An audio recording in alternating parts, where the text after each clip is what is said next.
as Tina's representative today from the Mohawk Valley Community College for Excelsior region of First Tech Challenge. Mohawk Valley College, or MVCC, in Utica is proud to be the first partner organization for the vast New York Excelsior region that encompasses all of New York State except for New York City and Rhode Island, who have their own regions of teams. Thank you so much today to our host team, Team TARDIS, who you can find over at the Robot Repair Zone, and to Corning Painted Post High School for making today possible. We are excited to advance 3 teams today from this qualifier to go to the 1.5-day New York Excelsior Region Championship at MVCC on March 8th and 9th. I will now turn the mic over to Mike, who is much more fun to listen to than I am. Good morning, Corning. We are so pleased to welcome you here to the field house here at Corning Painted Post High School. This is the building in which I teach. It is home base for many of the students competing today and also hosting you today. First order of business, if you hadn't heard me say it 5 times yet this morning, if you put the bleachers on your left, you walk out those doors and hang a left. The bathrooms are just out there. If you know, you know. There's also a water bottle filler, I think, just out on the left there as well.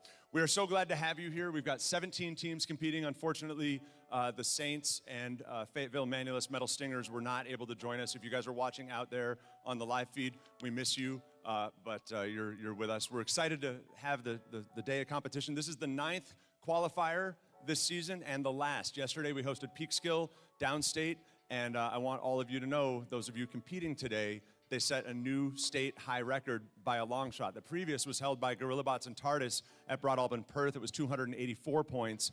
Yesterday, Vulcan Robotics and SharkBots, which is now ranked number 3 on the entire planet, put up a 356. So it's pretty awesome. And I've got to say,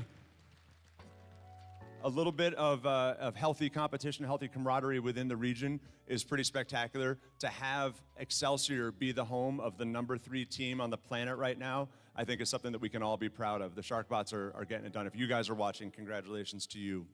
Welcome to the Into the Deep season, presented by RTX, part of the first dive season presented by Qualcomm. FIRST is a global robotics community preparing young people for the future. FIRST engages students in grades pre-K through 12 in our suite of STEM programs. FIRST LEGO League, FIRST Robotics Competition, and of course here today, FIRST Tech Challenge. FTC started in 2005. We've grown to more than 8,000 teams in more than 55 countries. This continues the transformative impact of FIRST programs, and you're part of this global movement. We want you to keep paying it forward with gracious professionalism. We can't wait to see all 17 robots in action today. You've been working hard since September to address this year's challenge, Into the Deep. Now this season, globally, team members are exploring the complex ecosystems in the depths of the ocean, revealing its wonders and learning how each inhabitant plays a role in building a thriving environment. Teams collaborate and innovate as they design, build, program, and operate robots. I can never do this page term to complete unique objectives in this thrilling ocean-inspired challenge. This year's Into the Deep season wouldn't be possible without generous support from our sponsor, RTX. Here's a quick video and an inspiring welcome message from RTX for all of you.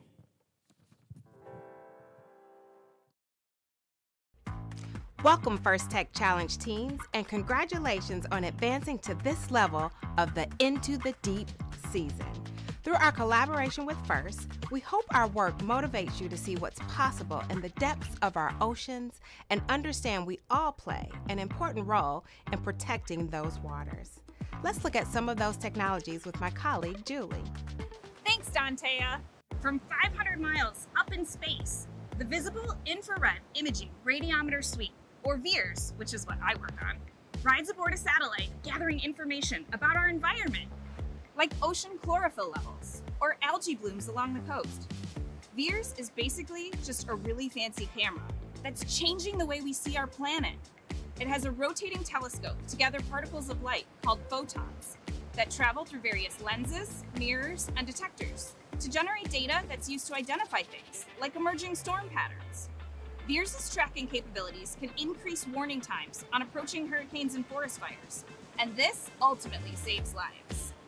On board a different satellite, RTX's new Glimmer instrument will collect and process information from across the electromagnetic spectrum to get a detailed view of coastal water conditions.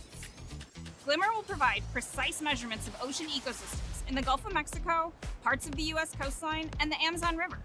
These markers can be used to detect coral bleaching and red tide, and will help decision makers rapidly respond to coastal disasters, like an oil spill. Back here on the ground, RTX is optimizing technologies that predict stream flow and flooding to better understand drought and other water quality challenges. Our goal is to help communities become a more climate-ready nation. These are just a few innovations we're working on to help protect our oceans and our planet. We've already seen a tremendous level of teamwork, ingenuity, and enthusiasm from this season's First Tech Challenge teams. It's truly inspiring, and we look forward to seeing more of your STEM skills in action. You should be so proud of your accomplishments, no matter the result of today's event. I know we truly are. Best of luck, teams.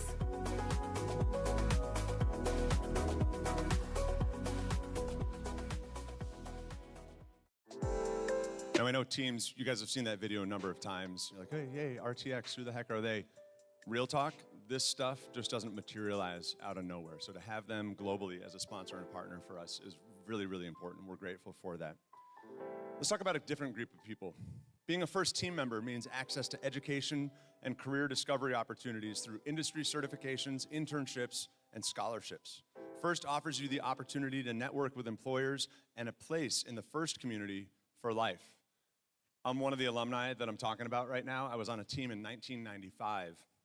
I'm a yearbook advisor in this building, and I have photos in my school yearbook of me with much longer hair. I had great hair. It was awesome. I could French braid it.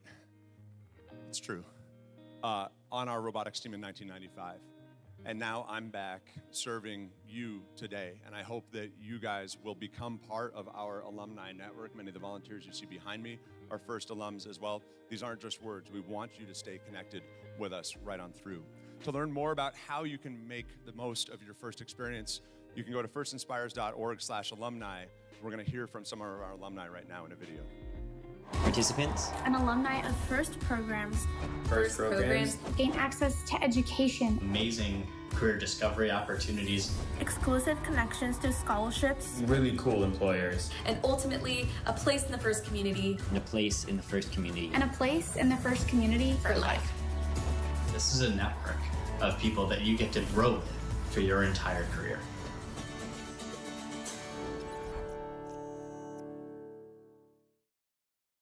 And could we have any first alumni out in our bleachers, or if you're standing back here, any first alumni, raise a hand, say hello. Do we have any first alums out in the bleachers? We got a handful out here as well. Maddie, you can wave too, Maddie. We want our seniors, our current seniors, this is gonna be, for some of you, your final time competing in the Excelsior region or with FIRST. We want to recognize all of you who are here with us today who are soon to be FIRST alumni. Now, I recognize some of you have already been to quals this year, so you already have the pin, you guys know what's coming, but I would still invite you to either come down or stand and be recognized, just so we can shout out all of the members of our class of 2025.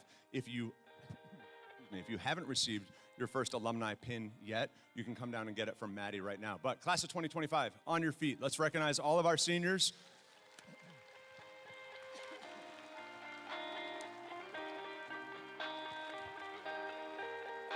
Does anybody need a pin? Any seniors? Come on down. You can see us at Game Admin. Do you guys all have your pins already? They're snazzy. They're just for you. You can take one. There you go. All right. You can see us at Game Admin later if you need a pin. Thank you very much. You helped yourself. That was great. All right. At this time, we're going to recognize a special group of students across the Excelsior region. This is our list of Dean's List semifinalists. Every team in Excelsior can recommend 2 team members for the Dean's List globally. And the following 5 students are going to be recognized today as Dean's List semifinalists. Okay, there we go. And you can come down and get another snazzy pin. We're all about the pins here in first. Here we go. From Team 5484, it's Johnny Daniels from the Enderbots. Dean's List semifinalist. Come on down.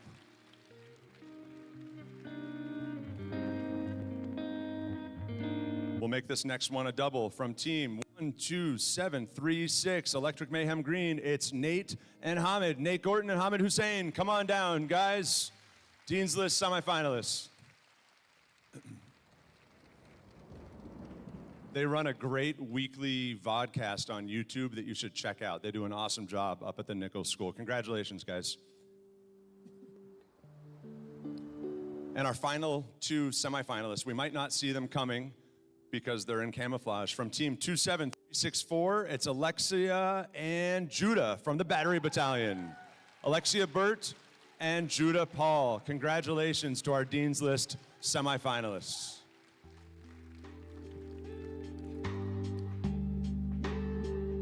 All of Excelsior's Dean's List semifinalists will be going through an interview process with judges and evaluators over the coming weeks. Excelsior next week. Make sure you guys signed up for your interview slots. And then two will advance to be Dean's List finalists at Worlds at Champs in Houston, Texas in April. Some of the best in Excelsior with us. That's wonderful. All right, we want to take a moment to recognize and thank all of the parents, the coaches, the mentors, and volunteers who are helping to make today's event possible. We cannot do it without all of them behind the scenes. Team members, this is our 17 competing teams. Would you please join me in lifting up an appreciation? We've got Team TARDIS in purple. We've got our volunteers in green, our referees, our judges, team members. Give it up for all of our volunteers, won't you? Thank you.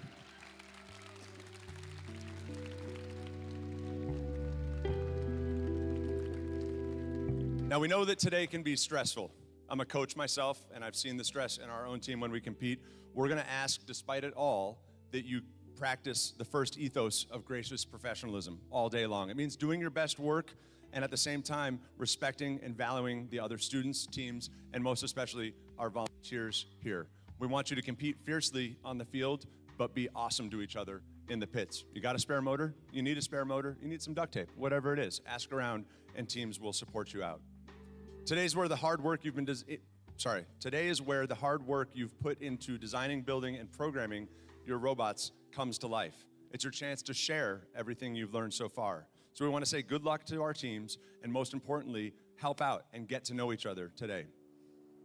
We're about ready to have some fun. What we'd like to do is introduce somebody who is a big supporter of students and STEM here at Corning Painted Post High School. It's our executive principal, Ms. Robin Sheehan. Won't you welcome her, please?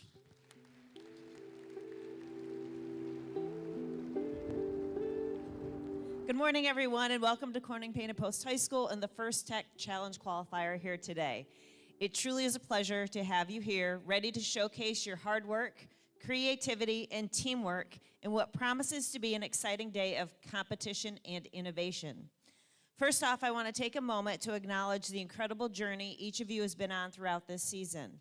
The work you've put in, the challenges you've faced, and the lessons you've learned all led you to this moment. Whether you're new to FIRST or a seasoned competitor, you've been on a path of growth, problem solving, and collaboration, and that journey is something you should all be very proud of. When you pause to reflect on it, you know it's not just about building robots. It's about building skills that will serve you for years to come.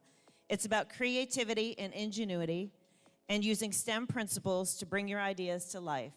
It's about teamwork, working together, learning from each other, and discovering that the sum of your collective efforts is so much more than any one of you could achieve alone. While today's competition is exciting, let's remember that what you take away from this experience is more important than winning. It's the skills, the knowledge, and the relationships you build that will shape your future. Today's an opportunity to learn from one another, share ideas, grow as individuals and teams, and to look for opportunities to treat each other with gracious professionalism. So, I encourage you all to embrace the spirit of collaboration, to challenge yourselves and each other, and to have fun. Make today not just about winning, but about the journey, the learning, and the power of teamwork. We are happy to host you here today and are thrilled to see so many Corning Panda Post students among the teams in our region. Thank you and good luck to all the teams competing today. Thank you, Mr. Sheehan. Thank you. Well, each season, if you don't know, maybe you're a spectator who's new to our program, each season, the Game Development Committee releases a new challenge. This year's is called Into the Deep. You can see it here on the field, but we're going to watch a brief video that takes you through the game.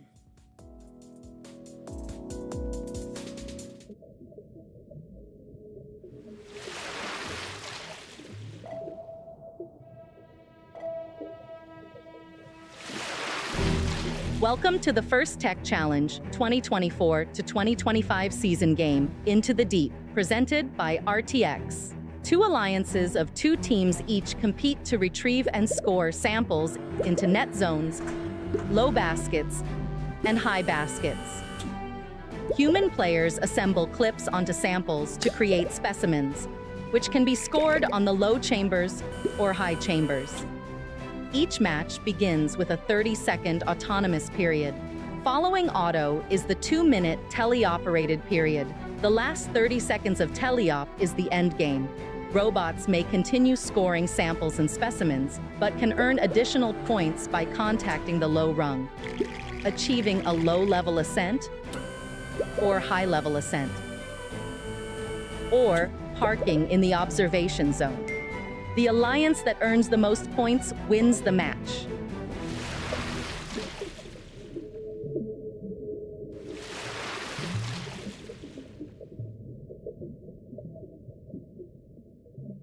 Cut that thing down from 8 minutes to like a minute and a half. Thank you first. Thank you first. So let's get into a couple thank yous. First, I want to shout out Team TARDIS 5356. They have created a few resources for you today that we hope will help you enjoy the Corning Qualifier just that much more. There's a game guide, a trifold brochure that walks you through the game as seen in the video just there. You can pick it up out at the TARDIS pit there. There's a scavenger hunt around for how maybe some of our younger audience members, although we can make it intergenerational. I said before, 8, 78, it doesn't matter. Everybody loves stickers. Do the scavenger hunt. You can see TARDIS for some stickers out there. There's an event guide as well. And then by the lighted pole in the pits, they're offering robot first aid and a thank you board on the whiteboard here. Team members, stop by, check out the other side of that where Bella and Nicole are waving at you right now. There they are. There's Post-it notes, and you can shout out your coaches, your mentors, everybody behind the scenes here, and offer up some thanks. Speaking of those thank yous, we want to shout out our judges. They're hard at work over in Judging HQ right around the corner. You presented to them this morning. They have the difficult job of singling out the best of the best from today's team. They'll be in the pits, they'll be watching matches, and then deliberating later today. Many of you team members are used to fields of maybe up to 28 teams where we have 32 or 34 qualification matches.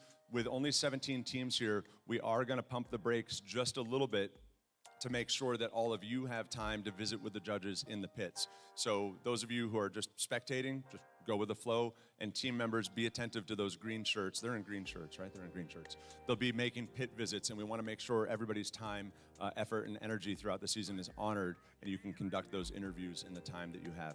Won't you please join me in giving it up for our judges? Round of applause, please, for our judges. Thank you. Next, I've got some people standing behind me, our first technical advisors, our FTAs, our FTAAs, the control system advisors, and our robot inspectors. Our technical volunteers know the ins and outs of the robot control system that we use to run the competition. They're key to keeping us moving smoothly. They ensure the robots are running properly on the field. We want to say thank you to them as well. FTAs, give a wave. We got Justin, we got Tyler, Will's around here as well. Thank you to our FTAs. Finally, they move like a herd from field 1 to field 2, grazing on points and iPads back and forth. It's our referees in the striped shirts. They have the difficult job of ensuring that everyone is playing by the rules. As in all sports, my team loves this line, their rulings are final, and there are no reruns or video replays. Please help us stick to the schedule by respecting their decisions and directing questions to this white question box right behind me, right here. That's the question box right there. Use that. You can access this by coming in through the queuing door just there. We want to say thank you to our referees. Round of applause. And last but certainly not least, I want to take a point of personal privilege here. We want to thank our mentors and coaches. They're critical to your learning experience and your team's success. I know all of them were watching radars and weathers last night and trying to make sure that we could get you guys here safely this morning. Many of them have come up from First and our alumni or coach and mentor in multiple First programs. Can we please have, and my goodness, adults, just do this. Just go with the flow. I know you don't want the spotlight. Coaches and mentors, stand up. Stand up. Stand up. Stand up. We appreciate you. Yes, even you from Mechanical Meltdown. I saw that. Congratulations to our coaches and mentors. I have adults furiously pointing at each other like, stand up, Margaret. Stand up, Joe. All right, we appreciate all of you. A few minutes ago, we spoke about gracious professionalism. Who better to help further explain this core ethos first than our FTC Dean's List Award winners? Mira, push the video.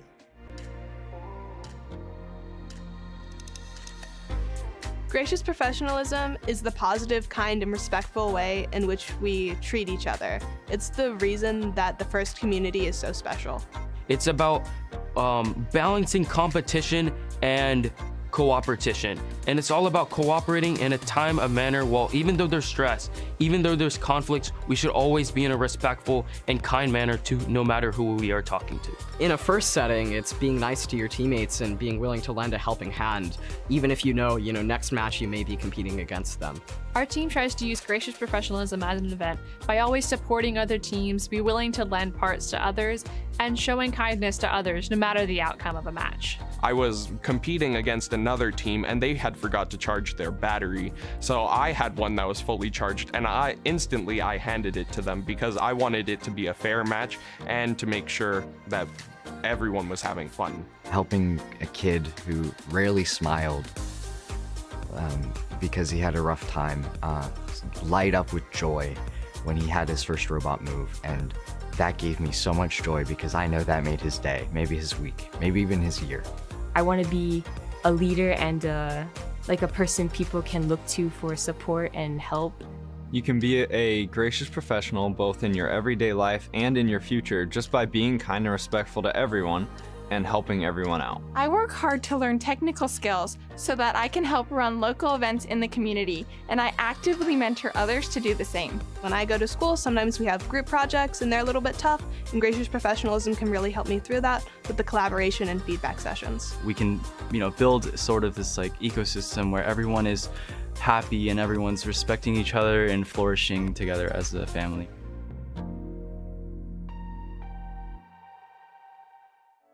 So, friends, here's our general schedule for the day. In a moment, we're going to begin with qualification match number 1 over here on field number 1. Odd-numbered matches, field number 1. Evens over here on your right on field number 2. Every team will have 5 matches to play in qualifications. They will earn ranking points and will be seeded 1 through 17 as we move closer to alliance selections. Because of the size of our field today, we will have 4 alliances of 2 teams each for our double elimination bracket. We'll get into that after lunchtime. We're estimating lunch to be about 12:30 or so. More updates on that and what match we pause after to head to lunch. If you're not familiar with our facility, out those doors, right and then left, down the long hallway, there's signs in the halls. That's our cafeteria down there, and please do make yourselves at home. We will hand out awards just after the playoff matches. Again, because our field is so small, many of you know that we've started doing awards during elims. We're still doing it at the end, totally at the end. So it's more like a normal kind of old school from last year as far as the awards ceremony. Before we get started, we want to take a minute to be a little bit mindful about safety. Anywhere back here beyond the caution tape or beyond that caution tape, you need to have safety glasses on. It's non-negotiable, and drive teams in particular, you guys get really comfortable just kind of coming in. Make sure that you've got your eyewear. Michelle, Aaron, give us a wave just there. There's a table there for safety glasses. We want our spectators and guests and visitors and siblings to be able to go and learn about First and FTC in the pits. So by all means, feel free to go back there. Just important that you have safety glasses. Please return them at the table when you're done. There's emergency exits kind of on 4 corners here, out by the rock wall and out behind as well. We noted that the restrooms are out here in the lobby, out to the left. We want everybody to appreciate that keeping everyone safe is a shared responsibility. So please help us make sure that this walkway stays clear. Scouts, you can come right up to the tape line as you want to. We'll be showing the matches on the screen as well. You might get a better view, honestly, just from there. But please help us keep those clear and help us keep the aisle stairways clear as well. In addition to physical safety, we want to mention emotional and psychological safety. Everyone here deserves a safe and a fun, nurturing experience. Excuse me, if somebody or something is making you feel uncomfortable, please find a trusted adult or ask for help. That could be a coach or a mentor. You could come back to game admin through the queuing door there as well. We want to take good care of you.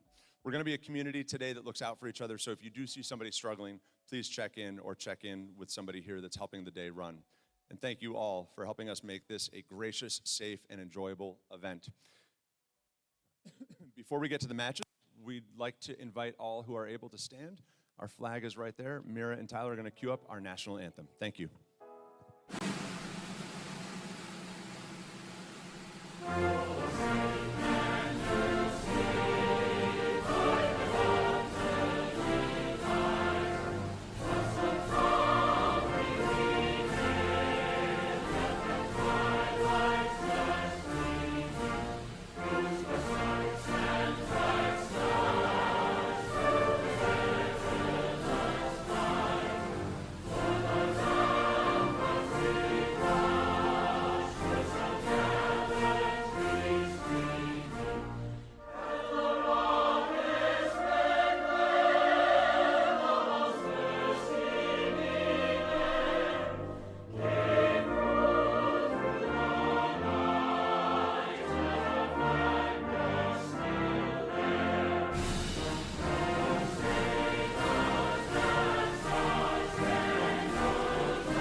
Much.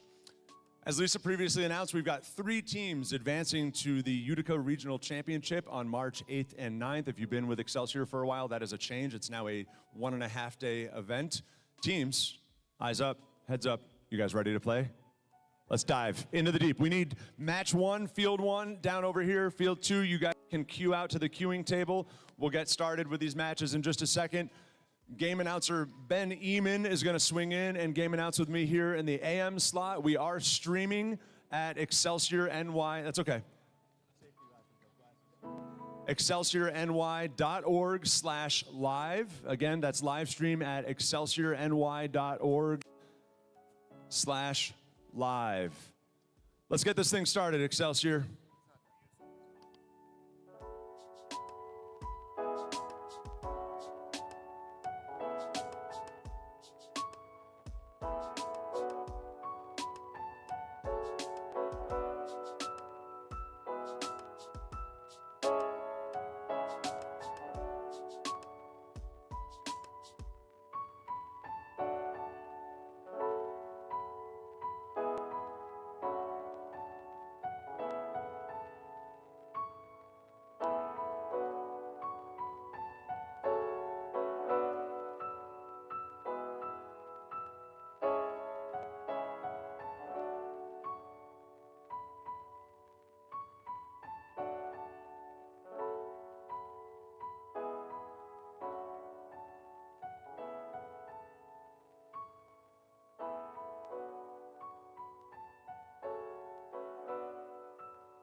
buff side, your guys' bot was on during all of that. Do you have enough power? Yeah. Good? Okay, all right. Just want to make sure.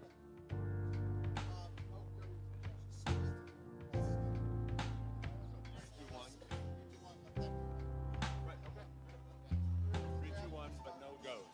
Okay.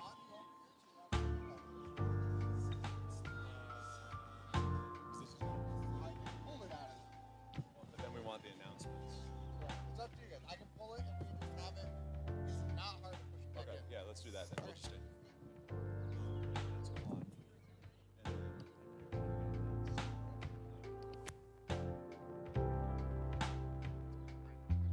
Yep. I'll do this one. There's no TARDIS so we can just flow. All right, teams, we are ready to go here at the Excelsior Corning Qualifier, number 9 of 9 in the Excelsior region. We are going to meet the teams for match number 1. On the Red Alliance, we've got from Tully, New York, a neighborhood team. It's Team 8863. Won't you please welcome Precision Cut-Ups. And they are partnering with, from Trumansburg, New York, it's Team 22240. It's Rough Estimate. And on the Blue Alliance, we have Team 5319, the Buff Cyborgs. Joining them in this match will be Team 25707, Solar Flare. Now, we do want to acknowledge it's the first match of the day. All the kids kind of need to get a warm-up. We're going to go through their paces on initialization and make sure that everything is ready. You'll see us all day long check in with the Red Alliance, the Blue Alliance, the referees, and the scorekeepers. And then and only then do we get rolling into the match. So just give us a minute as we check in with these teams.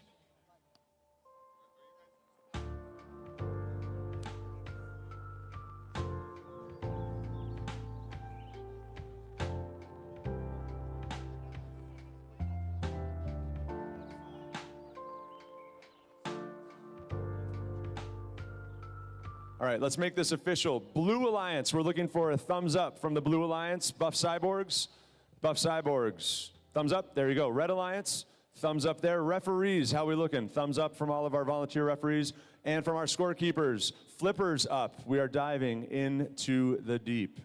All right, deep breath, everybody. Qualification match number 1 starts in 3, 2, 1. We enter our 30-second autonomous period. Precision Cut-Ups is harvesting samples, the yellow neutral samples, to the basket play, each one being worth 8 points. That will double in teleop. Ben, how do things look over there? We're seeing a very impressive auto from Solar Flare. They are looking to place their 4th neutral sample into the high basket, which they do. We're going to let autonomous roll out here the final few seconds as human players start staging specimens in the observation zones. Drivers, pick up your controllers. 42 to 24, early advantage 3, blue. 2, 1.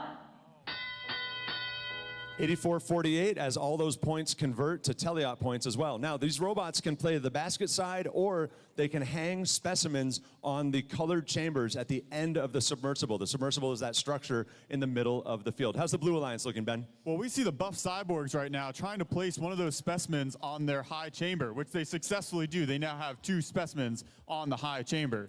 Precision Cut-Ups is working the submersible, harvesting those neutral yellows. They're on the Red Alliance, so they can actually score reds or yellows in the baskets. Each one in the high basket, 8 points. The lower is 4. We've got Team 22240, that's Rough Estimate. They have clipped a specimen on the high chamber that will count for 10 points. It's not fully clipped, so they're gonna have to be careful that they don't dislodge it. Over on the Blue Alliance, it looks like we had some technical difficulties, but it looks like Solar Flare is back up and running. Oh, and just as I say that, it looks like their connection got lost again. Let's see if they can get that sorted out. One of the drivers here on Cut-Ups points out to his team in the Red Alliance, 1 minute remaining, actually 55 seconds now. Endgame starts at 30. Solar Flare there, Ben, they competed yesterday at peak skill, so these kids are working on very little sleep. They came in through the snow last night to Corning. They're going for an early hang here in teleop. They've got 10 spare seconds before we enter endgame as Precision Cut-Ups makes more cycles to the submersible. Solar Flare letting buff cyborgs run more samples before we head into the end game. Really effective deposit device here on Precision Cut-Ups. It's 3D printed. They have an internal transfer from their active intake to the deposit bucket. It's got a servo gate on it that helps retain control of the sample when they're at height.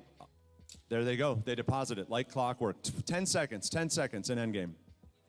All right, here in the end game, we're going to see the robots try to hang on the submersible to add more points to their total score.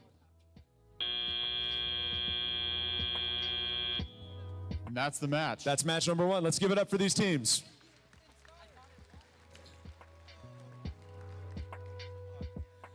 So what you saw here at the end, we'll talk through it on the field as the referees tally up these scores if you want to watch here in field number 1. With the submersible, the robots can be in contact with the lower silver rung, but also touching the floor. That's what we call a level 1 ascent. If they're suspended by that first rung and only by that first rung, that's a level 2 ascent. If they can get to this high rung by way of the second rung or the first rung, that would be a level 3 ascent. You cannot achieve a level 3 ascent from the ground. So if you're following along at home, you've got to get on that first rung, be free swinging, then transfer up, and that can qualify you. That's 30 points for the level 3, 15 for the level 2. And it looks like Solar Flare might have picked one up. They were a little early on that, so I'm not sure what the referees will say about that being in teleop and not in endgame.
So what we'll do is run match number 2 as our field resetters come in to reset field number 1. That's volunteers from team 22251, the Children of Apollo local FLL team volunteering today. We're going to shift our focus over to field number 2.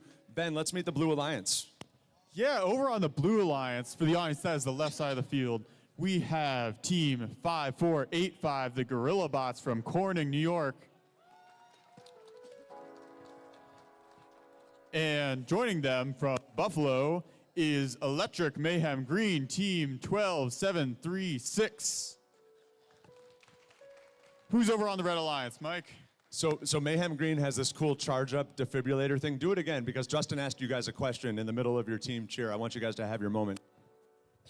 On the Red Alliance, we've got team 27186. It's CSR, Citizen Science Robotics from Liverpool, New York, one of our rookie teams. As you hear us announce these team numbers today, 2 5s, 2 6s, and 2 7s are some of our newer teams in the region. They are paired with team 25369 from Lowville, New York. It's the Steampunks.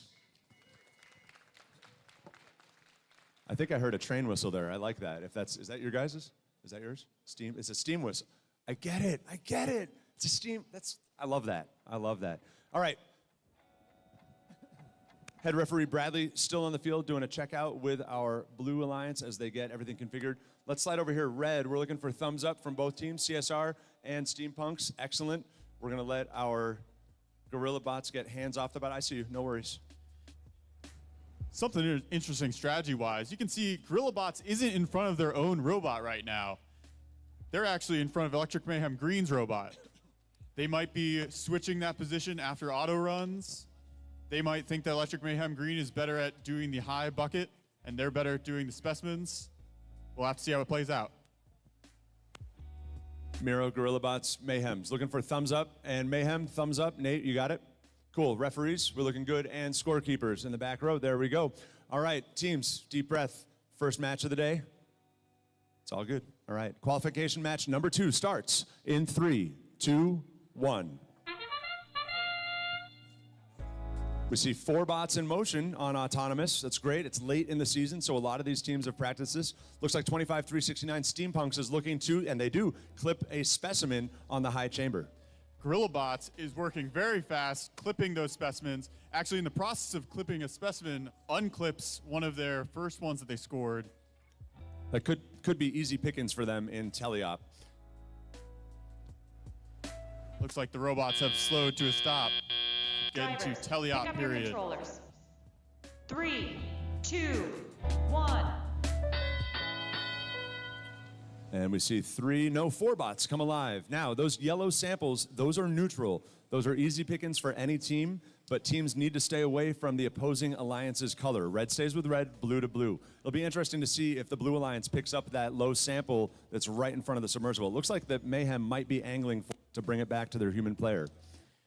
Yeah, in the blue alliance, we saw that swap. GorillaBots was doing the specimens in the autonomous period, but are now doing the samples in Teleop, working on that high basket. CSR with their belt lift is going after yellow samples, working on the high basket, 8 points each. They did have one tumble backward. Hopefully they can retain or reclaim some of them that are on the floor and get them scored out to the basket. Meanwhile, we've got Steampunks now 3 specimens in on the high chamber to Blues 4 on your side, Ben. GorillaBots coming up for another score on the high basket. They are filling that basket up almost halfway full.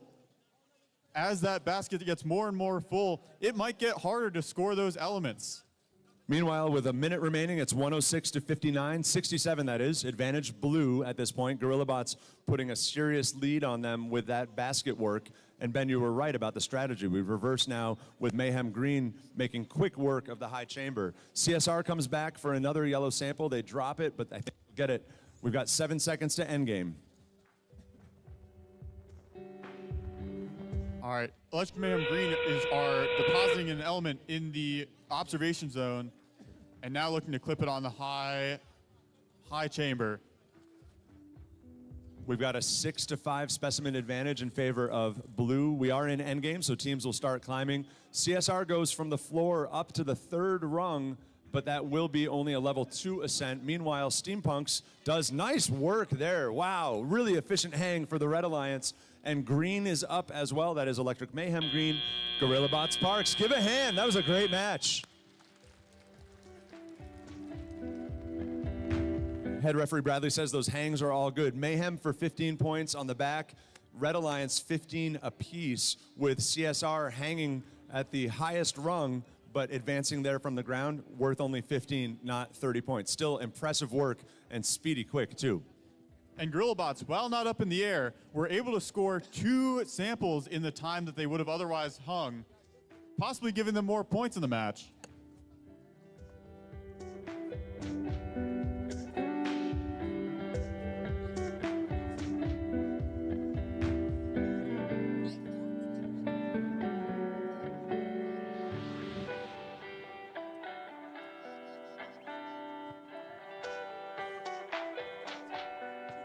On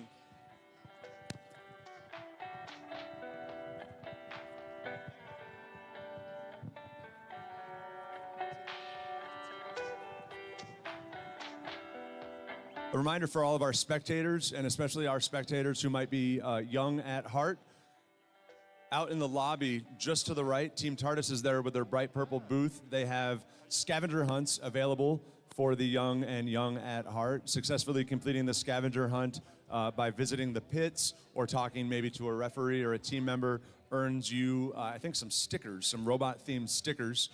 So again, if you want to participate in that scavenger hunt, that goes all day long.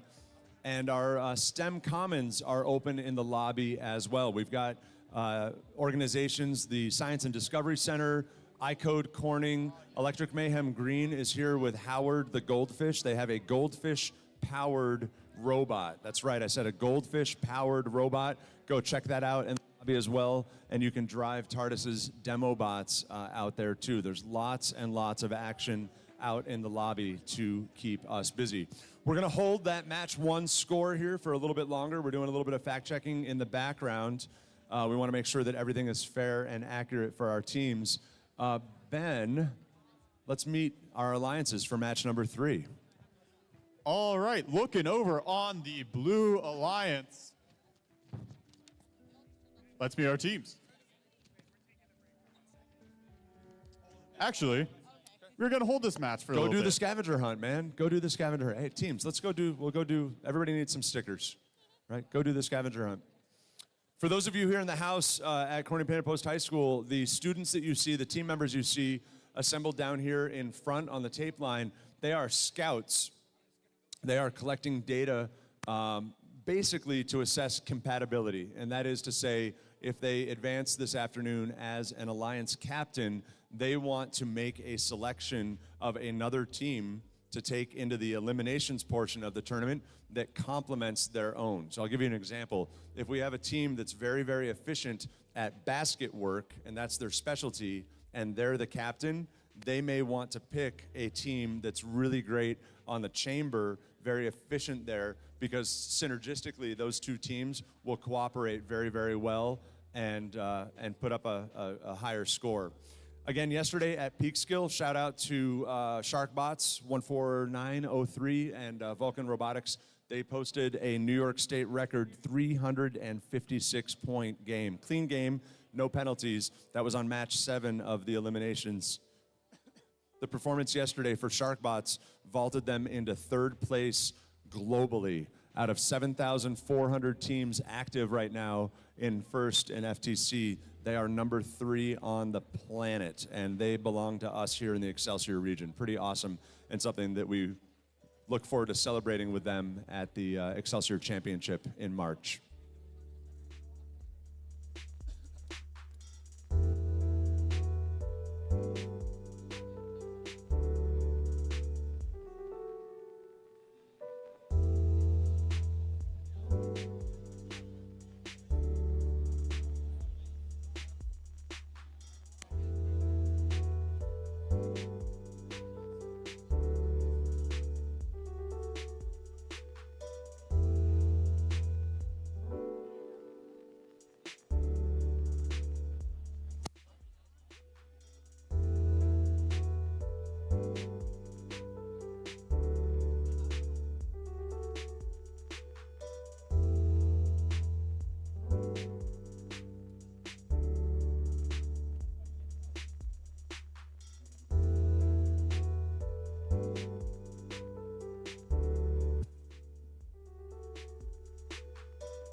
Again, we would invite, while we wait for this ruling on match number 1, we would invite spectators and any of our younger guests to feel free to visit the pits. About halfway back in the gymnasium, there is a table where you can pick up a pair of safety glasses. Please return them when you're done. But the pits are open for all. You are welcome to go back there and learn from teams, talk with them about their journeys this season, about the engineering design process, why they made the choices they did, what they've done for outreach in their local committees. Oh, Bradley's back.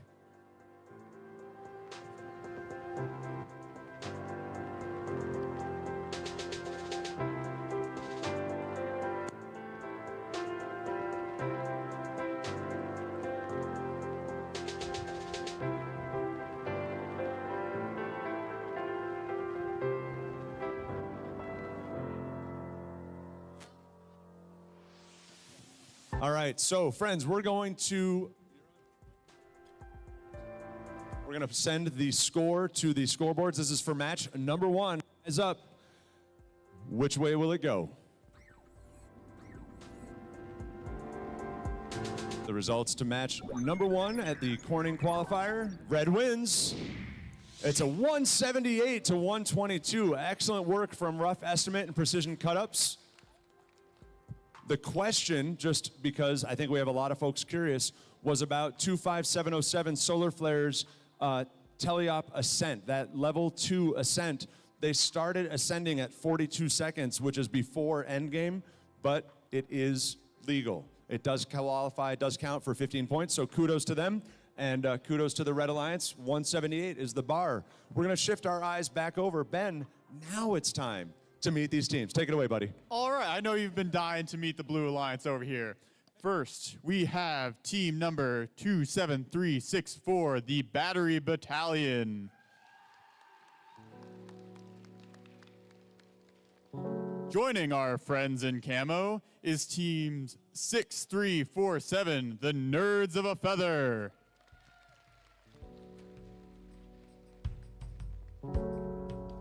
And we've got, over here on the Red Alliance, a local team, 5484, it's the Enderbots. And you might not hear them until you step on them. It's team 14281, the Ravenna Rattlesnakes. All right, so let's do our check-in. We're looking over to the Blue Alliance, looking for a thumbs up from the Blue Alliance. Nerds Battalion. Red Alliance, thumbs up. Excellent. Referees, welcome back to it. Thumbs up. Scorekeepers, we've got it. Ben, why don't you count it down? All right, we will be beginning match 3 in 3, 2, 1. 2 bots alive on the red side, 4 bots alive on the field as Enderbots connects for their first specimen on the high chamber. Over on the Blue Alliance, we see Nerds of a Feather. They have their lift up, but it looks like they dropped their sample. Ravenna has this big green machine. We saw it perform most recently, I think, at Utica. They've got 3D printed intake and a bucket transfer that makes short work of the basket stand over here, leaving 1 sample. Oh no, 2 samples down. That'll score for net zone. Drivers, pick up your controllers.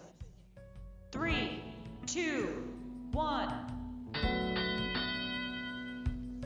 And 4 bots alive as the match continues. Ben?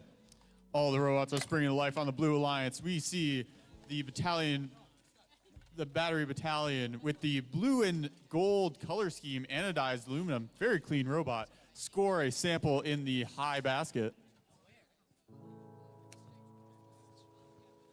We've got Ravenna over here trying to diagnose a problem on the fly. They've got something wrong with their lift, so they cannot do basket work right now. They're gonna have to shift their focus and pivot.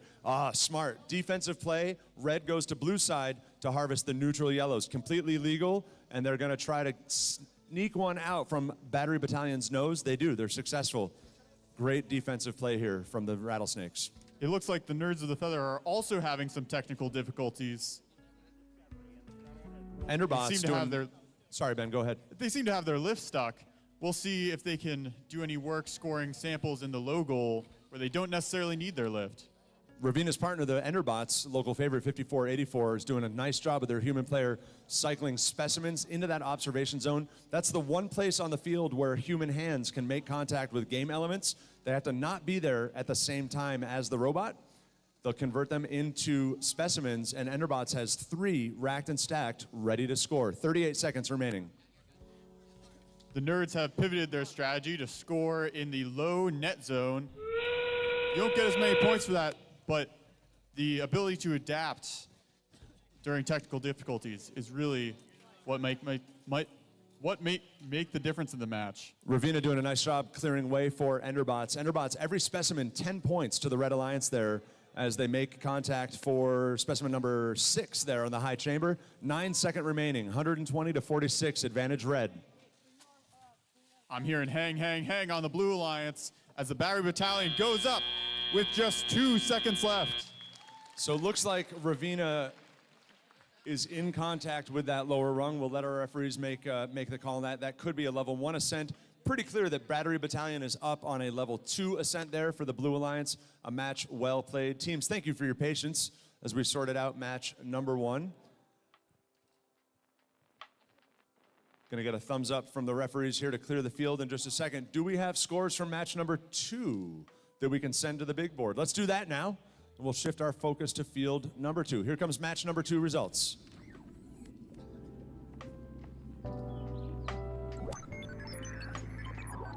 Blue Alliance wins. That is a new event high score. Look at that, 184 to 122. That's from the Gorilla Bots and Electric Mayhem Green.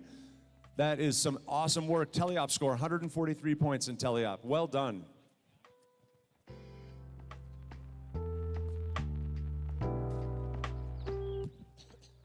All right, shifting our focus over to field 2. We're gonna be starting match number 4. Let's meet our Blue Alliance. Over here on the Blue Alliance, we have team 17222, Team Proda.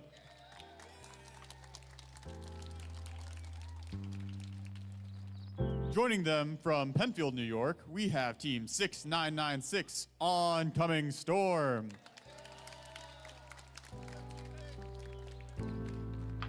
And over here on the Red Alliance, 2 teams that know each other very well. And it's all about style here. I just want to say, RoboVines, you're looking just awesome. Awesome fit. Our green team, 6955 from Ballston Spa. It's the RoboVines, a 4-H team from near Albany, New York. And not to be outmatched with the sartorial choices, a local favorite team, 12833. It's Mechanical Meltdown. All 4 of these teams know each other very well. This is a special match.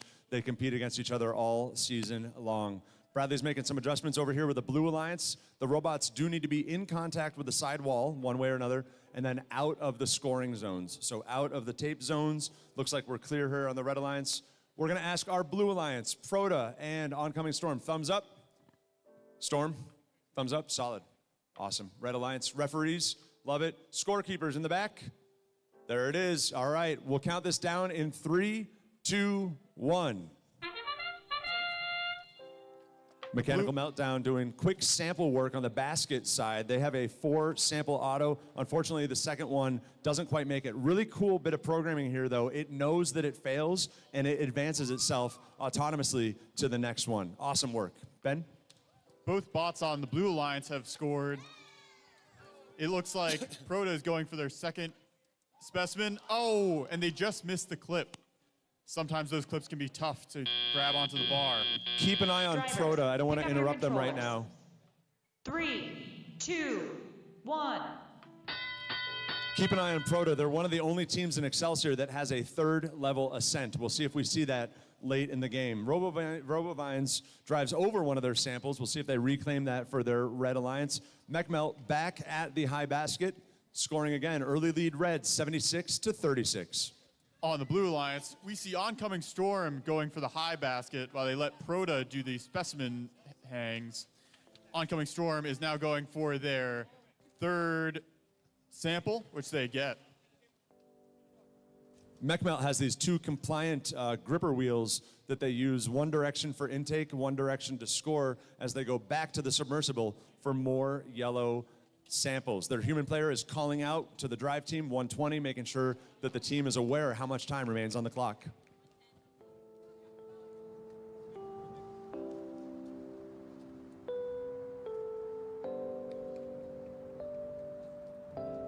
Even game, 92-90 here with 1 minute remaining. This could go either way. And again, those end game hangs, those ascents, I should say, rather, are going to be critical to these teams' success in the final tally. It looks like almost all teams have exhausted the samples and specimens that laid out on the field initially in the match, and they're all going into that submersible to pick up samples.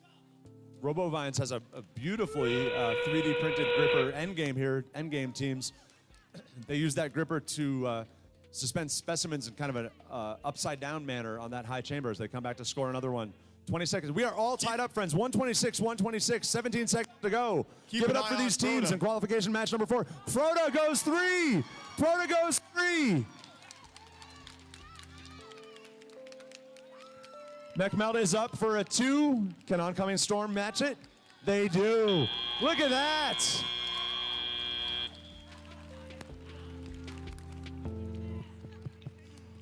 What a sequence of events.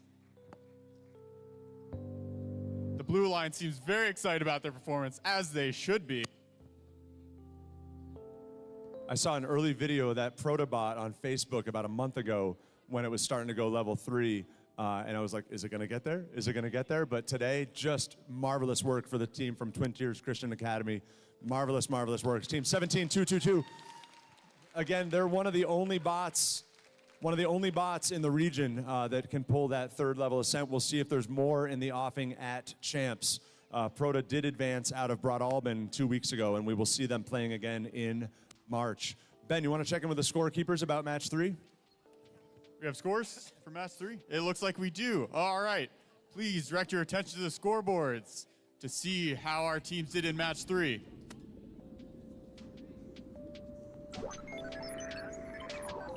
And we have the Red Alliance winning, the Enderbots and Ravina Rattlesnakes, taking it 123 to 72. Now, teams, you might be interested, if you're looking at, or spectators, these black boxes off the end of the team ID. Those are the current rankings in our standing, our 17-team field. Those we might expect to change dramatically by this afternoon. With only one gameplay in, there's just not a lot of data to work with yet. We'll get there in time, but you can keep an eye on those black boxes throughout the day as teams move up and down. I'm getting the stretch it out from regional head ref Lisa Russell. We're gonna slow things down a little bit. Have I told you about our scavenger hunt? Spectators, team members, siblings, you guys are all welcome to visit the pits with a pair of safety glasses, no problem there. What we're doing, because our field is a little bit smaller than average in the region with it being so late in the season, we don't want to play too fast. We want to give our judges time to deliberate in the background. Part of that deliberation process is coming to visit with teams in their pits. So we want to make sure that they've got time to have those conversations and that we don't move too efficiently out here on the game side of things.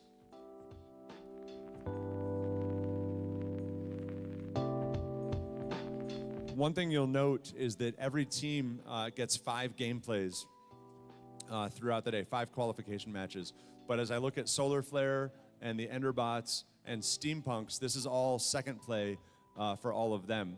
I don't know where the surrogate matches are, but because of the number of teams, we do have some teams that the system randomly, the scoring system randomly places into a 6th gameplay so that every other team can have 5 gameplays. It's just math, it works out, but those 6th games do not count to their standings or to the qualifications. It's a courtesy so that those other teams on field with them in a surrogate match get their fair 5. So if you see some teams out here for a 6th time, you might see that that's a surrogate match.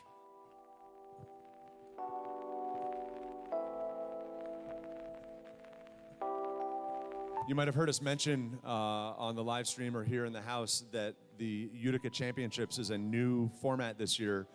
We applied for and got an exemption or support from FIRST to run a day-and-a-half championship at Mohawk Valley Community College. That will be on Saturday, March 8th and Sunday, March 9th, with teams checking in around 1 o'clock. Don't quote me on that, but in the afternoon, they'll go through judging on the first day and some amount of gameplay on Saturday night before hopefully getting some social time just to be teams with teams hanging out with no robots in sight.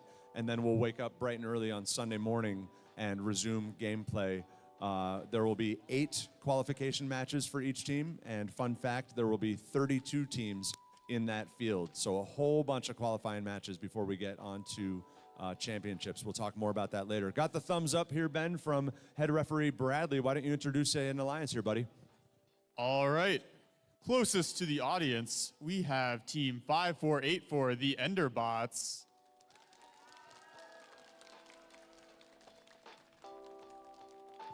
Joining them from Scarsdale, New York, is Team 25707, Solar Flare. And they are facing off against Team 10161. The first time we're seeing them today. Won't you please welcome the Suits? And you can hear them coming with that steam whistle. It's Team 25369, the Steampunks. There it is. I love that so much. I love that. All right, this is going to take us to match number 5. This is match number 5, I should say, on field number 1. We're looking for Solar Flare, Enderbots, a thumbs up that we are ready. Red Alliance, thumbs up. Steampunk Suits, excellent. Welcome, good to have you guys with us. Referees, thumbs up. And Ann and Laura Lynn, our scorekeepers, excellent all the way around. Ben, why don't you take this one? All righty, match 5 will begin in 3, 2, 1.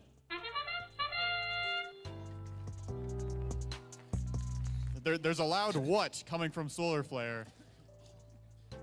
Well, that didn't quite go to plan for Steampunks. They were trying for the 10-point specimen, and it failed, but it made contact with the low bar, so I think they'll take the 5 points and run. I'm hearing Solar Flare say odometry, odometry. Odometry is a system that some of these robots use of wheels that aren't powered but have sensors on them for the robots to detect where they are on the field. Drivers, pick up your controllers. 3, 2, 1. 60-12 as we begin teleop. All 4 bots in motion. Again, a note that Solar Flare competed yesterday and arrived in Corning very late last night through the snowstorm. So glad to have them with us. It's a long, long weekend for those kids on 25707. Their partners, the Enderbots, Ben, they're down there in the submersible. How do things look over there? Yeah, they're going back and forth between the submersible and that observation zone. They need to first take the samples to the observation zone to convert them into specimens by putting that clip on them. After that, they can score them on the high chamber. It looks like they're just storing up specimens so that they can score them all later in the match. Team 10161, I'm not sure if it's in a bout of environmental mindedness, but they have a really unusual and unique bottle-shaped gripper. It's literally the top of a plastic bottle that works on some cabling or some ropes to grasp samples. You could visit the pits and visit with the Suits to learn more about how they innovated it. 70-36, the Blue Alliance leads with 1 minute remaining. Solar Flare seems to be having some problems with their lift. They're instead using the samples and the low net to score those even with their robot not functioning as intended. Steampunks 25369 with 4 specimens hung on the submersible, 3 of them high, good for a total of 30 points. Suits comes into their low basket, releases with that really cool bottle gripper. Endgame, that is 90-50, advantage Blue. Enderbots are a scoring machine on that high chamber, now doing their 7th specimen on their high chamber. Watch your time, 15 That's seconds. a total of 15 seconds points. on the clock. Enderbots are going up to hang. They are in the air, swinging back and forth. Their alliance partners, Solar Flare, are trying to join them. And that is the match. I have to have the referees confer. I see a look there. It looks like Enderbots was clean. Looks like 10-161 Suits was in contact for a level 1 ascent. We'll let the referees sort all of that out. Bradley gives the okay for bots to come off the field. That's match number 5, and we're going to do a little bit of soft pause here before we shift our attention to field number 2 for match number 6.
Hey, Tyler Russell, come see me, please.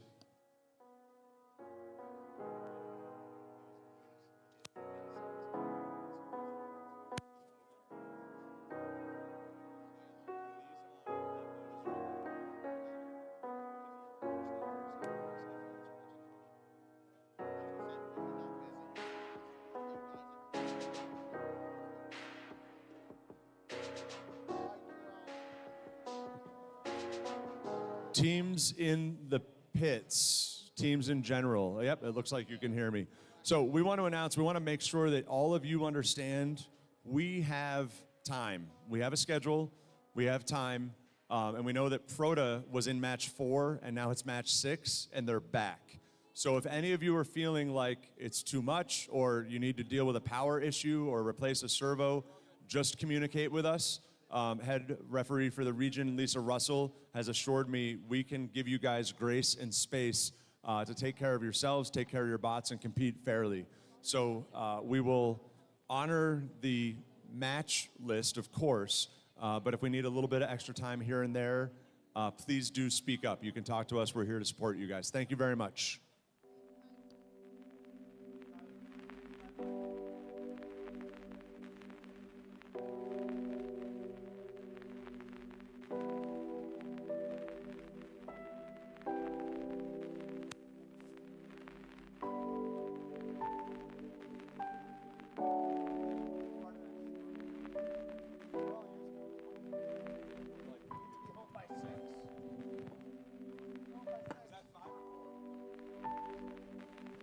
All right, for sake of some information, let's see that match 4 result. Ann and Laurelyn, our scorekeepers, hard at work here behind the scenes. This is match 4 result, speaking of Proto in match 4.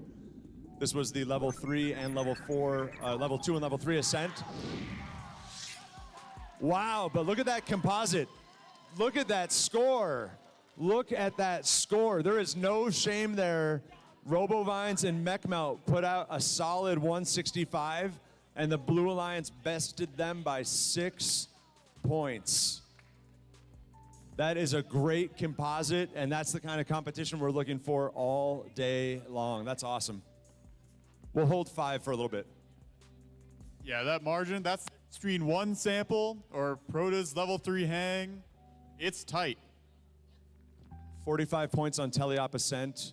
Yeah, one more sample in a basket would have pitched that 2 points the other way. Those are 8 points apiece. And I know it can be frustrating for teams as they're warming up on the day to think about the one that got away, but I would expect that we see these scores keep on edging up the deeper and deeper into the schedule we get. Awesome, awesome score.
All right, we've been given the go-ahead to proceed with match number 6.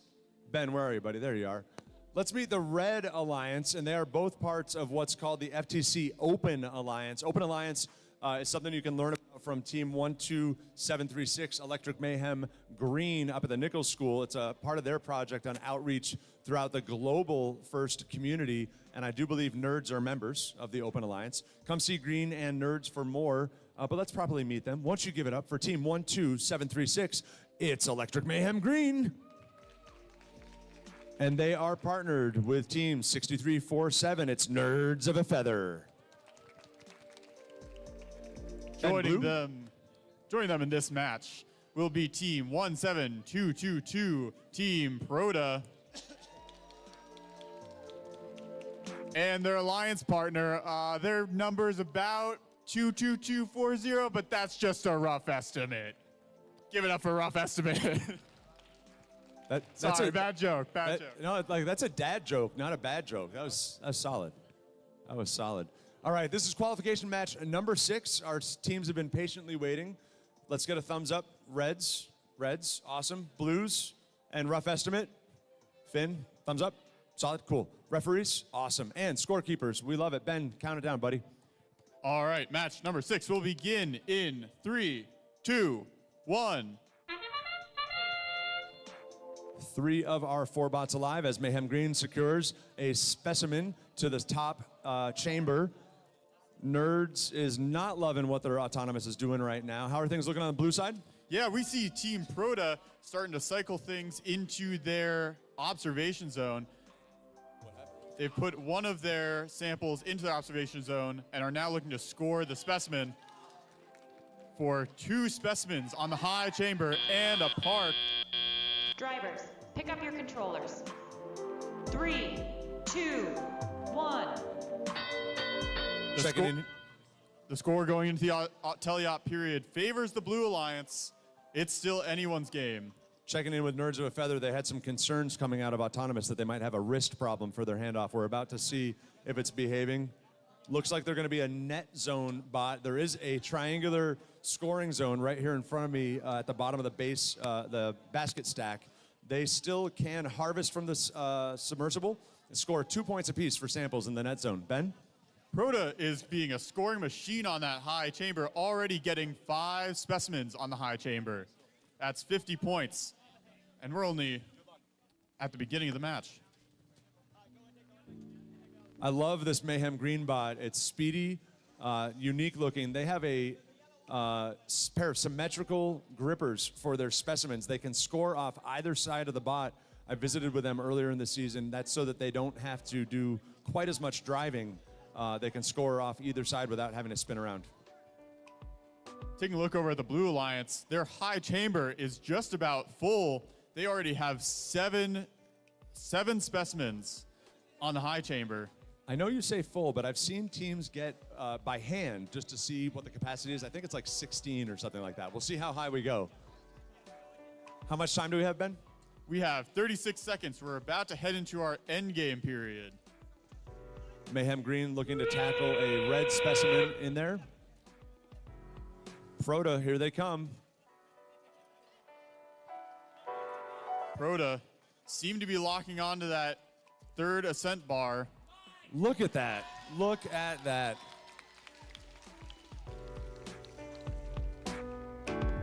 And wow, Mayhem.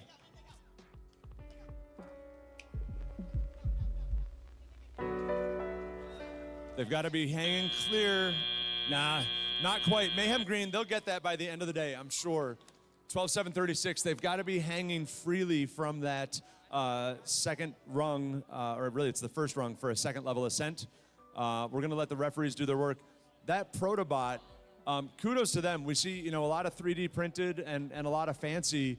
I'm going to shout these kids out. That's just some channel that they took a notch out of for their stabilization bar. It's honestly rough and a little bit homebrew, and it does such an effective job. And I just think that that's awesome for that team. Second time, 30 points on the board in endgame.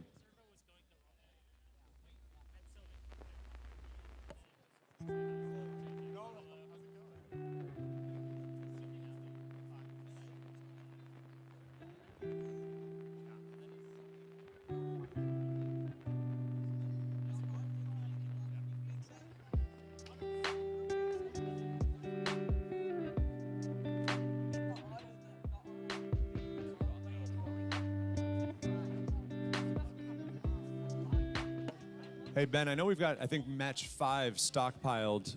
Let's get from the scorekeepers. Let's push this to the big board. Yeah, let's see our results for match number 5 on the screen.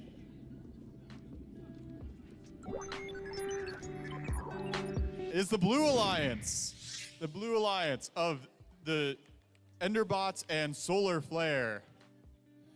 And again, 140 to 76. Sorry, Ben. You can see that 9 with the up arrow next to it on the Blue Alliance. That means that Solar Flare has moved up into the 9th spot.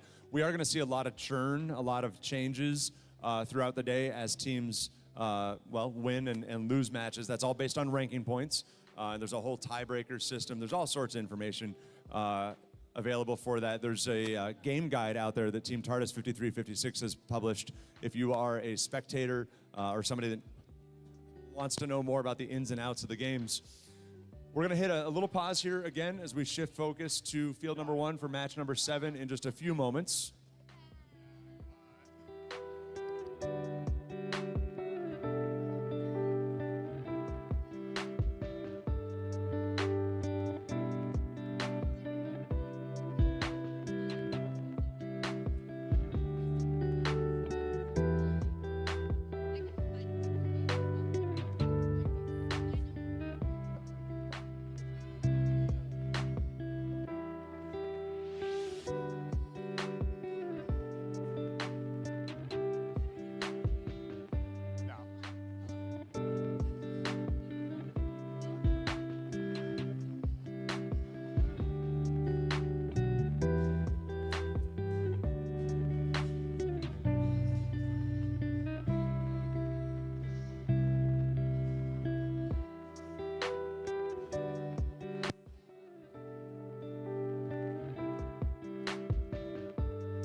Friends, real quick, if you have borrowed safety glasses from Team TARDIS at the pit entrance and you are not in the pits anymore, we need those glasses back because we cannot admit more people to the pits. Again, if you are using some of TARDIS's generic safety glasses, won't you please be kind, return those to our table. Totally fine if you forgot or they're up on your forehead, but we want to invite more of our guests over to the pits to enjoy today.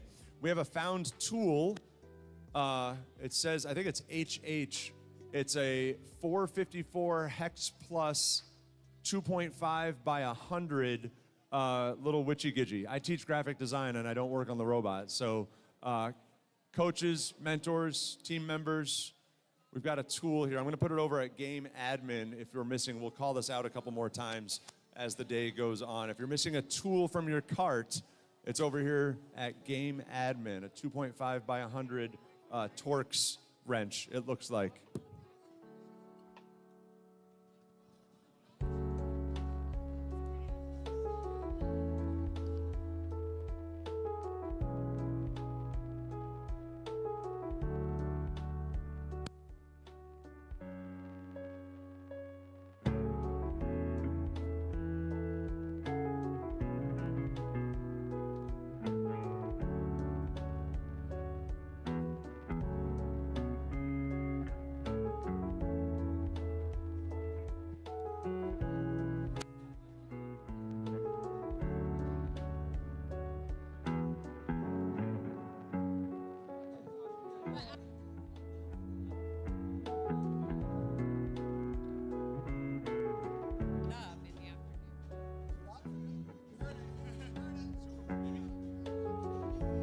So just an announcement for tournament direction. We're going to get through matches 7 and 8 and then break for lunch. It'll be roughly 12:30 or so. 7 and 8 and then break for lunch.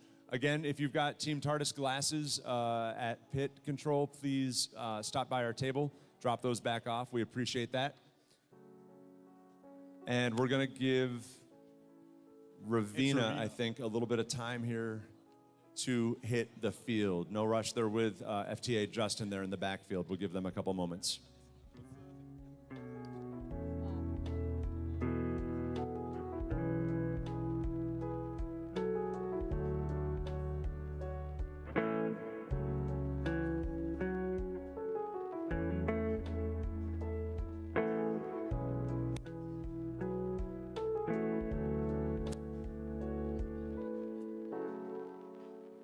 And it looks like Ravina has fixed their problem on their robot. There was a clip that went loose on their mecanum wheels. It looks like that's all fixed up now.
All right, now that we have all 4 robots on the field, we're going to start meeting our teams for qualification match number 7. Starting over on the Blue Alliance, we have team 8863 Precision Cut-Ups from Tully, New York.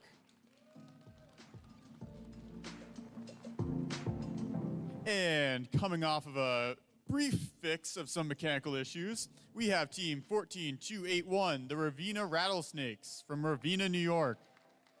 And on the Red Alliance, in the second gameplay of the day, it's team 12833. It's Mechanical Meltdown from Watkins Glen and Finger Lakes Area Robotic Experience. They are partnered with team 27186, one of the newest teams in the Excelsior region. Won't you please give a warm welcome to CSR? Thank you for the patience as we got Ravina up and running. This is match number 7. We're going to play 7 and 8 and then head to lunch. Blue Alliance, can I see some thumbs up or rattles, as the case may be? Beautiful. Red Alliance, CSR, MechMelt, thumbs, good to go. Referees as well, scorekeepers, we are ready. I'll count this one down in 3, 2, 1. All right, we have Precision Cut-Ups working quickly, scoring in that high basket. MechMelt has the same error that they had in their first match where they missed one sample. They've got a distance sensor on their intake right between those wheels. It watches for a sample to be taken in, and if it doesn't see one, it will advance to the very next sample and proceed. It's gonna go in for a level 1 touch right there, and that gets them 3 more points from the submersible. Drivers, pick up your controllers. 3, 2, 1. And we've got 4 bots live. We love to see it as CSR goes to the high basket. They pivot around Mechanical Meltdown. I think MechMelt is going to end up playing the specimen game in this match number 7. We see Ravina doing a little bit of defense, taking that sample from the Red Alliance side and giving it over to Precision Cut-Ups to score. Hat tip to MechMelt over here on the Red Alliance. I saw them do it. The drive team knows exactly how to play this game. You can possess 1 sample at a time. And they had to do some delicate driving off of their wheel hubs to make sure that they didn't overpossess and incur a foul from the referees. Nicely done. Compliments to MechMelt. It looks like Precision Cut-Ups is heading over to the other side of the field. They have an element stuck in their robot, so they're going to play a little bit of a disruption. They're going to play some defense. And see what they can do without being able to touch another element and exceed that one sample limit. MechMelt has transitioned their phase of gameplay. We go from harvesting, now they are setting these specimens on the high chamber on the red side, effective for 10 points each for their alliance. Early advantage 103-25 to the Red Alliance. Ravina is making quick work of those samples, putting them into the net zone, the triangular region near the baskets. CSR takes their servo-driven gripper into the submersible. They're going to lift up to the high basket and deposit 8 points to the Red Alliance. That's endgame, endgame, endgame. Precision Cut-Ups lining up to start their level 2 ascent. I think they're going to wait till later in the endgame to... CSR makes way for MechMelt as they go for what will be a level 2 ascent. They can go to the upper rung from the floor. They're having a hard time addressing the bar. MechMelt is up.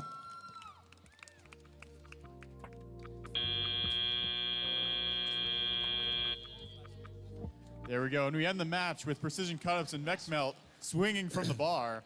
Looks quite fun. You know, Ben, it's so fun to announce throughout the season in the Excelsior region. I was just checked in with the Mech Melt Drive team. This is the first qualifier where they're able to hang. They've been working on it all season. They knew that the bot would mature as the season progressed. To see them reach that successfully, 15 points to the Red Alliance for that hang. Same thing in return for precision cut-ups. We'll let the referees take care of the math from here.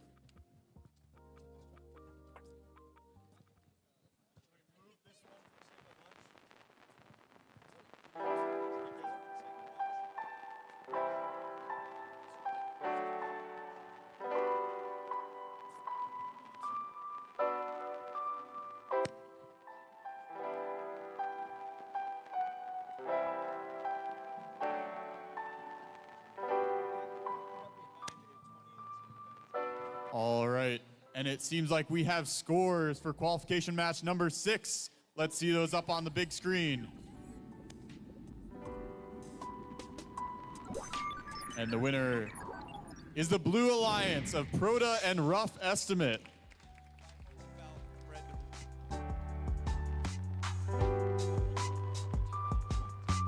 Yeah, it looked like there were 5 foul points made by the Red Alliance, given to the Blue Alliance.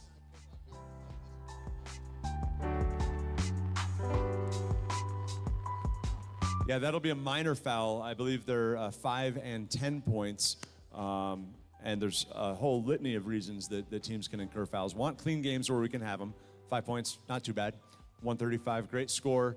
We're going to round out into lunchtime with match number 8 here on field number 2. It looks like our teams are ready.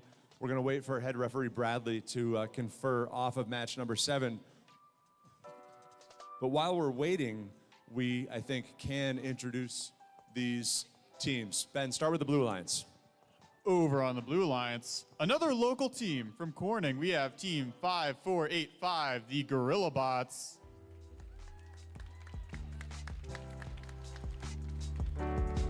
And joining them from Buffalo is team 5319, the Buff Cyborgs.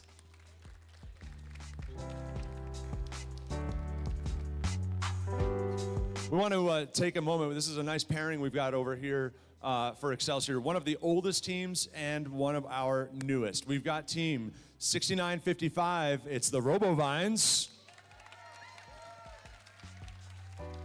And won't you give, please, a great Excelsior welcome in their second, I believe, maybe third match play of the season. It's team 27364. It's the Battery Battalion.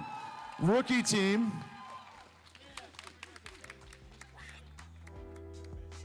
And they're in the hunt for a ticket to Utica at this qualifier. Remember, we've got 3 tickets on the line to advance to the regional championship. I see FTA Justin over there consulting with our friends. They're probably just monkeying around with their robot again. See what I did there? See what I did there? I like it. I also like, on the Red Alliance, we have 2 different takes on a green color team. We have the camo green of the Battery Battalion. You know, they lay low, blend in. These other guys, you see them coming. You see the RoboVines coming a little bit. Kinda Neon crazy. green suits, they have the fit going, LED hats. Hey, Ben, when they fix the bot, should we go bananas? I think we should. This could be a rather appealing match. No? No? I'm 3 for 3 on those, man. Something about slippering. Don't slippy. Don't slip, robots? I don't know. There you go.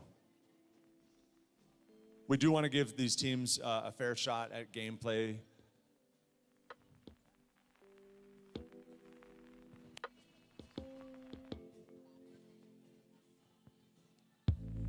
Teams, we want you. It's the second mic. It's really hot. Am I allowed to use both? Hello? Hello? Hello? We want teams, this is a note from head referee Bradley, we want teams to stay on the field. Teams should stay on the field until they're dismissed by the referees. Little note coming out of match 7. So again, teams, please check in or look for a thumbs up from the referees before you exit the field.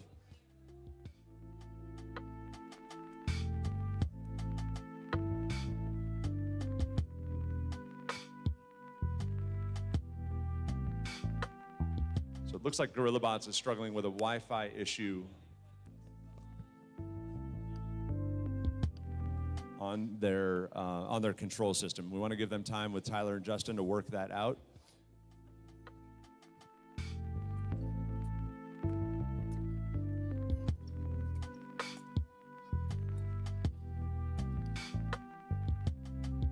I think they might be having some power problems. I just saw them swap in a new battery, check out some of the wiring.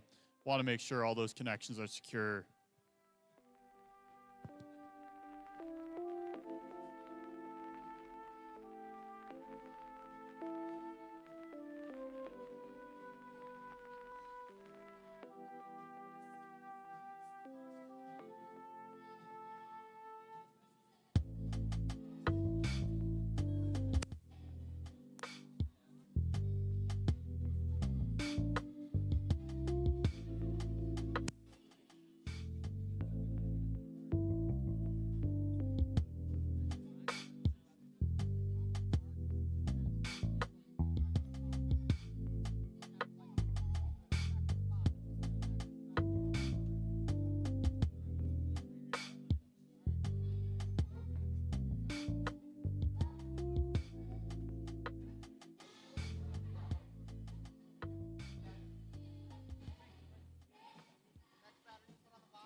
So we see GorillaBots 5485 cycling through batteries.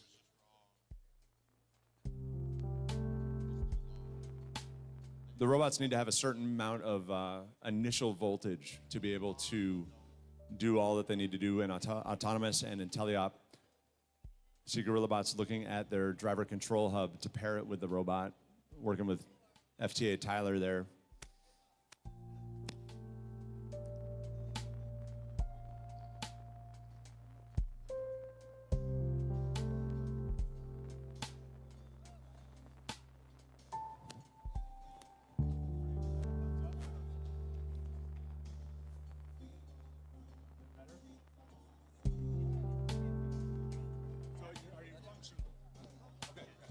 So we're getting a soft thumbs up from GorillaBots that they're functional. So that's good. I will make a note, this is match number 8. We are gonna want match number 9 queued for after lunch. I did not announce that yet, I apologize. So we're gonna want for 1 o'clock. For 1 o'clock, this is coaches, mentors. I'll run this real quick as Bradley gets the field set. It's gonna be the Suits and Ravina, as well as Oncoming Storm and Rough Estimate. I think you guys know your numbers. We're looking for you for 1 o'clock for match number 9. You could queue to the table before lunch, leave your bots powered off, but that'll just make us a little bit more efficient there. Say 110 from Lisa Russell. Bradley says we're all set. We've introduced the teams.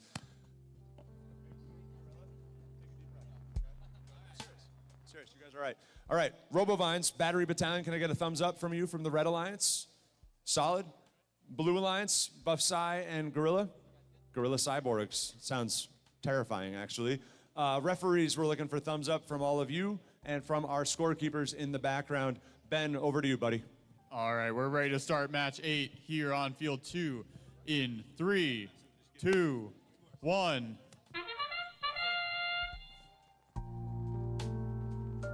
RoboVines goes for early basket scoring with their yellow samples. Up goes their lift, and GorillaBots. Go ahead. is very speedy, getting all those samples into the observation zone. I will say the RoboVine bot looks like me on a morning I've had a little too much coffee, but we'll see how they do in teleop here. The Gorilla bots seem to have suddenly stopped during their autonomous. I don't know if that's a function of Drivers, pick up your drivers controllers. stopping their program. Or that technical issue from before. Hopefully they sort it out. Oh, they canceled their auto bend because they had 2 specimens inside. You can only possess 1. So they, by not operating, I don't know if they incurred that foul or not. We'll find out late in the game. Let's get back to it. Here we are in teleop. Gorillabots are switching over from their specimen scoring to sample scoring in the high basket. They're scoring all of those samples that were left on the field from the autonomous period. RoboVine scoring yellows out of the submersible up into the high basket. Meanwhile, Battery Battalion has 3 specimens on the wall, racked and stacked, ready to score in the high chamber. The buff cyborgs are working specimen duty, now picking up a specimen from their observation zone. You can see the human player from GorillaBots partnering with the drive team from Buff Cyborgs. Great to see the cooperation. Listen, with a minute to go, Ben, it's 52-48. This is absolutely anybody's game.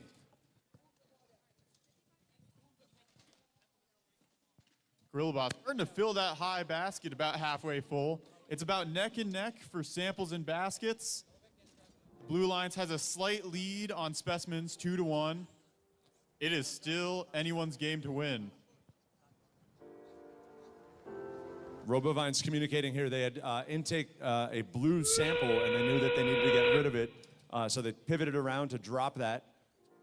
You've got to possess only neutral yellows or your own alliance color. It looks like RoboVines has a disconnect here as well, as the Red Alliance is struggling to get some points on the board. FTA Will swings by. We've got 102 to 76 here to 86. 10 seconds to go. 10 seconds to go in endgame as Battery Battalion comes in for what could be a 15-point hang. Ascent, that is.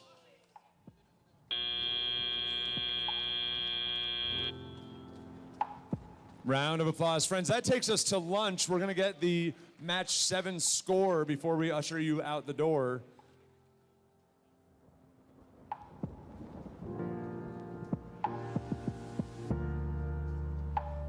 All right, we're going to look at the match 7 score on the board. Let's see it. Results of match number 7.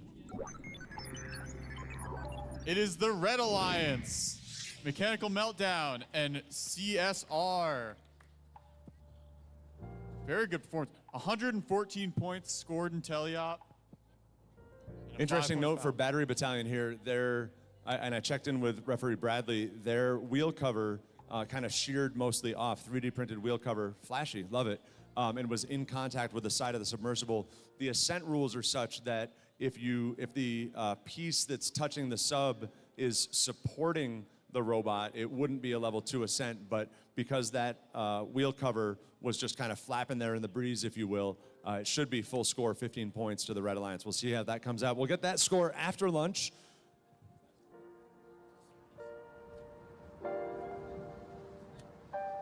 Friends, we're going to be back at 1:10 at 10 past the hour.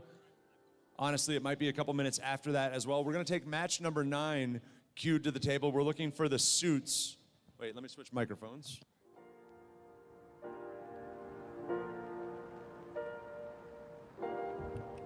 We're going to be looking for the suits. That's 10-161 and Ravina Rattlesnakes 14-281.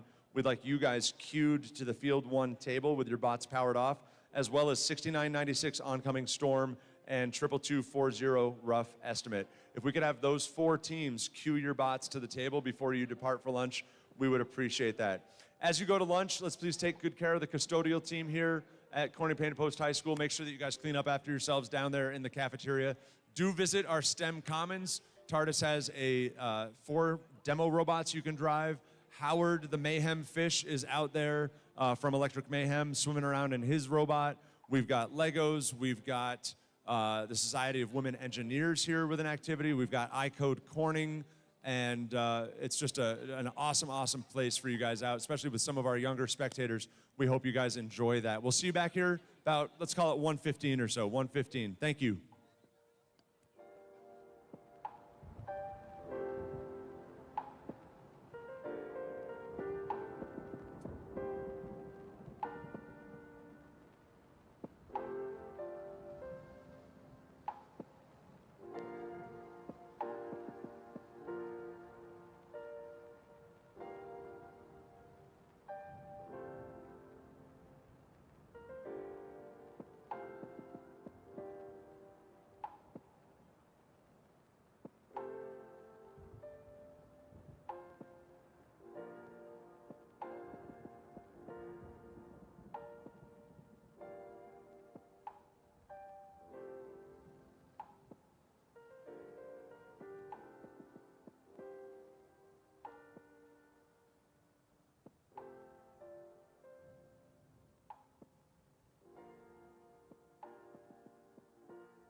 Teams, the rankings are live on the live stream right now. The rankings are also on the big boards facing the audience if any coaches, team members want to check in as you're heading out to lunch.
Testing.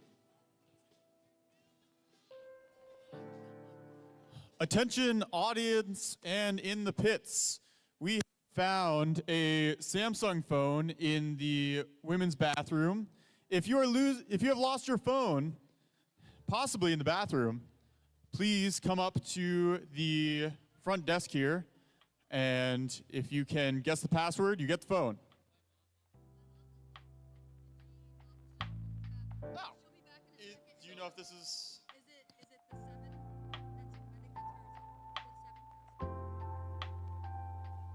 You can hold it, yeah. No, you're good.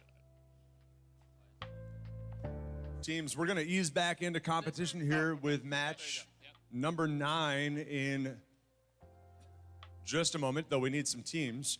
We are looking for the suits, 10161. We're looking for, I see Ravina already, thank you. We're looking for Oncoming Storm, 6996, and we're also looking for Rough Estimate, 22240. Would you please report to queuing for field number 1 at this time?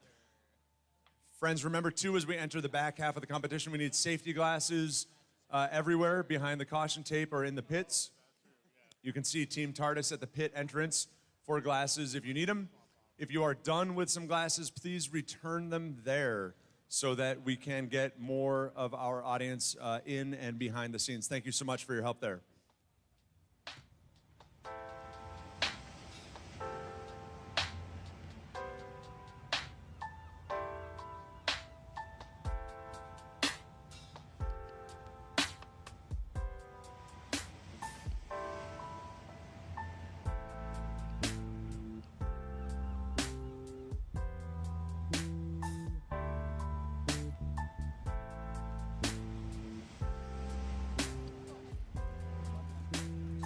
All right, we are looking better.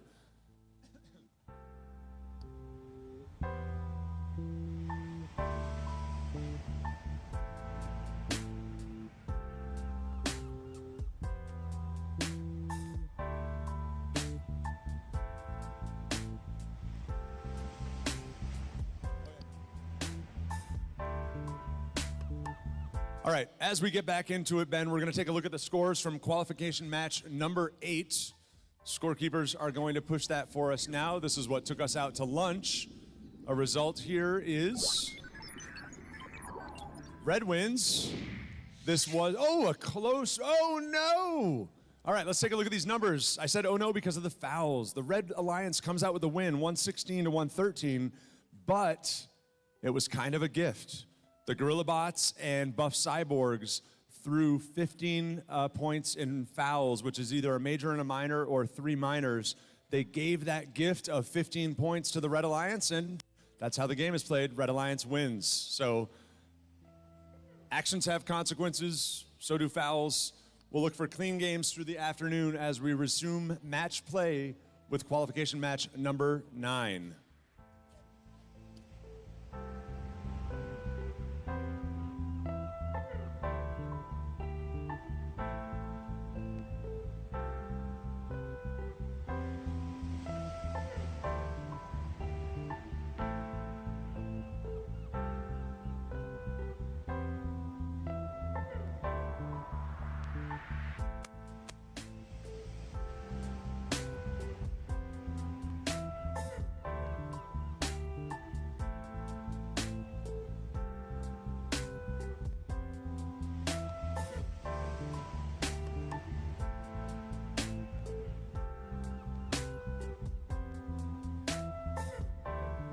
All right, with that said, I only see 2 referees. I think we need some more referees. Bradley's over there. They're coming off lunch break. Got to wait 30 minutes before we swim, but we can do this match right now.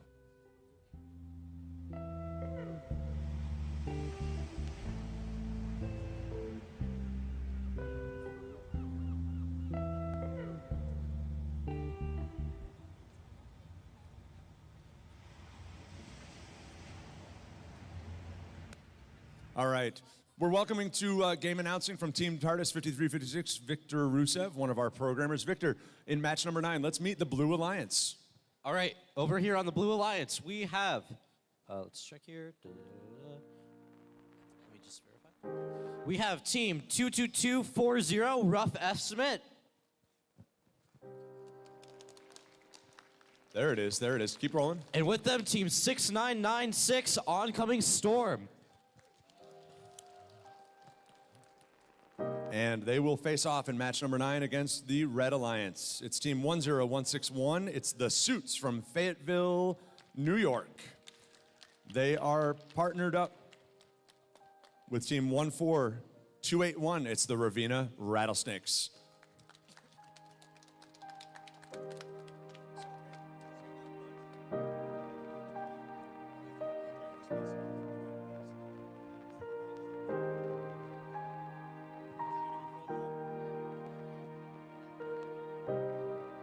Yeah, we're going to take queuing too. Team TARDIS will take cues for match number 10 as well over on the queuing table. Thank you, Penny. All right, eyes on field number 1. We're going to Blue Alliance, looking for a thumbs up from both of you. Red Alliance, thumbs up from both of you. Excellent. From the referees as well. And over here to the scorekeepers. Victor, count it down, buddy. Are we ready? Let's get started in 3, 2, 1, go. All right, wow, that was really cool. So Ravenna has their transfer, they're gonna have to be careful here, went for the high basket, bounced out, and it went in the medium basket, and they've now turned off their auto. They don't want to double possess. They've got a stuck sample just there. How are things looking on the Blue Alliance? Oncoming Storm has thus far 2 samples in their high basket for auto. Rough estimate appears to have gone for a specimen, but pivoted over to a park in the observation zone. Drivers, pick up your controllers. 3, 2, 1. As we enter teleop, it's 35-8, advantage Blue in the early going. Let's see what these teams can put together. Remember that they are going for ranking points that will put them, set them apart in the standings as we go towards eliminations this afternoon. We've got the Suits navigating with their bottle gripper to the baskets on the Red Alliance basket size. How are things looking on the Blue Alliance? Over here on Blue, oncoming Storm got in another sample in the high basket. Rough estimate is trying to get a specimen scored on the high chamber. A little bit of difficulty here, which can happen, as it is. Oncoming Storm coming in for another high basket with a blue sample. Generally, the strategy here is to try and stick to yellow samples for the high basket and blue and keep blue samples ready for specimens. Okay, this is absolutely incredible gameplay. Sorry to interrupt you. Ravenna is going to get an award from the MC for creative thinking. I can't really do that, but I'm going to. 14281, check this out. They had a specimen stuck under their bot. They deployed their hang mechanism to partially hang, get it out from under them, and then resume gameplay. Round of applause for Ravenna. Quick thinking there. Absolutely phenomenal work. That is awesome. Unfortunately, Blue leads significantly, 51-8, but a huge pat on the back to the kids from Ravenna here. Victor? Rough estimate's gotten the one specimen that they had stuck in, and that's the start of endgame. So hopefully we're going to see some level 2 or level 3 ascends here. Rough estimate seems to be going in for a level 1 or level 2 ascent. Oncoming Storm prepping a level 2. Seems like a crunching mechanism. And it looks like they get it. Beautiful hang for the Blue Alliance. That'll be worth 15 points. That is what we call a level 2 ascent. The Suits have achieved a level 1 ascent with their mechanism touching the level 2 rung. Nice gameplay there on match number 9.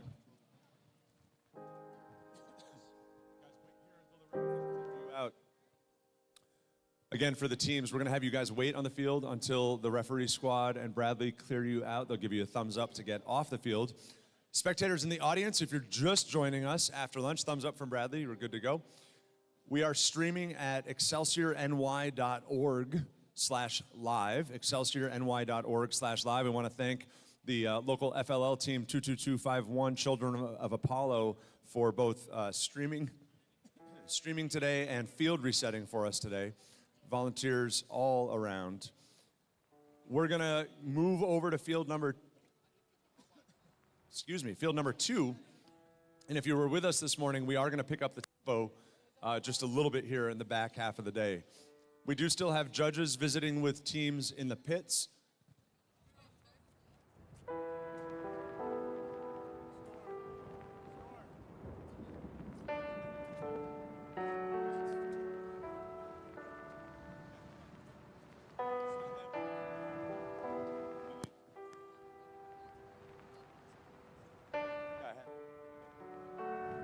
Again, if you have Team TARDIS safety glasses, if you've been visiting the pits or are behind the scenes, excuse me, and you've forgotten, please get those back to the safety glasses table at the head of the pits. Victor, over to you to introduce Blue Qual 10.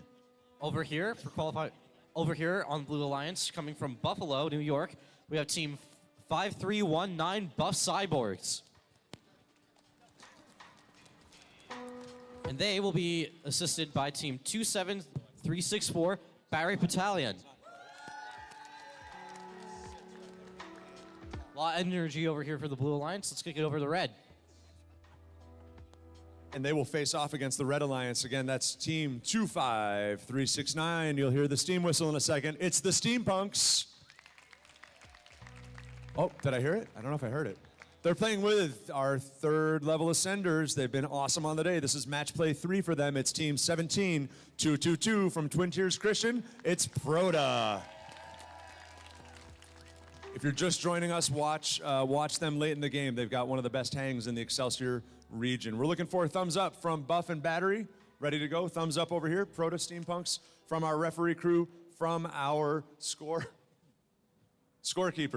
We're going to play match number 10 here in 3, 2, 1.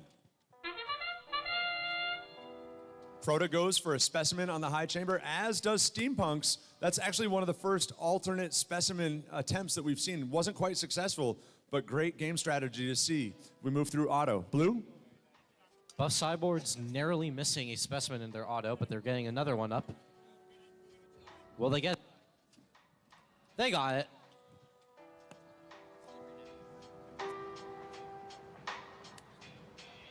Barry Battalion, pause the... Drivers, pick up your controllers. 3, 2, 1. And here goes Teleop. Close game, 23-20, advantage Red as Proda sweeps more samples to their human player in the observation zone. You may remember from this morning, they can sweep specimens there. Human player can attach a clip that upgrades that sample to a specimen, at which point it can be hung on the high chamber. Victor, how do things look on Blue? Barry Battalion accidentally tossing a sample outside of the field. It's okay. We have a nice strategy over here with Buff Cyborgs aiming on specimen side, trying to get as many of them in play as possible, while Barry Battalion focuses on the basket. Proda's making a real strategic decision, harvesting a dropped specimen out of the sub for redeployment, if you will, by their human player. Similarly, Buff Cyborgs and Battery Battalion, they've got 2 opportunities in the sub to pick up converted specimens. We'll see if they play smart and get those on the high chamber. Steampunk's looking to get out of the way of their partner, Proda, here on the red side. Barry Battalion with 2 samples in the high basket. Buff Cyborgs currently has 2 specimens up. Will they be able to put up more? Proda talking with their, oh no, they just dislodged a specimen. We'll see if they can harvest that out of the bottom of the chamber. 50 seconds remaining. I think they've got plenty of time. Steampunks harvesting another red sample to give to their Alliance human player.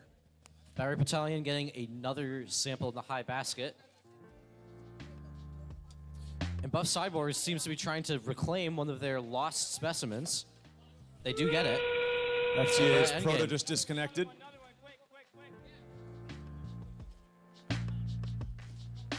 Just enough room for Steampunks to squeak through with a specimen. Hopefully Proda comes alive for the Red Alliance. We know how effective their hang Buff has been. Cyborgs getting their 3rd specimen on the high chamber. It's a little precarious here. Can Proda do it? Can Proda do it? They're up on 2, as is Steampunks. 3 level 2 ascends. That's awesome. 63 Red, 76 Blue. You might call that for Proda a wing and a prayer. If you know, you know. Nice job, Twin Tiers. That's awesome. That could be worth 30 points to the Red Alliance, 15 on the backside for the Blue from those level 2 ascents. We'll wait for the referees to add it all up. If you are new to the audience this afternoon here at Corning Painted Post High School, a couple notes. I will say, I'm going to switch microphones for this one. So we do have, in the pits, we have one team that has some stickers. And disappointingly, we saw in one of the restrooms, stickers on the walls in one of those restrooms. Coaches, mentors, parents, everybody in charge of some younger people, if we can do us all a favor and discourage that kind of behavior. We need to be really good with our hosts here at CPPHS. The custodial team has worked very hard to get us in the doors, and that was real disappointing to see. Hopefully that's our only note on the day on that one, but please keep an eye out for places that there should not be stickers affixed anywhere. Appreciate that help very much. Back to game stuff, we're gonna see the match score as Bradley processes out 10. Victor, I think we can turn around for 9 from our scorekeepers, Ann and Laura Lynn behind the scenes. Let's turn our eyes to the big boards. Match results from Q9. Blue Alliance wins it, 76-29. We'll leave that up on the board here for a second. If you're with me in the field house, I'm over here to your right. These black numbers after the ends of the team numbers, these are their current alliance positions, or I should say their ranking positions. So Oncoming Storm is in the 4th position. Rough estimate here, 22240 in the 2nd. That loss moved the Suits and Ravina down in the standings. Why does that matter? Well, after qualification match, I don't know, 22 or so, we move to alliance selections where teams will pair off for a double elimination competition, a kind of a tournament to finish the day. The 4 highest ranked teams are what we call our alliance captains.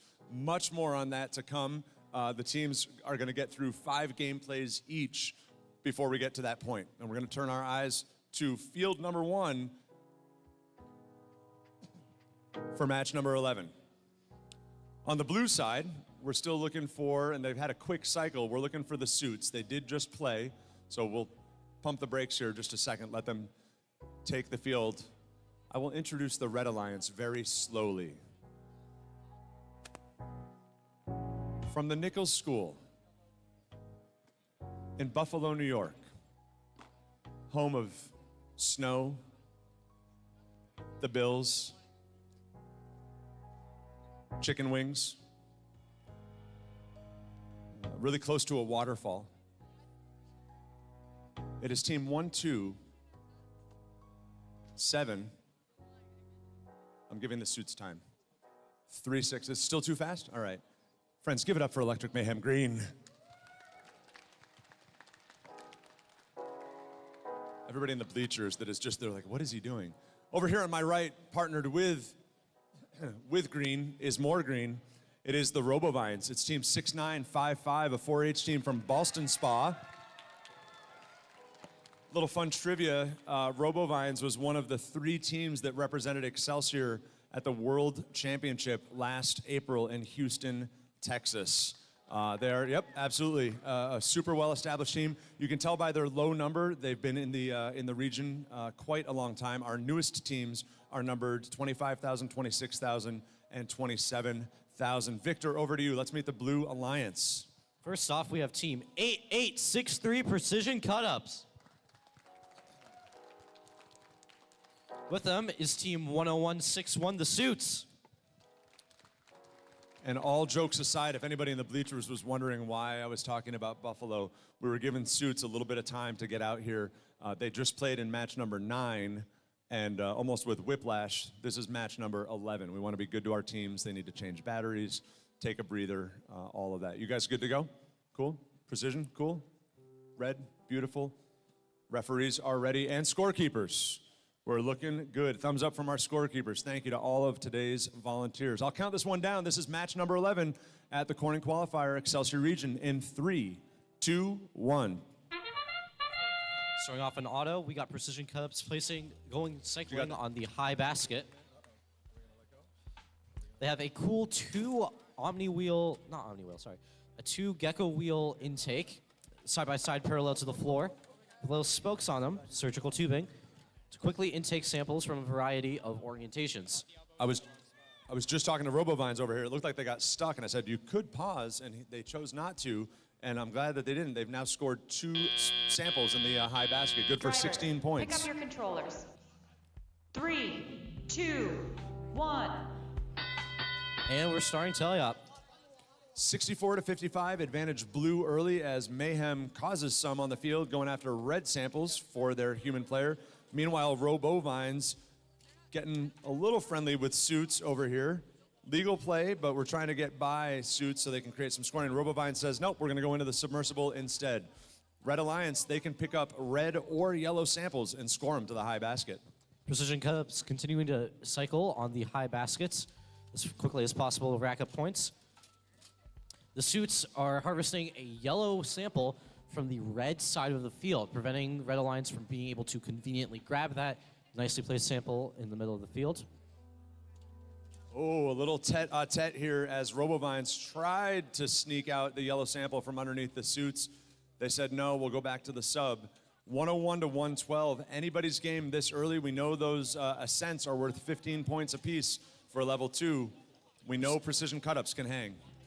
Precision Cups continuing to harvest and score in the high basket, racking up a lot of points. There you go. There you go. Suits continuing to get that one yellow sample. They got it. RoboVines drops, then picks up, now transfers that sample up to the high basket. Good for 8 points. Blue is pulling ahead 176 to 119, largely, I think, on the shoulders of Precision Cut-Ups. Look at that high basket there, Victor, in the back end. It is rack stacked and loaded with a bunch of samples. Endgame now 192 to 119 as RoboVines takes a red sample to the high basket. The Suits are feeding Precision Cut-Ups some of the samples that they're collecting. Nice teamwork on cycling on the one high basket. And we're getting stage 2 and stage 1 ascends. Precision Cut-Ups get to stage 2. Suits with the stage 1. We know Mayhem had tried for their level 2 earlier. That's game. Uh-huh.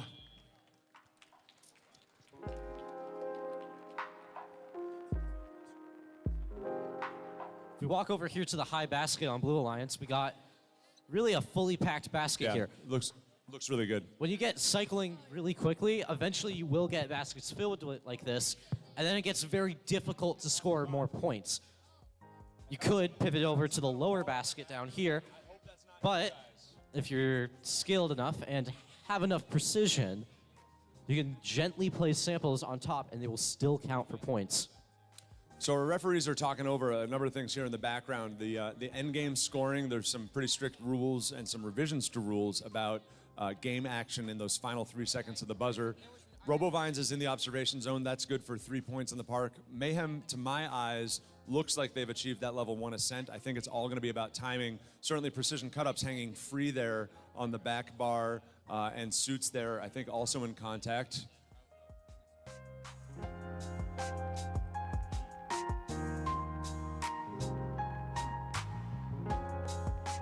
So there's a trade-off there, just overhearing Bradley. This is shared to announce or free to announce, but there is a rule that teams really need to come off the controllers at the start of the buzzer.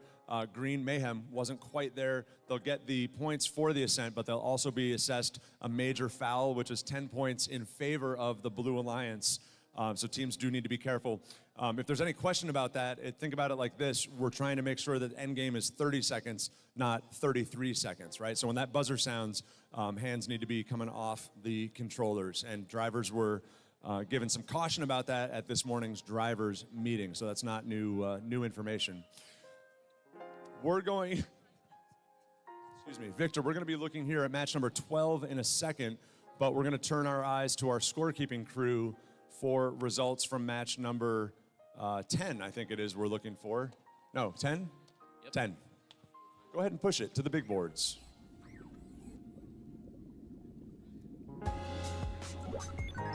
And it's a win for the Red Alliance.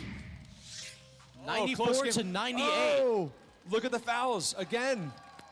Unfortunately, look at the fouls.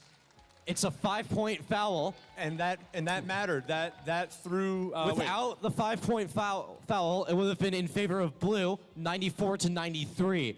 So there you go. Fair play can really make or break a game. It would have been a 1-point swing in favor of blue if it weren't for the 5-point foul. That's crazy. 1-point game without the foul. Crazy, crazy. All right, we've got a thumbs up from Bradley to keep things moving. Over here on the Red Alliance, I need to know how much sleep you guys didn't get last night. Quite a bit you did not get, right? You got into town late. You played at Peekskill yesterday. Are you running on coffee right now? Sugar? You got more sleep here than Peekskill. Friends, won't you give it up? Give them a warm welcome. It's Team 25707. It's Solar Flare. They are doing a double this weekend. Peekskill and Corning both. They are partnered with one of our oldest teams in the region. It's Team 6347. It's Nerds of a Feather. Speaking of old, long-lasting teams, you know them. It's Team 5485, the Gorilla Bots. And they are partnered up with a cousin or sister team right about 10-minute drive away from where Gorilla Bots is at. We got Team 12833, Mechanical Meltdown. And interesting point. It'll be really, really curious I am to see how the Blue Alliance performs. They've played together many times this season. They know each other's strengths. We'll see how that plays out. Mech Melt, Gorilla, thumbs, solid. Friends over here, thumbs all the way around. Referees, love it. And to our scorekeepers, we've got it from you, Victor. Count it down. 3, 2, 1. And we're at the start of auto. Solar Flare goes to the high basket with their first sample. They've harvested a second autonomously. Up and in, 8 more points for the Red Alliance. Gorilla Bots setting up 3 different specimens. Their auto, narrowly missed some. And Mechanical Meltdown cycling on the high basket, thus far getting 3 in. Can they get a 4th? Gorilla Bots having an uncharacteristic miss there on their usually very effective specimen hang. We'll see if they recover here. And Telly up. Pick up your controllers.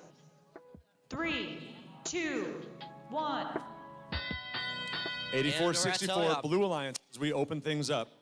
3 robots all racing to the submersible immediately. Gorilla Bots collecting more blue samples to make specimens to quickly score towards the end of the match. Solar Flare has a really nice pivoting servo-controlled gripper in and out of the submersible on their extendo very, very efficiently. Meanwhile, Gorilla Bots right next to him doing the same thing. Nerds of a Feather had to dislodge a sample so that they didn't incur a penalty. They've got it off. They're trying to harvest a specimen back to their human player. Victor? Just as a testament to how fast and good this strategy of getting samples and setting up specimen is, we are currently 40 seconds into the match, and Gorilla Bots has what looks like 10 specimens assembled and ready to be played. And furthermore, Mechanical Meltdown looks like they have about 10 samples in their high basket. That said, I believe you, 122 to 120 so far. Those blue specimens, here comes Gorilla Bots late in the game, and it doesn't look like Red has an answer for that rack of specimens. Solar Flare doing beautiful work over here next to me on the high basket. They've got one internal to their bot, though. Oh, nicely done. They got it out with some cardboard shielding. Mechanical Meltdown focusing on getting a yellow sample, freeing up blues for Gorilla Bots to score as specimens. Once Gorilla Bots has their walls set like that, Victor, they are just an absolute scoring machine. We've got now 6 more in reserve on the wall as we enter endgame. Gorilla Bots filling out the entire chamber. A genuine concern regarding this season is that there is a limit to how many game elements you can score in the high basket or high chamber. Unfortunately, Solar Flare suffered a stuck specimen or sample there deep in their robot that their shielding couldn't account for. They went for the level 2 ascent. That's a great one right there. We got 2 level 2 ascends. Some good gameplay here by Gorilla Bots, extending their intake out into the observation zone. In order to count as parked, all that you have to do is break the vertical plane. 12 specimens for that strong Blue Alliance, Mech Melt and Gorilla Bots. Really well done there. Beautiful basket work from Solar Flare. That stuck sample took them out of the mix late.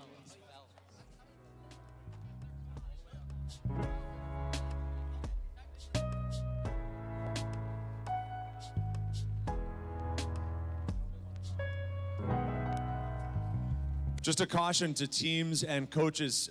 Teams need to wait until their drive team leaves the driver's box to confer and debrief. We appreciate that support, coaches and mentors, if you could help that out. We got the okay from Bradley to clear the field.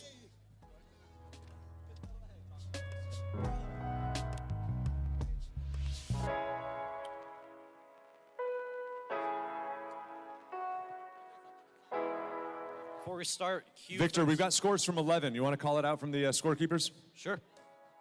Go ahead and push it, scorekeepers. And it's the Blue Alliance with a score of 169 to 143. Still penalties here. 13 fouls over, giving 15 points of penalty awarded to the Blue Alliance for this. It does not seem to have an effect as to whether or not Blue would have won. Robovine's dropping down to rank 11.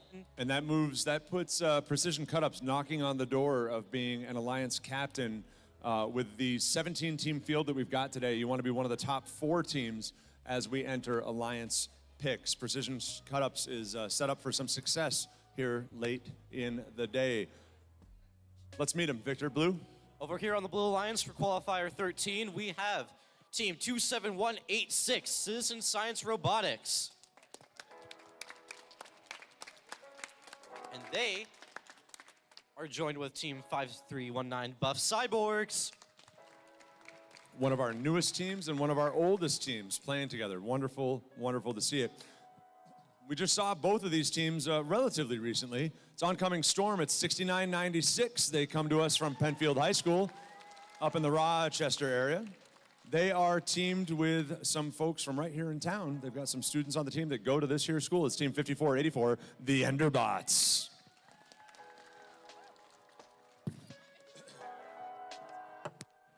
All sorts of wild gesticulations from our Enderbot friends over here. We're gonna wait for our referees to clear out after a question box question and turn their attention over here to field number 1.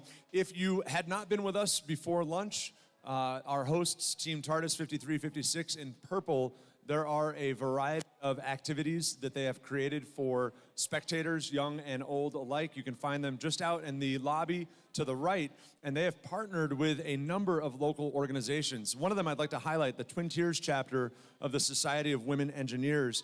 They are here to share with our female students, especially our seniors, a scholarship opportunity.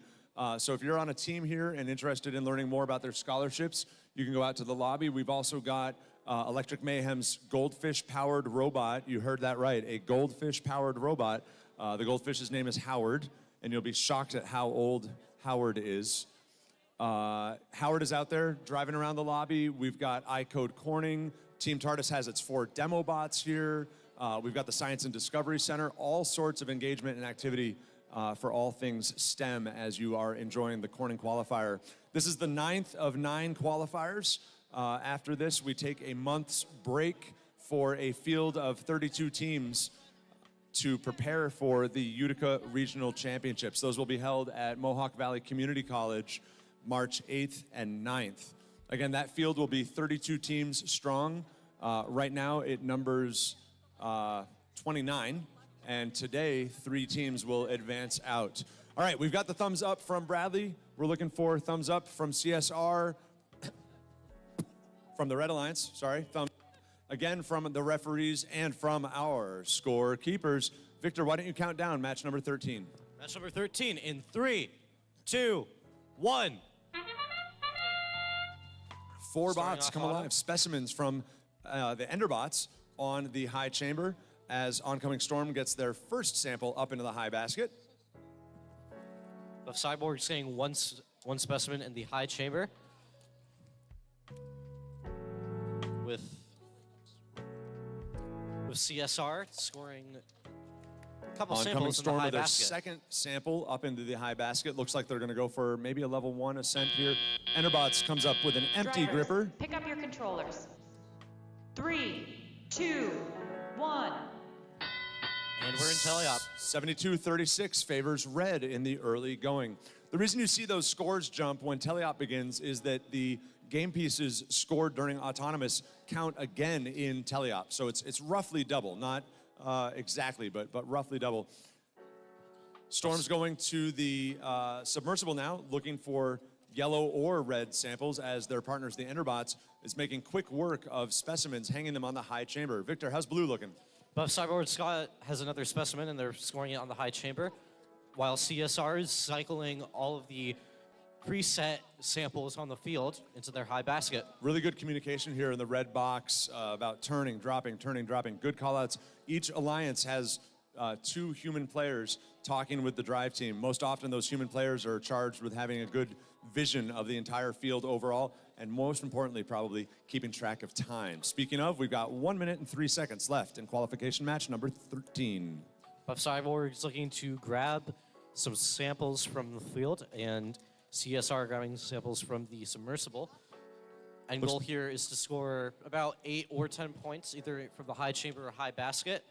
CSR getting another high chamber scored.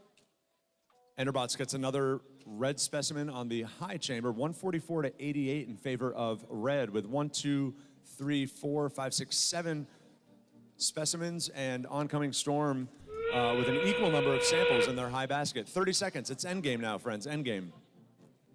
Buff Cyborgs with another specimen ready for their high chamber.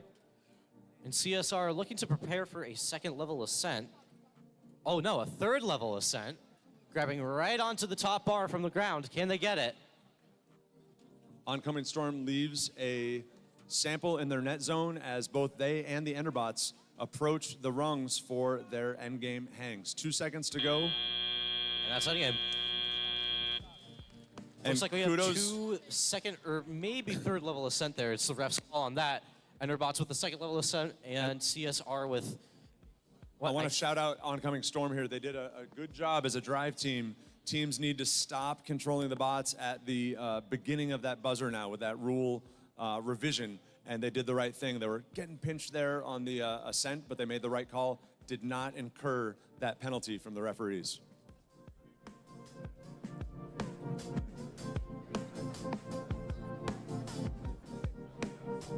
All right, that does us on 13. We're looking for scores from 12 from our scorekeepers. Push to the big boards, please. We're streaming at excelsiorny.org/live. You're seeing this live as we are. Here we go. From match number 12, goes to the Blue Alliance. Holy cow, 266 to 164. Clean match. Love to see it.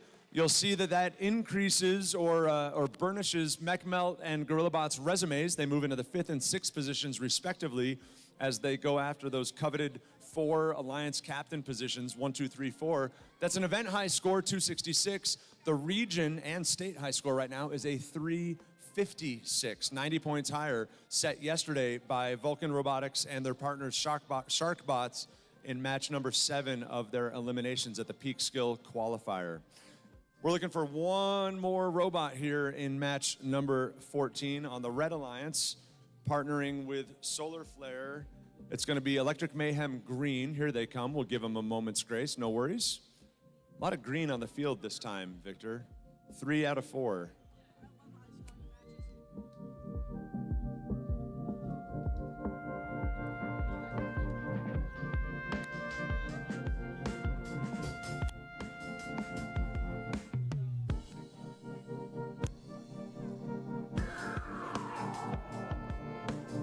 So I just overheard Mayhem Green. I'll check in with Tyler and Lisa on this. They just had judges in their pits, so they haven't been able to confer. So we're going to give teams a little bit of time. This autonomous phase of the game, teams want to synergize, right? Teams want to run the correct autonomous program and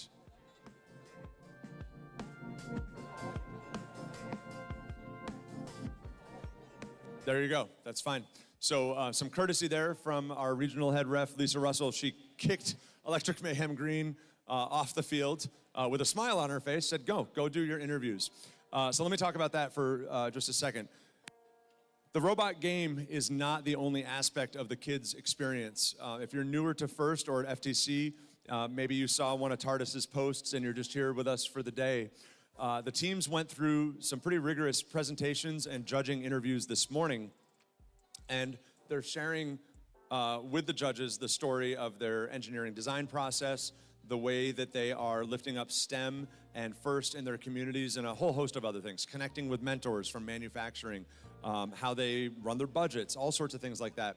The judges, when you hear us say judges are in the pits, that means that the kids planted some seeds in the morning, and the judges are now visiting to follow up to make some additional queries. They might say, you told us about your outreach with that Lego team, tell us a little bit more about that. Or you told us about that fundraising that you were doing, tell us how that's going, whatever.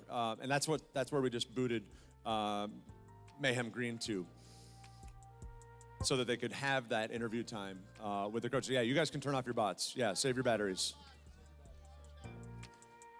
So we're gonna give them some space and grace, a little bit of time for that. No rush. We have a field of 17 teams. Of note, 9 of the teams here with us today have already advanced to the Utica Qualifier. Again, that'll be the 2-day event held on March 8th and 9th. So that leaves 8 of the teams here today vying for those 3 spots, those what we call advancement slots. You can do the math on that, and it's safe to assume that some of the teams, and Mayhem's back. Some of the teams that have already advanced will likely be in advancement slots today, and so that opportunity then will kind of shuffle down the order. More on that when we get to the award ceremony. You'll see it happen in real time when Lisa announces the advancements. So we're gonna give everybody here a second just to breathe, right? Check out batteries, check out voltages, make sure that our specimens are loaded, that we have booted up the correct programs to init. We don't want any silly mistakes from all of these transitions. We are happy to make sure that we can give every shot to these kids to get it right.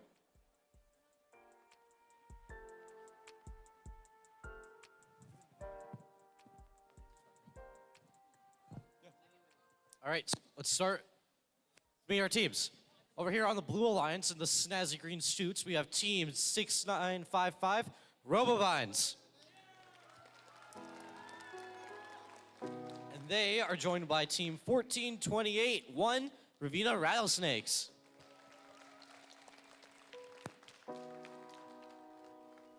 Over here on the Red Alliance, it's our overnighters, again, our 25707 Solar Flare crew that was at Peak Skill yesterday.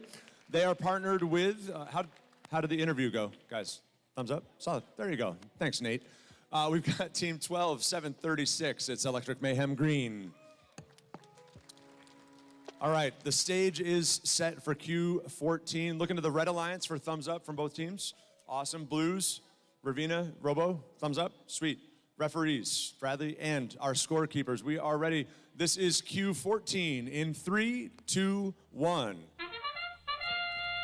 4 robots in motion. Love to see it. Basket from Solar Flare. Specimen from Green. Victor, how's things on the blue side? Robovines with a nice blue specimen. Seems to have stopped their auto right then and there.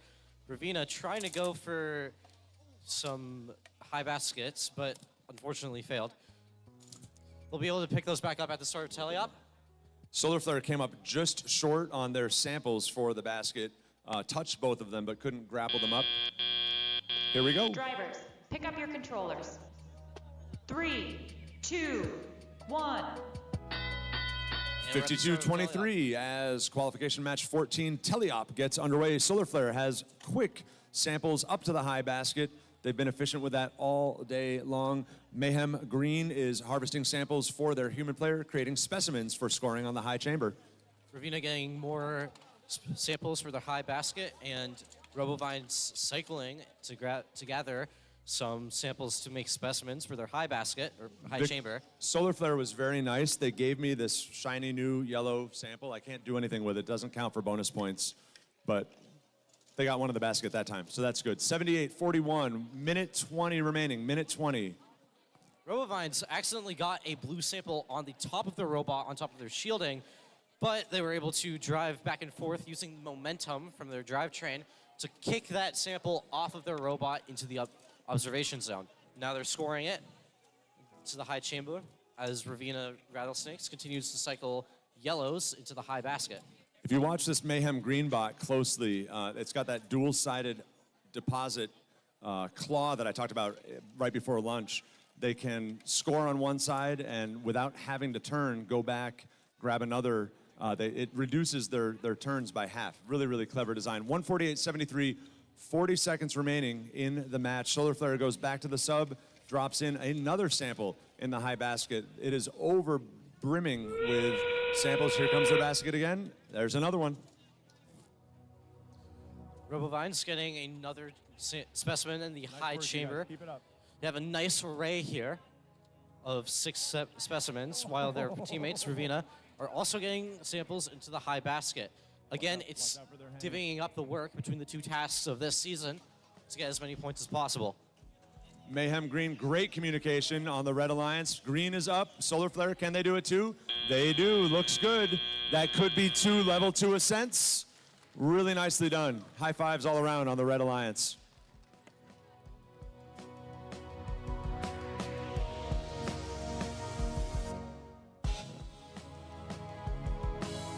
So with that, 14 is wrapped up. That means we're looking for a result from match 13. We're going to get that pushed to the big boards here. Victor, why don't you call it out?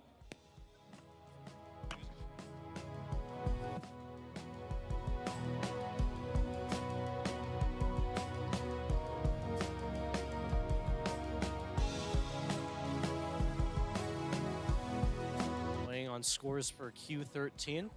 Here it is. And it's Red Alliance. They score of 179 to 116. Nice clean match, no fouls. Got 128 points in teleop, 36 in auto. And that also means, Victor, the Enderbots 5484 local team goes to the #1 position, setting the stage for them to be an Alliance captain. We've still got gameplay left. That could change. Oncoming Storm slides up into the #2 position. Great for them as well. So, let's meet the Blue Alliance for match 15 as we're waiting for Red. First off, we have team 6996 Oncoming Storm. And I'm just going to say this a little slowly to give some time. We got team 25369 Steampunks. Oh, I love the train whistle. All right, let's kick it over to Red. I love it. All right, they are facing off against a team that's, I believe, pretty high up in the rankings. Speaking of rankings, it's team 8863. It's Precision Cut-Ups. They're from Tully, New York. Originally founded in 2014, just 2 years after their partner. It's 6347, Nerds of a Feather. They're from Clinton, New York.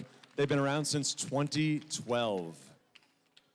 Yeah, Cut-Ups there, ranked #7. Again, Storm, we highlighted them. #2, teams are vying to build a resume so that they can either be an Alliance captain or be in the mix as what we would call an Alliance partner or a pick. Thumbs up from Bradley as he comes in. Blue Alliance, Punks and Storm, looking good over there. Friends over here, Nerds, Cut-Ups, beautiful. Bradley, thumbs up on the referees, and we see the high sign from our scorekeepers. Victor, why don't you count this one down, bud? Hold it. Do we have thumbs up from Nerds of a Feather? Give him a second. Making sure that wires are sorted out. We want to make sure that wires are nice, well placed. That way they don't get caught on any moving parts of the robot, or something might get yanked. Maybe a motor will break. That happened over on the demo field about an hour ago. TARDIS or somebody nearby, can we get some electrical tape on field #1, please? We'll give them a moment. Thank you. Hey, audience, here's one for you. Thinking about lunch. What did the robot eat when it was only a little bit hungry? Microchips? Microchips. So good. Or just, yes, a little bit. I like that one too. Nice. That's great. What you call a super psyched up robot? What? Amped. Nice. Nice. I'll take it.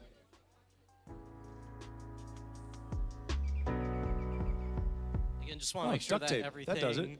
is secured on all the robots. That way everyone's got a fair shot. No risk of any mishaps happening on field. So Nerds is just adjusting their wiring harness here. Thank you for that thumbs up. And we'll go back to Bradley once we get him here at the field to verify that all is in order. Blue, again, just a quick check-in. You guys looking good? Cool. And back here, solid? Cool. Do we have any players on the field? Good, awesome. And scorekeepers again. Now, Victor, over to you. This is qualifier number 15 in 3, 2, 1.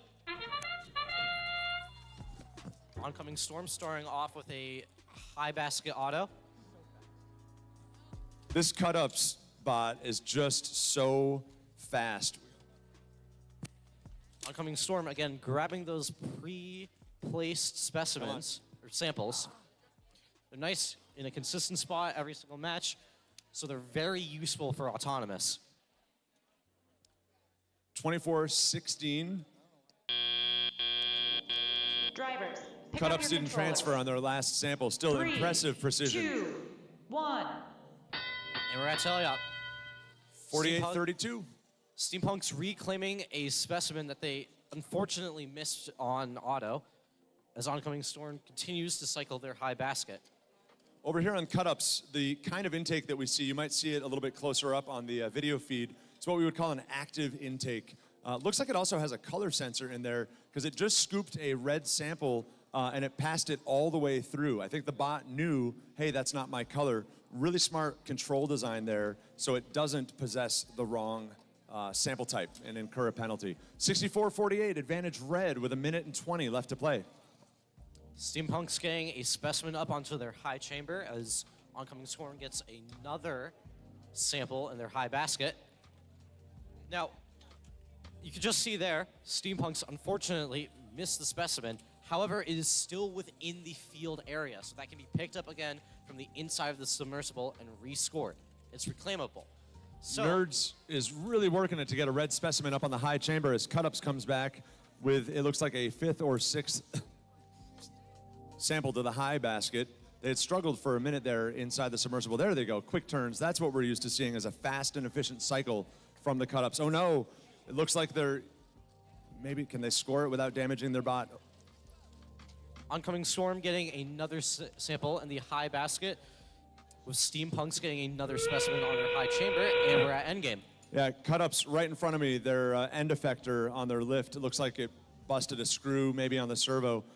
And it also looks like they're struggling to get their hook set for this level 2 ascent. They can't make it hit the bar. Another There they go. specimen in the high chamber by Steampunks as we're prepping some level 2 ascents. Are we gonna get it? Love to see it. Steampunks get it. And Oncoming Storm gets it right on time. Give it up for these kids. 3 level 2 hangs. Match number 15. That is awesome. High fives on the Blue Alliance. Really well done. Absolutely great showing on the ascend in endgame here. Precision's drive team assures me it's probably just a screw loose on their servo arm, so good luck to them in the rest of their matches. We stroll our way back over to field number 2, and we look to our scorekeepers for results from a match or 3 ago. A little bit of 14? strategy or game. Oh, here we go. Red Alliance wins. Takes it. Oh, with 120 to 214. 10 foul points scored to the Blue Alliance.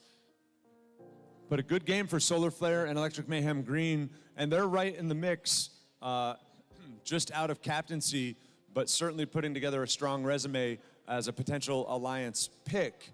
We'll get into those Alliance selections closer to, I don't know, maybe 3 o'clock or so. We're gonna keep on rolling through matches, try to stay right on schedule as we see our head ref over here. We're still missing a robot though, aren't we? This is gonna be the suits. We're looking for CSR. CSR, won't you please join us on field number 2? A little bit of strategy or game plan stuff here. An interesting thing is regarding specimens versus high basket. Specimen will generally take longer to do since you have to assemble them and can be a little bit tricky given the clipping mechanic. However, although they score more points, 2 more, 10 on a high chamber specimen versus 8 on the high basket, they're also, I'd argue, safer. If you fail to properly clip a specimen on the high chamber, it'll fall within the field and can be reclaimed. That way you can still get the points. If you misplace a sample in the high basket and it falls out of the field, that's it. That cycle and those 8 points are lost. So I'd argue that although specimens take longer, they are safer to do. We've got teams on the field. Let's get to it. We've got Proto over here, team 17222. They are partnered with the Battery Battalion. It's team 27,364. They are a family and community team hailing from Rome, New York. This again is their rookie season. Victor, Blue Alliance. Over on blue, we have team 10161, the Suits. And they are partnered up with team 27186, CSR. And we are looking Suits. CSR, thumbs up from y'all. Excellent. My friends over on this side, cool. Referees and scorekeepers. We're going to get... Scorekeepers, got it. We're going to get right to it. Qualification match number 16 in 3, 2, 1. Now we're at the start of auto. 3 robots alive as Proto hooks their first specimen to the top. Battery Battalion looks like they interrupted their auto. Something was amiss. Maybe it was the wrong program, not sure. Proto harvests a sample to their human player. Human player turns it into a specimen as the bot comes back in to try to score. CSR cycling on the high basket. They get one from the pre-placed samples on the field. The look on the Proto-Humans player face, he didn't quite believe that that happened. They got there in by a whisker on the high chamber. 2, 1. 43-20, 2 minutes to play. Suits starting off by also going for a high basket along with CSR.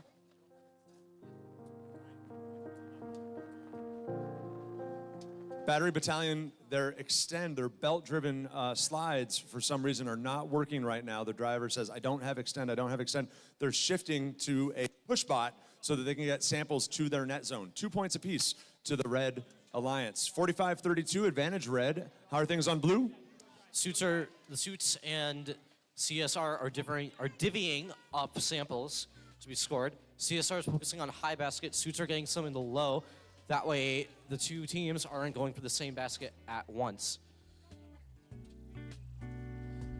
Suits grabbing a blue sample from the ground with their interesting flexible gripper. It looks like it's flexible plastic with some string tying the edges up.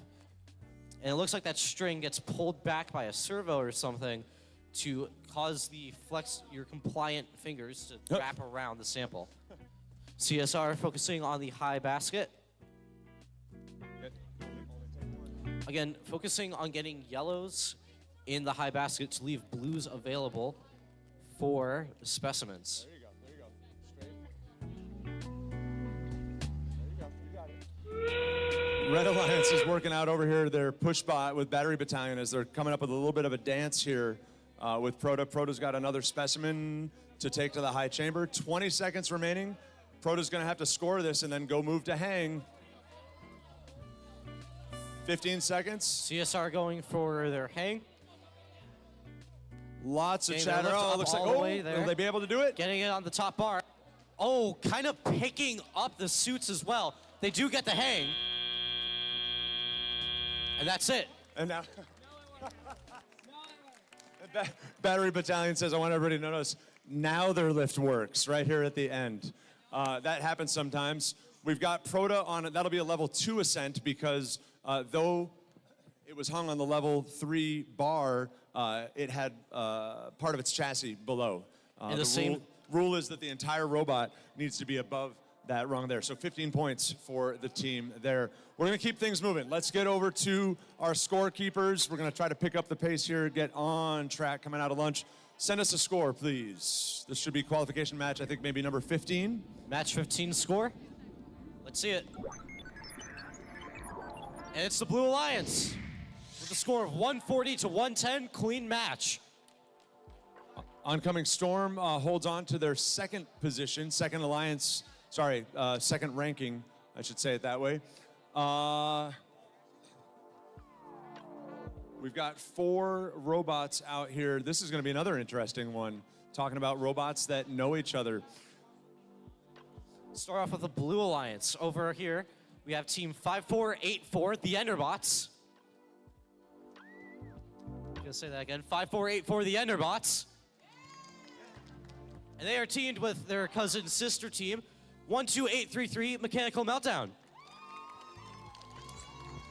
Enderbots enters this match in the number 1 overall spot. Mechanical Meltdown knocking on the door. They're currently ranked 5th.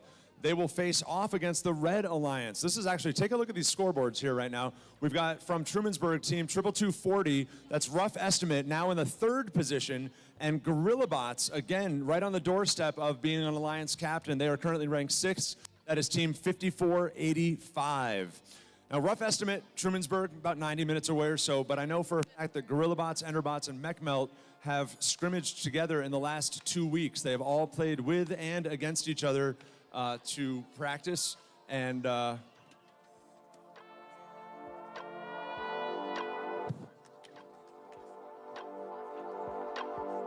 rough estimates looking for some FTA support.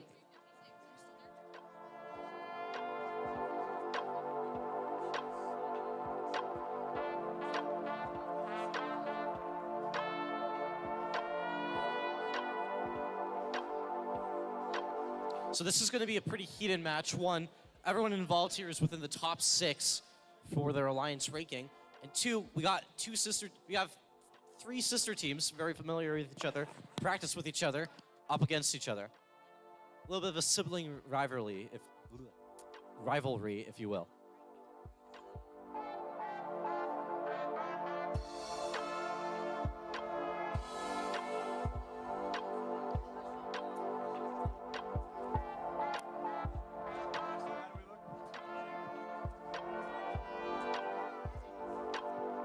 Giving us some time to discuss general things. If you were not with us this morning, another opportunity for you is if you're looking at the competition fields from the bleachers, over to the right, you can see all the tents and the displays. That's what we call the pits. That is a place where you, with a pair of safety glasses, are welcome to visit. So if you've got maybe a younger member of the crowd or somebody that is new to FIRST, FTC, and robotics, you are welcome to go interact with the teams, learn about their journeys in this Into the Deep season. All we ask is that you wear and then return some safety glasses. The fine folks at the entrance to the pits there, the purple team TARDIS, will equip you. But we do invite you to get back there and learn more about this program. Looks like our FTA Justin has settled in for the long haul here with Rough Estimate.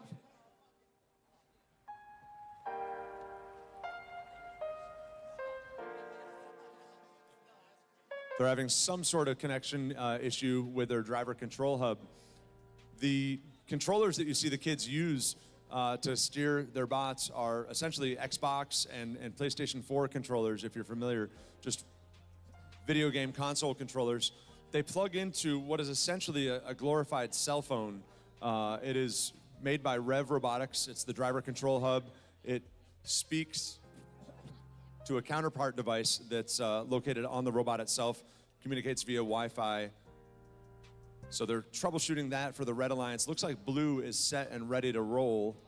Can we get thumbs up from the Blue Alliance?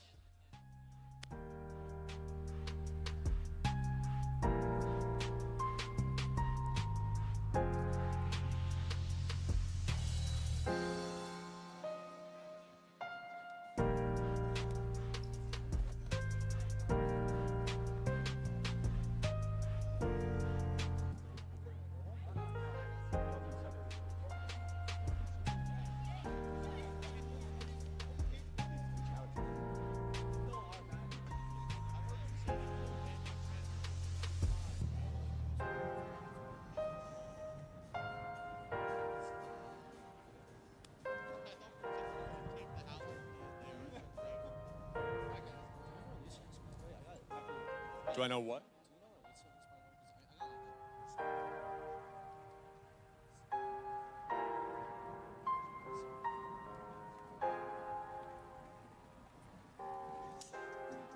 A little bit of surgery here on the infield for the Red Alliance. GorillaBots has a broken limit switch on their intake, and so they are, I think, either disabling or snipping it off or otherwise doing some light surgery. Enderbots has unplugged their controller. Mechmelt is going to take off their hair. It's crazy. Everything's just, it's mayhem. Wait, mayhem. Oh.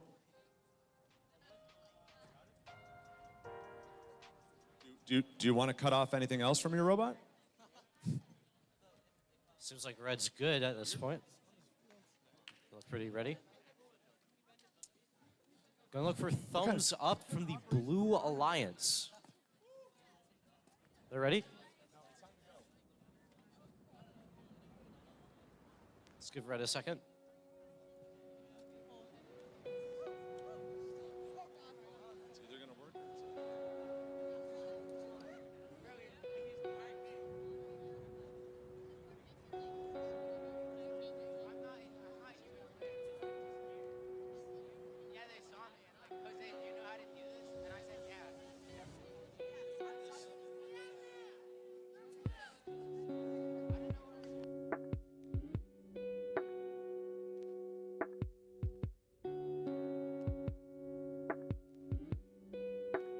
All right, we're gonna move this thing along. So that was a lot of disruption. I want you all to think about the programs you've loaded. Make sure you're initialized the proper way. Make sure you've got your specimens where you want them. Make sure your hair and hats are all put on properly. Blue Alliance, we good? Cool. Red Alliance, are we good? Nolan Finn, all right. Bradley, after all that, we good? Justin, you good? Cool, awesome. Scorekeepers. Here is qualification match number 17 in 3, 2, 1. Starting off, Enderbot's going for a high chamber specimen. They get it. Mechanical Meltdown also getting a high basket sample. Enderbot's assembling more specimens for their auto. GorillaBots is built and programmed for a 5 specimen auto, but they came up short with 1, and they overshot their chamber. They stopped their program. We'll see what happens for them in their teleop. samples from underneath. Mechanical Meltdown getting more samples into their high basket. I really like Mechanical Meltdown's method of getting a level 1 ascend on auto. Just a servo with 3, 2, 1. Start teleop. My bad. All right, we are at a 95-20 advantage blue as we start. We're going to see if GorillaBots has recovered from that technical issue that they were having. Rough estimate slides out of position. We'll see if they are handling the specimen game or sample. Looking for cooperation out of the bots. They're bringing a specimen back to their human player. Mechanical Meltdown getting more samples into their high basket, with Enderbots getting more blue samples to form specimens for their high chamber. GorillaBots is playing the basket game this time around, making quick work of all these yellow samples. We'll see if they go back to specimens or they're going to harvest from the sub for the remainder of the game. Mechanical Meltdown almost getting close to filling their high basket. Hopefully they can get some nice, quick, precise placement of samples up there. With Enderbots getting what looks like 3 specimens ready for high chamber. Rough estimate Missing one. has a specimen in its gripper, 3D printed it looks like. They're trying to affix it to the high chamber.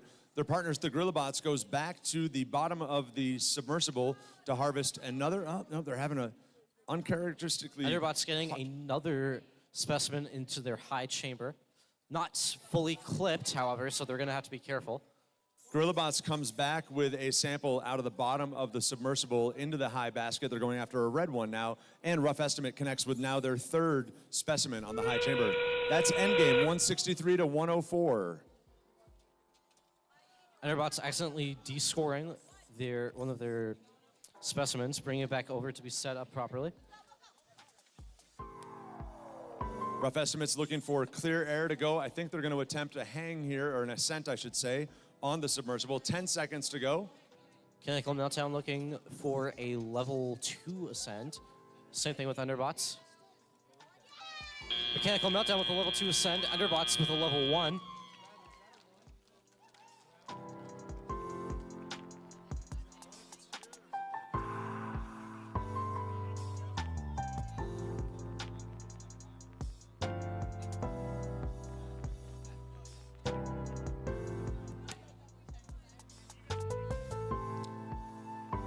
All right, that was Qual 17, I believe. So we're going towards 18. We're going to hear about 16 first as our scorekeepers publish that to the big boards. Here we are. Qualifier 16. Red wins 110-56.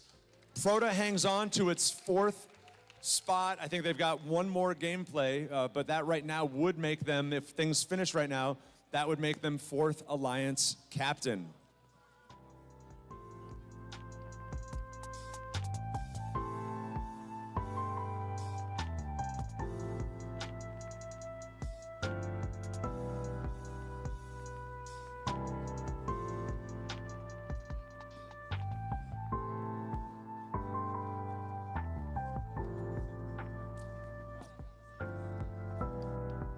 All right, Victor, let's meet our Blue Alliance for qualification match number 18. We're getting there on the finish line, buddy.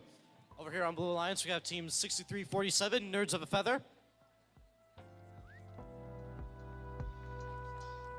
And they are joined by team 14281, Ravina Rattlesnakes. There it is. And they are partnered with team 5319 from Buffalo. It's the Buff Cyborgs. And they are partnered with team 10161. It's the Suits. They're not playing with a full deck. They're just not. But they're great. Their wheels fell off. And this is a really, really cool gripper. There is literally nothing else like it in the room. It's a bottle. Is it like a Gatorade bottle, a milk bottle? Do we know? Water bottle? We don't even know anymore. Just the bottle. It's a really, really neat idea. Cable driven, or rope driven, right? Beautiful stuff. All right, we are waiting for our referee crew to make it over here. They had a question about ascents from the last match, so we'll give them time to get on over here. What's going to happen after match 22, we will push the ranking board to the live stream and to all of the in-house displays, and teams that have been scouting each other all day, those first 4 teams will will be needing to pay attention and get ready to make some decisions about alliance selections. Teams can move up, just briefly, if team 1 picks team 2, then team 5 becomes team 4. We'll talk more about that as everybody shuffles up. There's a script for it. I'll share the whole thing with you. The kids could probably recite it from memory, but that will come after match 22. There'll be a little bit of a break for those alliance picks, and there'll be a little bit of a break before we get into eliminations as well. That allows the teams to re-inspect for the double elimination bracket. We'll go through those, I don't know, it's 6 or 7 matches, and then our awards ceremony as well. That's where those judged awards come into play. I was talking about those about a half an hour ago. That's where the judges visit with the teams in the pits. That's where Mayhem had to go during match, I think it was match 14. Teams are getting evaluated for their control systems, for the innovations inherent in their designs, for their outreach in their local community to youth and to STEM professionals and more. And the judges are going through all of that data. Teams produce a portfolio, they review and assess those, they do those pit interviews, and it's all for sake of honoring these students' hard work throughout the season with any of a variety of judged awards. Again, much more on that. I see some zebras coming our way. The herd is migrating from west to east in search of points to graze on. And we're getting a thumbs up from the head zebra. All right. Nerds and rattlesnakes. Do we have a thumbs up from both of you? Solid. Thumbs from the Suits.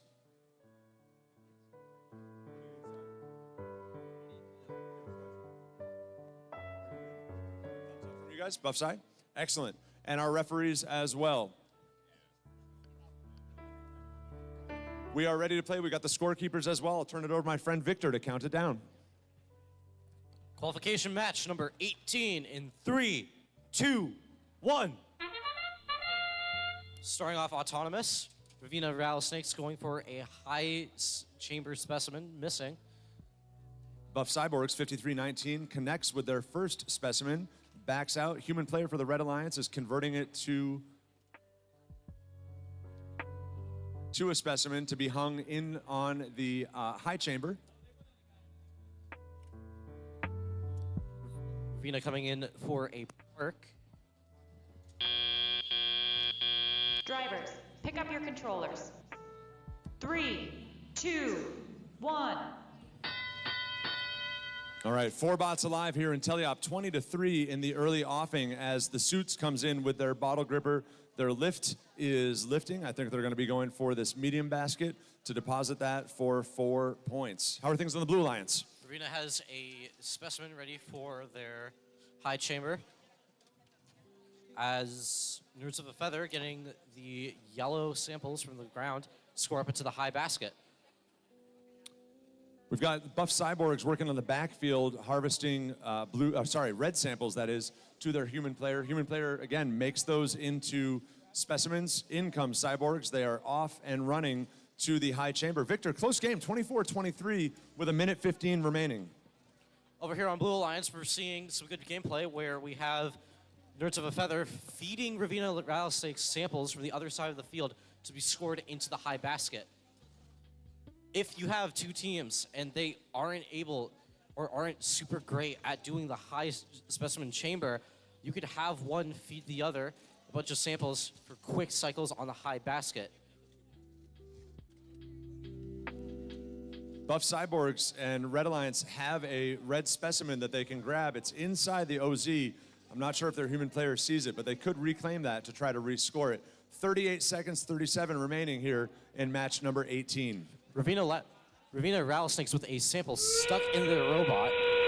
Since they have one stuck in there, they're not going to be able to grab anything.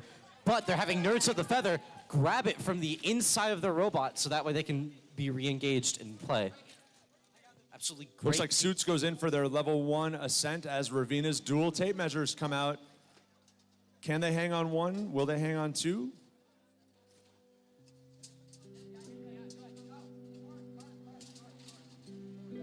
Just tape measures everywhere.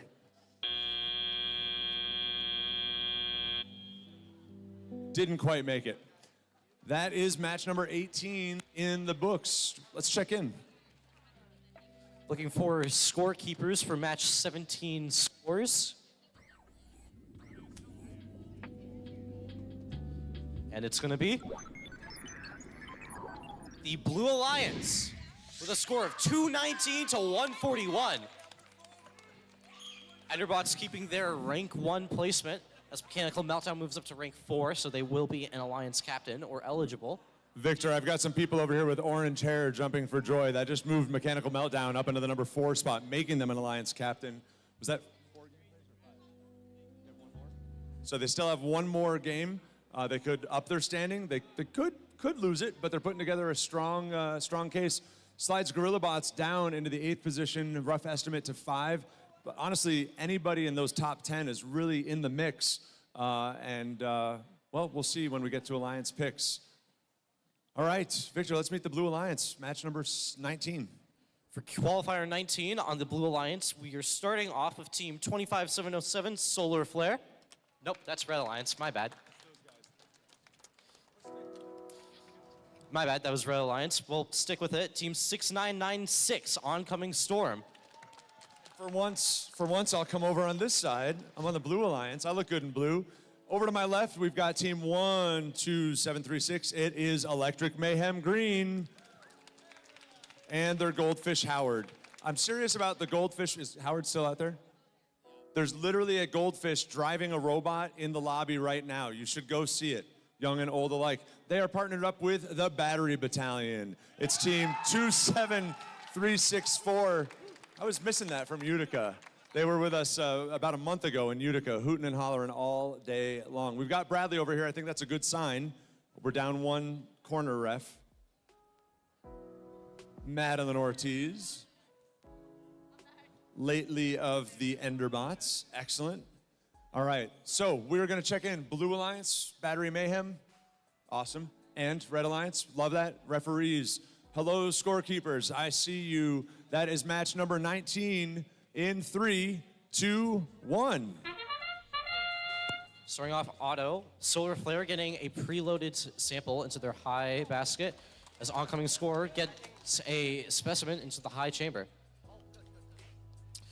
Again, Solar Flare getting another sample from the ground into their high basket. Everything scored during autonomous is worth double the points since it's counted both in auto and teleop. Ending off auto, Solar Flare has gone 3 samples into the high basket, and Oncoming Storm has gone into 1 specimen on the high chamber. Drivers, pick up your controllers. 3, 2, 1. On the tape. It's on the tape. Starting off teleop, we were looking at 31 on blue, 76 on red. Getting the last couple samples from the floor into the high basket. And over on blue, more high basket play and specimen play by Electric Mayhem Green and Battery Battalion. Green's got a lot of really good communication with their alliance partners, back and forth. Strong specimen play. Looks like Oncoming Storm's looking to equal it. We've got some specimens up for the grabs on the floor there with you, Victor, on the red side. Solar Flare getting a nice number of cycles into the high basket here. Looks like 7 at this point. They're coming in for number 8 as Oncoming Storm is looking to get another specimen into their high chamber. Now, even though we have specimens lost, presumably lost on the field over here on Red Alliance, they can be push-bought back into the observation zone to be scored. The communication over here on the Blue Alliance is fantastic, but it's also stressing me out. In, out, back up, drop it. They're doing an awesome job communicating. Battery Battalion with another. We've got now 103 to 150. Advantage goes to red here in qualification match number 19. Battery Battalion back with another sample as they ram into the basket. There they go. Over here back on Red Alliance, we got a 3rd specimen going into the high chamber. And at this point, the high basket's looking pretty full. I can see some clean room for a couple more samples, but pretty soon it's going to have to be very careful placement. And let's look at the difference in gameplay here, Victor. The cycle speed for Solar Flare is really just breakneck. Their bucket is almost full. It looks like stacked cordwood over there. Battalion, don't sleep on them. They're doing a great job, but the specimens from blue can't equal that efficiency from the red basket play. Let's see how the hangs go. Could we get 4 all in the air? We haven't seen it yet today. We have 2. Oncoming Storm This could going be for it. 3. We got 3. And Yes! Look at that. Well done. Well done. Well done. Love to see it. That's one of the reasons I like Corning hosting late in the season. We get to be here. We don't see this kind of versatility in December, right? To see this, as you well know, Victor, in February, just awesome. Points, now that'll equalize. That's 30 and 30 per alliance, but we celebrate it. Wonderful, wonderful work. As we move over to field number 2, we're looking on scorekeepers for scores from qualifier 18.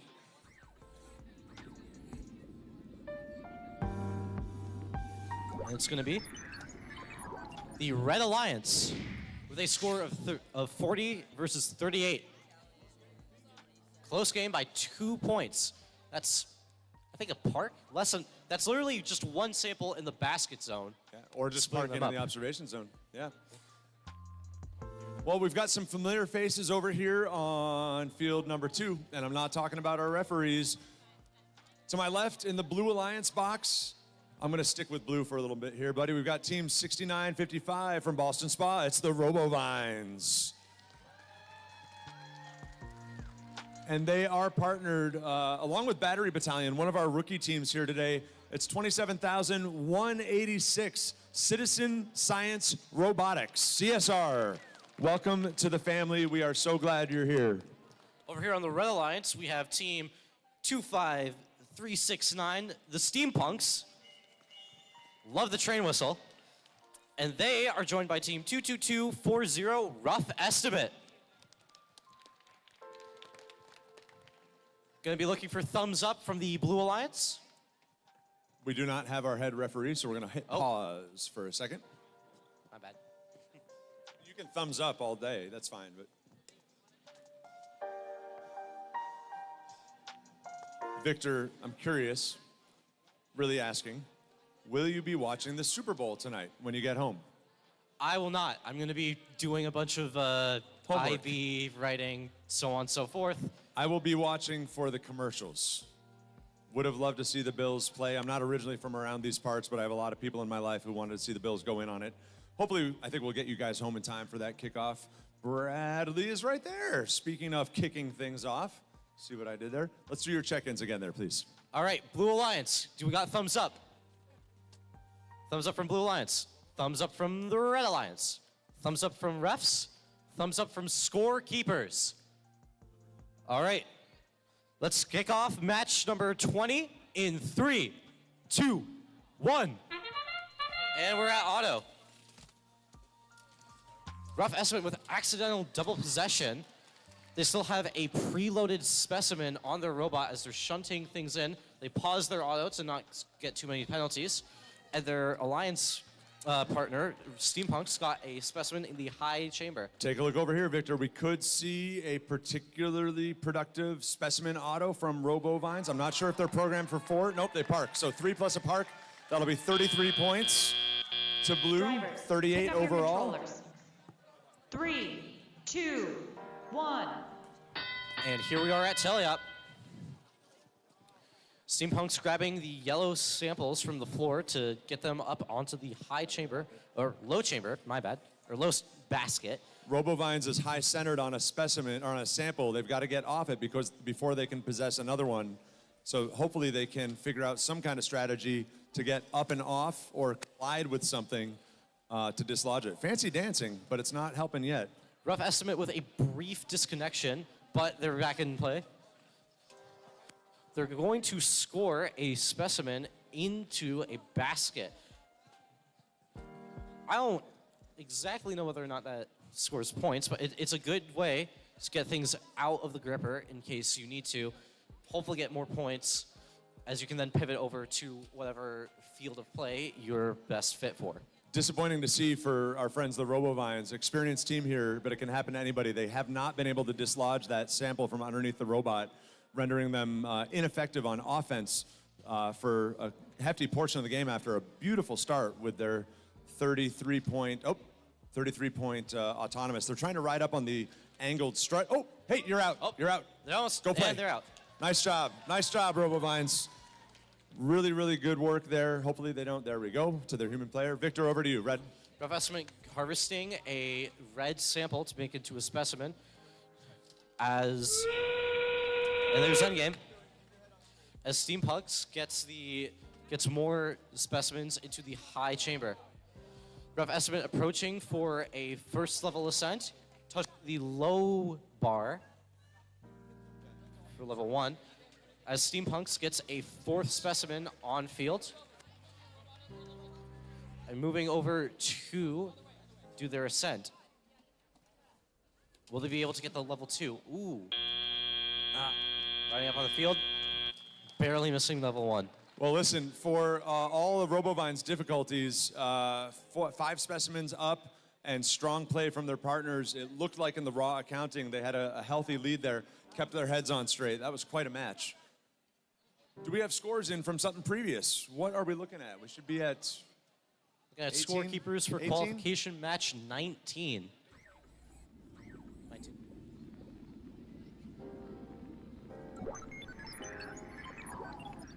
It's a Red Alliance win. Whoa, okay, 165 to 222. Nice game, really nice game. Oncoming Storm maintains their rank 2 alliance mark, while, one moment. While Battery Battalion, while Solar Flare moves up to rank 6. Anyone within that top 8 to 10 is going to have a very nice chance of being in the finals matches for tonight.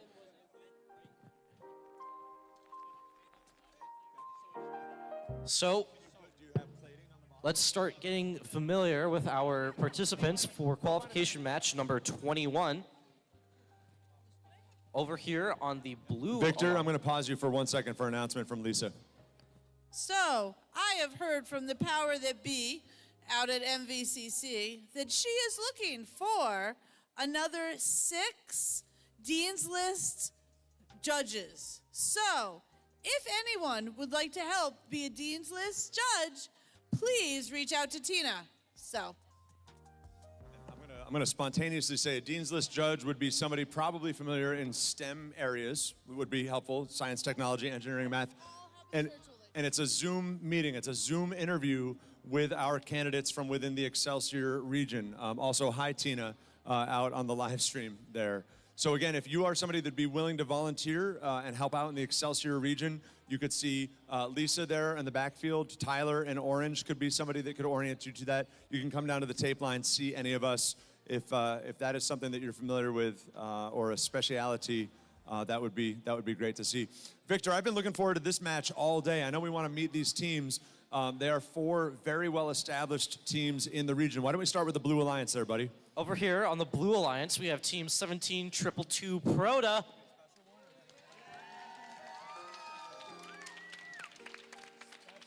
They are ranked 3 in the Alliance captain ranking, and they are teamed up with Team 8863 Precision Cut-Ups, who is our rank 8 seed for today as of right now.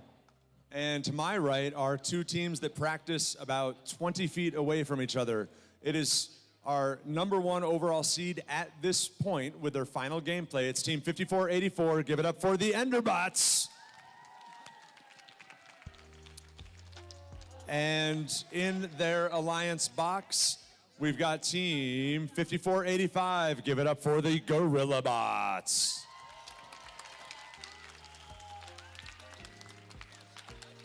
They share spare parts, they share a facility. We'll see how they share the vision of this game. I see head referee Bradley, Blue Friends on that side, Proda Precision. You guys in good shape? Thumbs up. Awesome. Corning Robotics, love that. Good luck to everybody. Thumbs up from Bradley and from the scorekeepers. Victor, I'll give honors to you. Second to last qualifier tonight.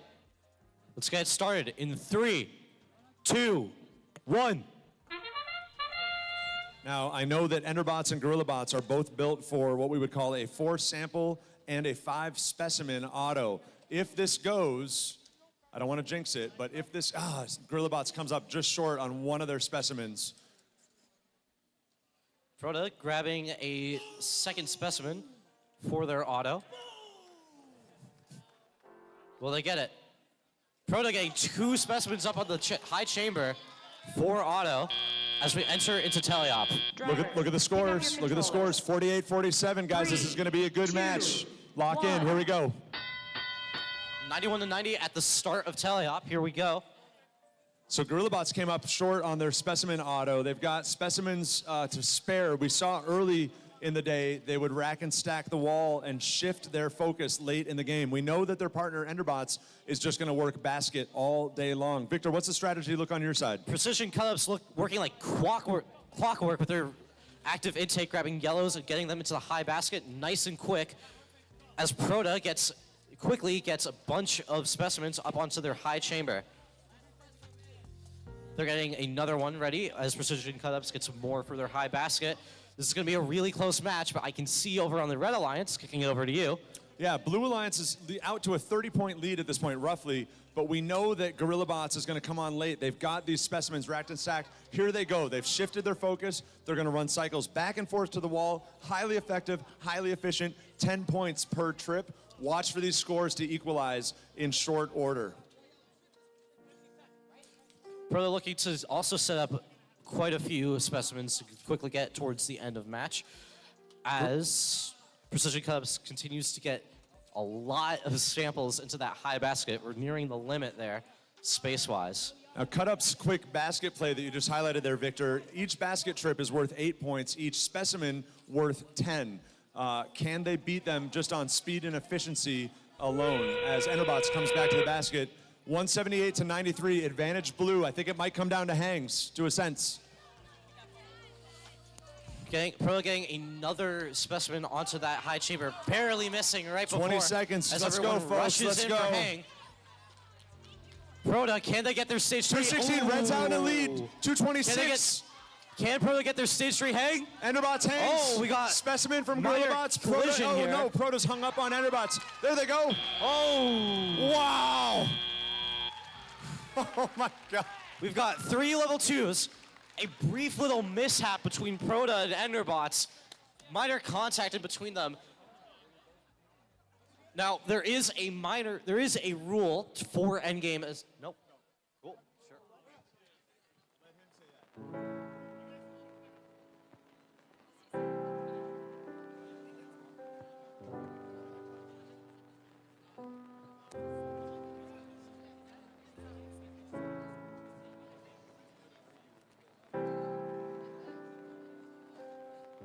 This is going to be a tough call. Both baskets almost full. Blue Alliance basket looking a little bit more stuffed than Red's, but Red with what looks like, what is that, 10 specimens on their high chamber? It's crazy. Are those from a referee, the middle basket ones? Yeah, refs generally will. All right.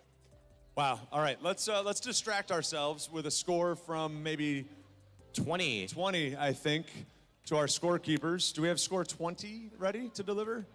Victor, take it away, buddy. All right, qualification match 20. What's it going to be? It's a Blue Alliance win with 180 to 65. 15 points foul. RoboVine's moving up to rank 10. CSR moving up to rank 11.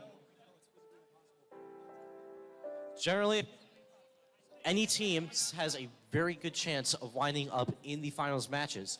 You could have a team that had an unfortunate either a randomization for their qualifications or just something happened with their auto that was predicted, and they can still get picked by their rank 1 because of really good synergy between those two teams. All right, we do have a, Nicole, can you hold that up? Stand on the chair, maybe. Nicole here in the purple, we've got a controller. This would be a field 2 controller, perhaps from match number 20 or match number 18. So coaches and mentors, maybe we can look at, let's see, oh, I'm so out of date on my paperwork here. Match 18 would have been Buff Cyborgs, The Suits, Nerds of a Feather, or Ravina. Match 20 would have been Steampunks, Rough Estimate, CSR, or RoboVines. Is anybody missing a black controller? It appears black, dark gray to me anyhow. We are gonna hold on for a second as they process out match 21.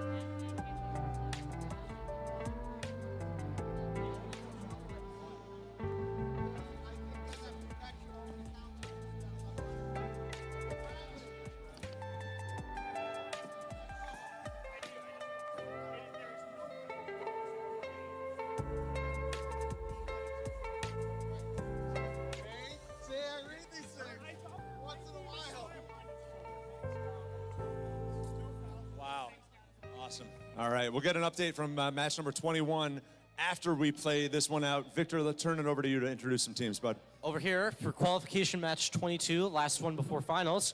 On the Red Alliance, we have team 12833 Mechanical Meltdown. Currently sitting in the 4th position. That could make them an Alliance captain. Will they hold on to it? Victor? Partnered with them is team 5319 Buff Cyborgs, our current rank 14. Hopefully they could get up in the ranks, maybe get picked for Buff Cyborgs, one of the oldest teams in our region. They're back after a hiatus for their, I think, 3rd year on this modern incarnation. They're facing off against the Steampunks. You can hear them coming. It's 25-369. There's that train whistle. And with Howard the Fish, it is bringing the mayhem. Team 12-736, Electric Mayhem Green. Friends, this will bring our qualification matches to an end. We're going to swing head referee Bradley over our way. We'll be with you with some scores after this and some updates about what happens next. But first things first, Buff Cy, Mech Melt, thumbs up. Red Alliance, Blue Alliance, Steampunks, Mayhem, excellent from our referees as well. Bradley, good to go, excellent. And scorekeepers, they've been working hard all day. Friends, we are here for match number 22 in 3, 2, 1. Starting off auto, Mechanical Meltdown going for a high basket and picking up more samples from the ground as Buff Cyborgs looks to carefully push with their drivetrain samples into their observation zone. Unfortunately, they got caught up on one, but Mechanical gets what is going for a 4th sample into their high basket. Oh no, they overrolled that sample for the basket there with you, but that'll be easy pickings for them. They'll come out and make level 1 contact. Yep, just that little piece. That is what we call a park. Drivers, pick up your controllers. 3, 2, 1. 71-23 early, Victor. How do things look on the red side, buddy?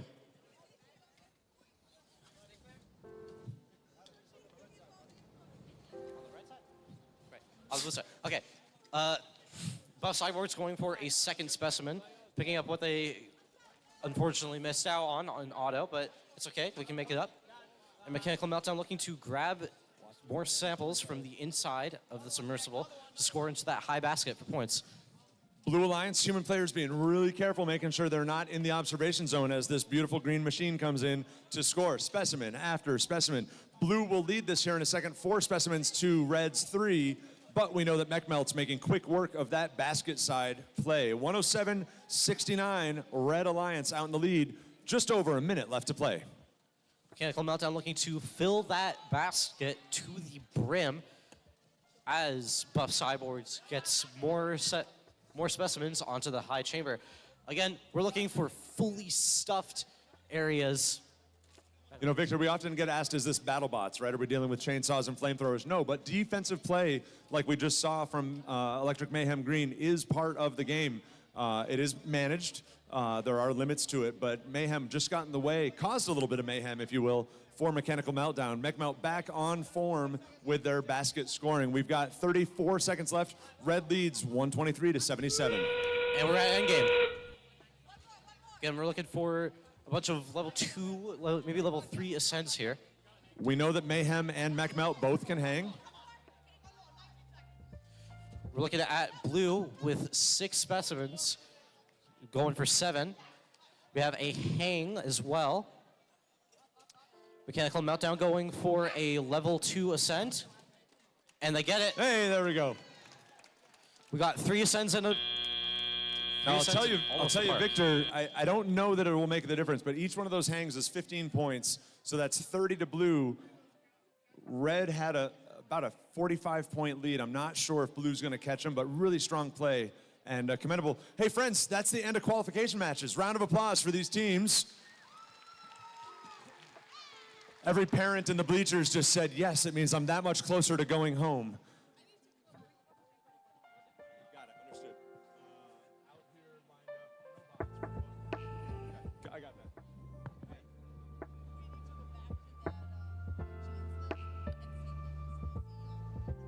Got it. Got it. So if any of you in the audience, and frankly, you could do this online at home on live stream, here in the house, up in the back row, Stacy Young is one of our volunteer coordinators in Excelsior. She is going to be able to take interested folks, engineers, teachers, any folks ready to help us interview those Dean's List candidates. You can go right up the stairs and see Stacy. She'll give you more information. All right, let's talk about match number 21. Go ahead and push that score. I think we came out clean. I don't want to get ahead of myself, but we want to talk about this a little bit. It's going to be the Red Alliance wins. Oh my goodness, golly gee. 7-point game. 7-point game. Wow. So let's talk about this just a little bit. 254 to 247. Red Alliance wins. Yes, let's do 22 before we talk about that. Sorry, thank you, because we want to push the rankings. Sorry. We'll go to 22. We'll come back to 21. Thank you, scorekeepers. Red wins. 1-4. Look, another close game. That was loud. 9-point game. And that moves, I know why she's excited, that moves MechMelt up into the 3rd Alliance pick. So back to match number 21 for just 1 second. Victor, help me on the field. I want to just illustrate what happens. Go on the blue side, ascent on the back side. So there was a question, and this is kind of a moot point. Come out on the field. All right, go on the back side. All right, you're Proto, you're right here. So hang on number 2 and reach across right about here, all right? Enderbots was here, they hung here, and they made contact, and they got hung up with their wiring harnesses for a second. And the question was, is that a penalty? At the ground, it's a major penalty, or major foul, I should say, and an automatic 3rd level ascent, which would have been even more points. But because both bots were off the ground, fair game, no problem. We checked the rule book, all good there. That was again for match number 21. So fair play, yes. But we want to get it right. So let me tell you a little bit about what's about to happen. The kids know this already. You can see them clustered around the ranking boards. And can we push the rankings for the kids, please? And that'll go to the live stream as well. Thank you very much, scorekeepers. So, 1, 2, 3, and 4. I'm not telling you anything that you don't know. I think it's Enderbots, Oncoming Storm, Proto, and Mechmelt. Reverse the order. Mechmelt's in 3rd, Proto's in 4th. Right now, they are our 4 Alliance captains. There's no spoilers there. It's public information right there on screen. Here it comes again. We have a small field today. So what that means is at 3:20, and let me microphones here so I can talk to the pits. So at 3:20, attention in the pits, attention in the pits. At 3:20, that's in 17 minutes, we need an Alliance picker, an Alliance captain representative from all 17 teams at center field, all right? All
Teams and coaches, mentors, 4-minute call, 4-minute call. We need one representative from each team.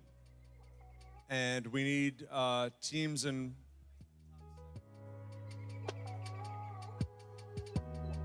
we need the top 7 teams to be ready to make some picks because of the way the slots work. So seeds, let's see, Solar Flare, Gorilla Bots, and Rough Estimate. You guys need to be ready to play and pick as well. You could move up into a captaincy. Please be ready with a pick list. I'm going to be here in 4 minutes out at center court. 4 minutes.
Friends in the pits, we are 3 minutes from alliance selection.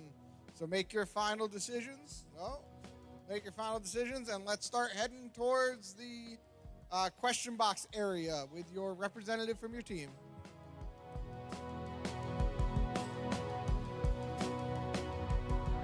Lisa says you totally can't hear me, so let's try that again.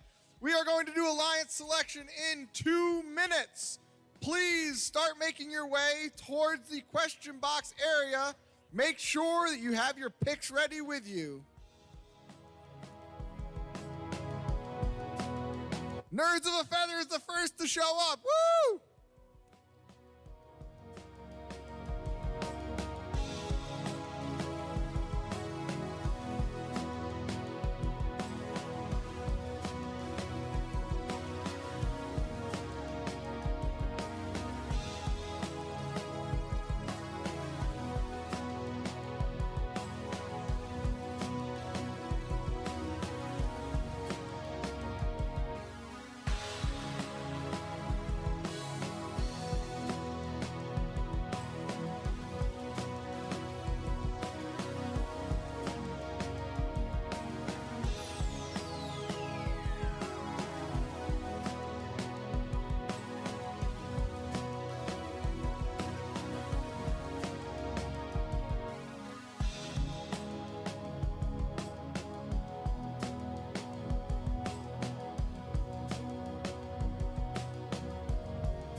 We need some rattlesnakes over here, rattlesnakes.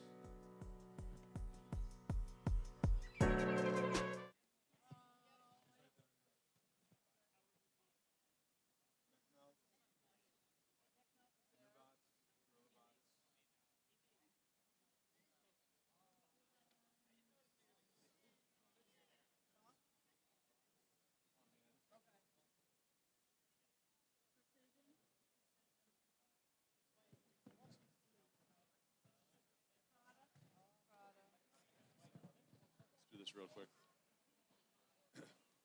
Proto, we've got Mechmelt, we've got Enderbots, Oncoming Storm. Oncoming Storm, we need you. Front and center, let's go. Solar Flare, let's go.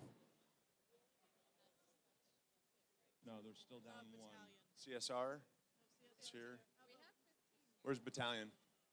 Battalion's right there.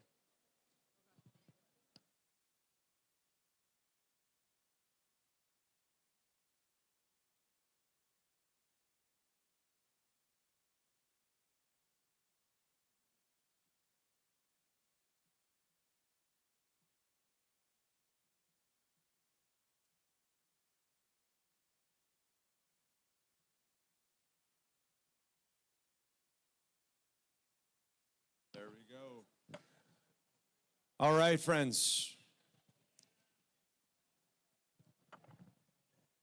Here we go. It's been an awesome day of qualifying matches. They numbered 22. It is now time for us to move into the playoff portion of the competition. With 17 teams competing today, we need to form 4 alliances that will compete to become the Into the Deep presented by RTX winners here at the Corning Qualifier. Here's how we select alliances. First, we'll announce the top 4 ranked teams.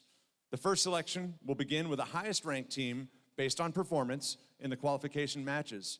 After that number 1 ranked team makes their selection, the next highest ranked and unpicked team will then make their selection.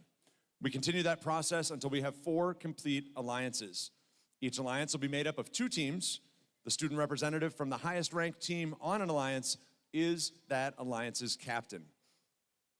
After an alliance captain extends an invitation to join an alliance, one representative from the invited team will come up and either accept or decline the invitation.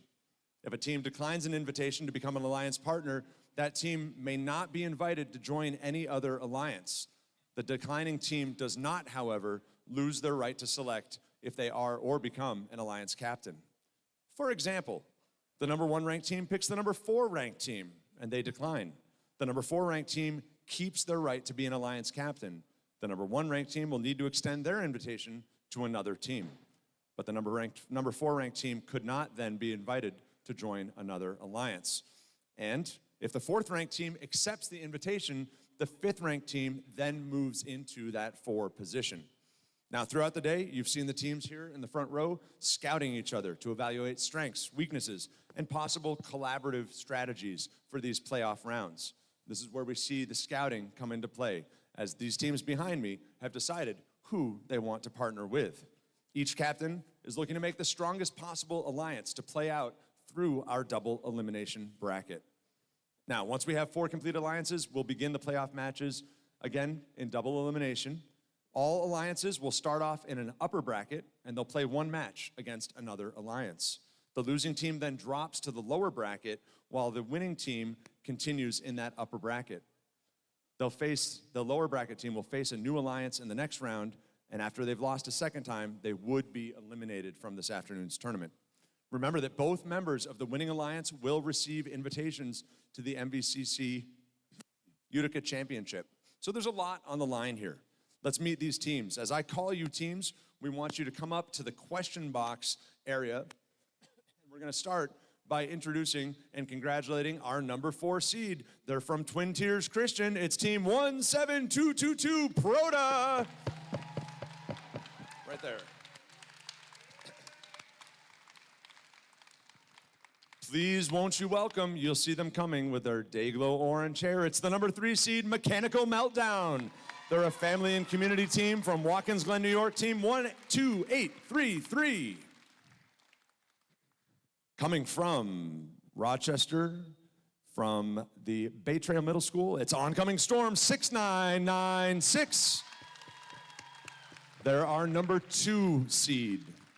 And finally, our number 1 seed, we want to give it up and congratulations to Team 5484. It's the Enderbots, sponsored by Corning Incorporated from Corning Robotics. Now, my lovely assistant Lisa will bring a microphone to each of our alliance captains. The number 1 seed, you can make your pick. Which team would you like to invite to your alliance, Mr. Daniels? The Enderbot 5484 would like to graciously monkey around with GorillaBot 5485.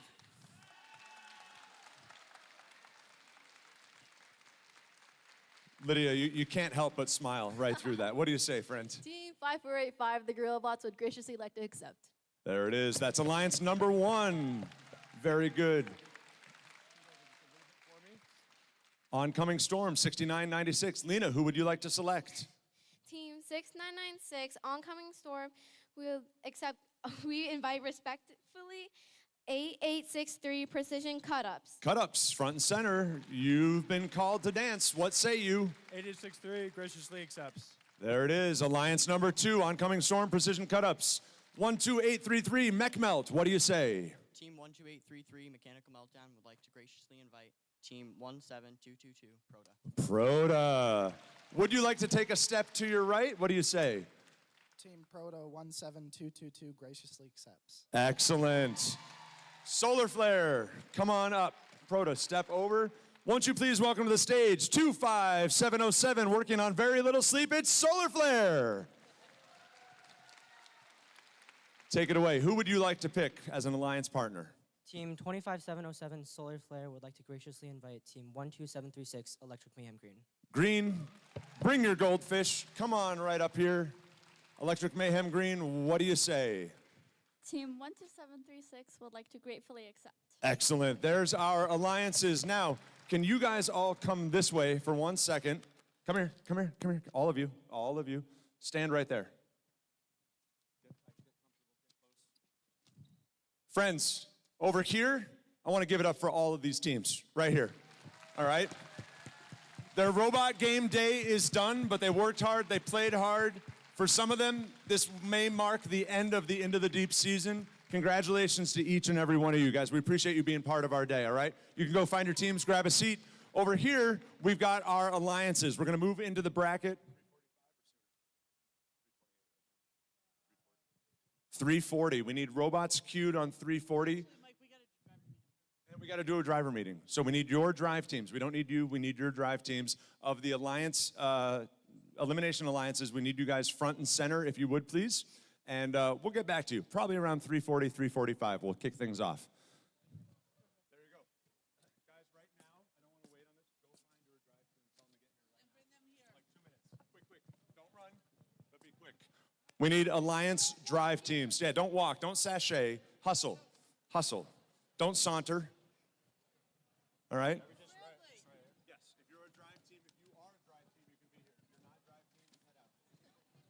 Alliance drive teams, please. Alliance drive teams. Friends on the stands or on the live stream, you can see our bracket taking shape. Should we pull that camera view, Tyler? Tell him to pull the camera. We can't see the whole bracket. The tablet here, it only will have the first like 2, but after each match, it'll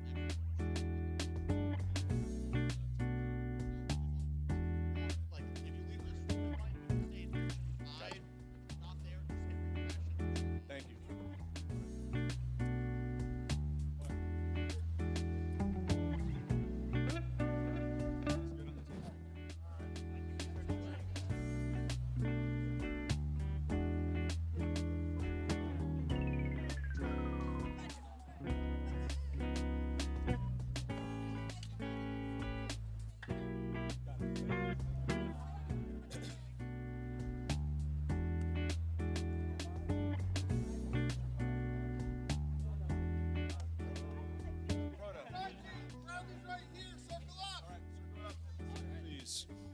All right, while Bradley, our head referee, has a meeting with the drive teams, you can turn your attention to the screens. You'll see how match 1 and match 2 work out. The A is the alliance, so match 1 is alliance 1 versus alliance 4. Match 2, alliance 2 versus alliance 3. Lower bracket is match 3 and 5. We'll be back with you guys in just a few minutes.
Friends, we're going to get started at 3:45. 3:45. We will take you earlier if we can get you. Thank you very much.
Times 10-minute call to match number 1 in our eliminations. We're going to be looking for the Enderbots and GorillaBots, Alliance 1 versus Alliance 4, Solar Flare and Electric Mayhem Green.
Attention in the pits, attention in the pits. We are queuing for match number 1. Enderbots, GorillaBots, Solar Flare, and Electric Mayhem Green. We need you to report to queuing for field number 1 for match number 1 eliminations, please.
Enderbots, Solar Flare, Electric Mayhem Green. We'll take you guys to queuing for field number 1.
Right, Electric Mayhem, Solar Flare. We're going to take you guys. Please report to queuing for field number 1. Solar Flare and Electric Mayhem Green, please report. We want to start at 3:45.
right, for those of you in the stands, we are still streaming at excelsiorny.org/live. Again, that's excelsiorny.org/live. We're going to get these teams queued to the field right away. They're going to do a quick bench inspect with Paul Doan, one of our inspectors, and we will be off and running. Again, match one will see teams, or alliances, I should say, alliances 1 and 4 play off against each other. The loser will move to the lower bracket and take a spot in match number 3. Match number 2 will be Alliance 2 and Alliance 3. And again, the loser there will face off against the loser of match 1 in match number 3 in the lower bracket. Lots of numbers coming at you. We'll get to it in time. We'll give Mr. Doan a chance to check out these robots and then get them on the field, and we will be off and running in eliminations. If you've been at other qualifiers so far this season, we had interspersed awards around the eliminations matches. We are not doing that today, so this would be, if you're a veteran of the Excelsior region, this will be what I would call a traditional award ceremony. We're parking it all at the end, and yeah, we'll go from there. Team TARDIS is still out in the lobby with their demonstration bots. If we've got any siblings or grandparents or other family members that want to try their hand at controlling one of these machines, you are welcome to it in the lobby. Kudos and appreciation to Team TARDIS and to the Children of Apollo, both local first teams who have volunteered to make today happen. Enderbots was in here last night with us doing setup as well. We want to give them appreciation for that. And thank you also to Mechanical Meltdown and Electric Mayhem Green, who each shared fields with us today to make the event happen here at the Corning Painted Post Fieldhouse. Thank you, one and all. Well,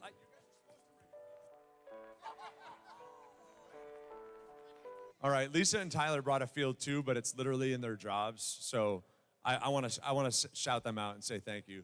We could thank Lisa and Tyler for all sorts of things. It goes well beyond fields.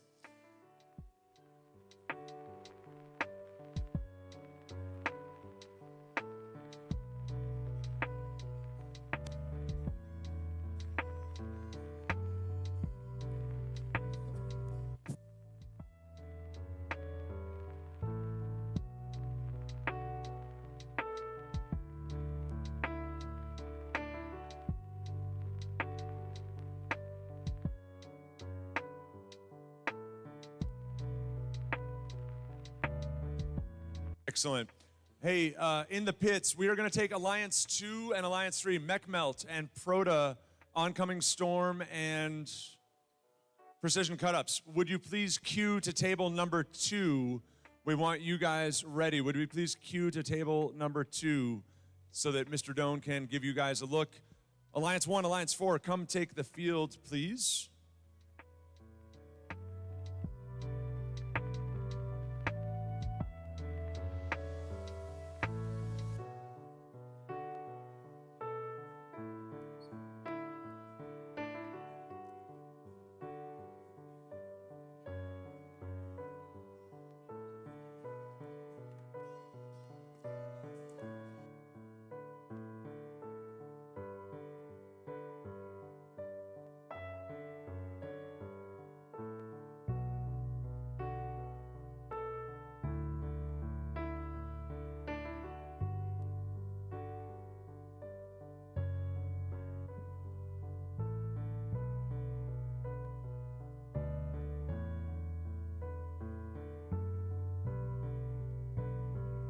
For coaches and mentors who are starting to do some math, the advancement criteria to the Utica Championships are on page 20 of the competition manual. Again, that's page 20 of the competition manual. You can look that up on Google. We have 9 teams in the fields today who have already advanced. So those, if they are in advancement slots, then those slots move down, if you will. Referee Lisa will take you through all of that as our program development representative at the end of the awards ceremony. But again, that's on page 20, clearly published, and you can take a look at that Ben, good to have you back on the mic. We've got 4 teams on field number 1. Let's move things along. Won't you introduce the Blue Alliance?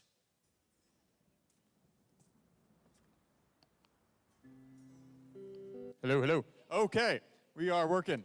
All right, over on the Blue Alliance, we have Electric Mayhem Green Team 12736. Their alliance partner for this match, and for all the finals actually, is Team 25707 Solar Flare. Give it up for your Blue Alliance. As previously announced, this Red Alliance knows each other well. We've got 5484 and 5485. It's the Enderbots and GorillaBots from Corning Robotics. Yep, we're missing one corner referee on field number 1, and with that personnel switch, we will get to game action here. Teams, please make sure that your specimens are loaded the way you want them. We see red and blue team numbers.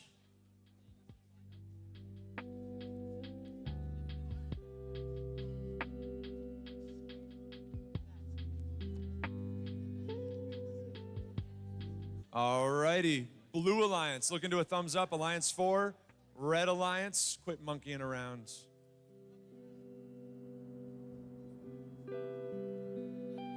Get it on the wall.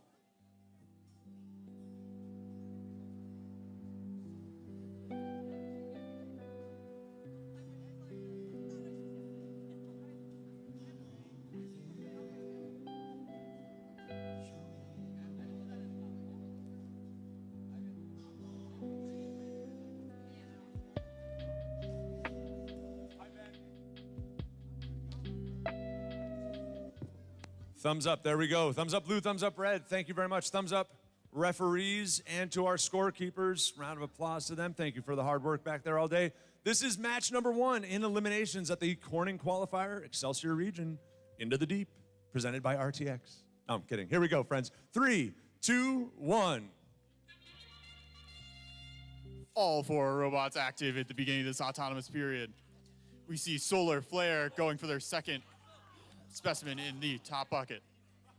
I have no idea how the Enderbots just did what they did. They were hanging onto a sample by like the force, kind of like that, but it worked. That was incredible.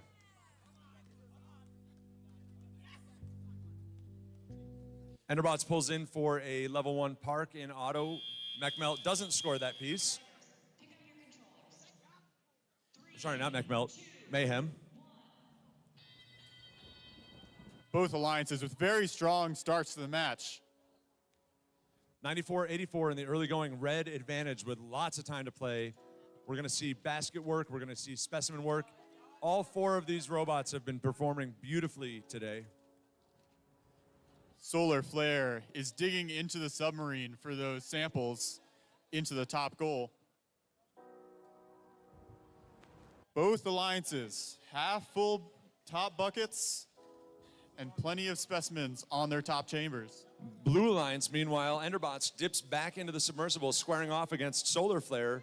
They're both going for yellow samples to score to those high baskets. Mayhem Green comes in, nudges Enderbots off position. The submersible is emptying. GorillaBots has a bunch of specimens racked and stacked on their near side wall. And it is a fight in the submersible. It looks like over on the Blue Alliance, they're having some trouble finding any samples at all in their area of the submarine. Ben, GorillaBots has converted their gameplay. They are now harvesting from the wall from their human player. We know them to be efficient in this. I think if memory serves, we've got 3 bots that are capable of level 2 ascents. So we'll watch for those points late in the game. I believe we have not seen GorillaBots get off the ground today. 174 to 178, Ben, here. All right, and we are now in end game. I'm hearing Enderbots say I'm stuck on them. It looks like Mayhem Green and Enderbots, there they go. They come unattached. They got bound up on each other. Some incidental, long-lasting contact there. 214, 194. Ben, this might be the highest composite score of the day between the 2 alliances. Both teams, both alliances north of 200 points right now. First time we're seeing it. Hang from Mayhem, Hang from Solar Flare, Hang from Enderbots, Park from Gorilla Bots.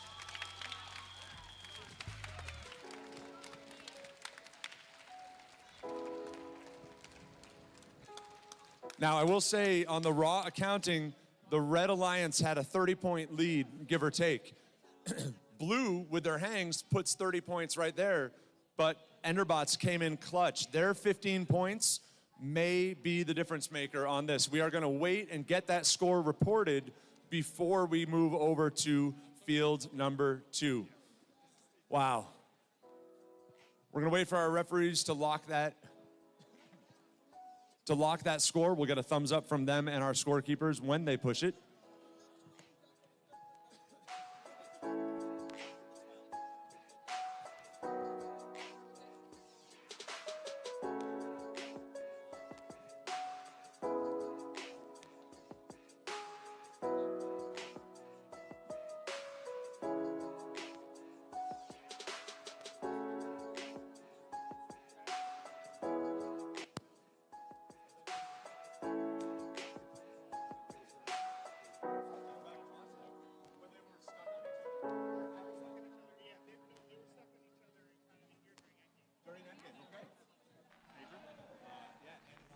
So it's a major, too. Okay, so it's going to be a super high score, but it's going to be with 45 point swing.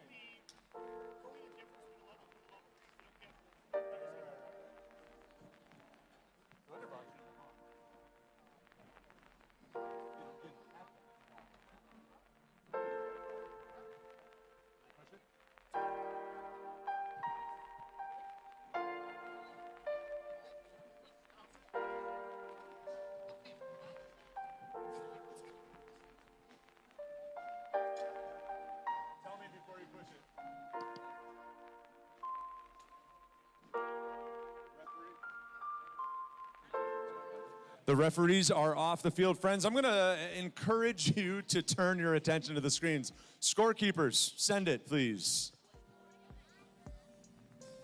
Match number 1, which way will it go?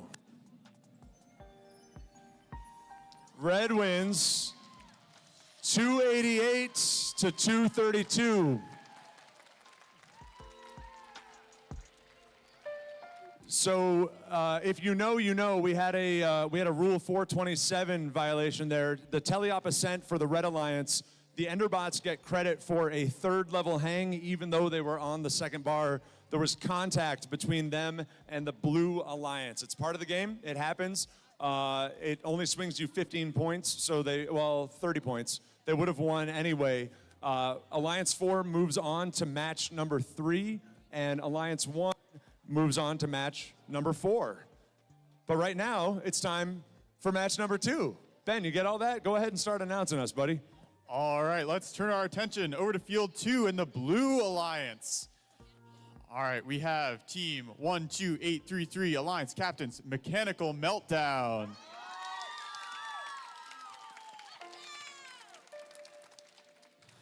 Joining them on their alliance is team 17222, Team Proda. And we've got team 6996. It's Oncoming Storm. They are captaining Alliance 2 with precision cut-ups. It's 8863. Now, as I look around, we have seen all 4 of these robots hang today, so this could be exciting in endgame. Getting a little bit ahead of myself first. Let's check in with our teams. MechMelt, Proda, you guys ready? Thumbs up, Blue. Thumbs up, Red. Thumbs up, referees. Looking good. To our scorekeepers, we are ready as well. This is going to be match number 2 in eliminations. Ben, over to you for the countdown. All right, let's begin our second finals match in 3, 2, 1. 4 bots alive. Precision cut-ups, easy work to the upper basket. We've seen them do it all day long. MechMelt is working on that high basket with 2 samples already. Oncoming Storm is harvesting red samples into the observation zone for their human player. They missed the cling on the specimen. Cut-Ups has a perfect autonomous high fives all the way around. Proto's feeling pretty good right now about their specimens there, Ben.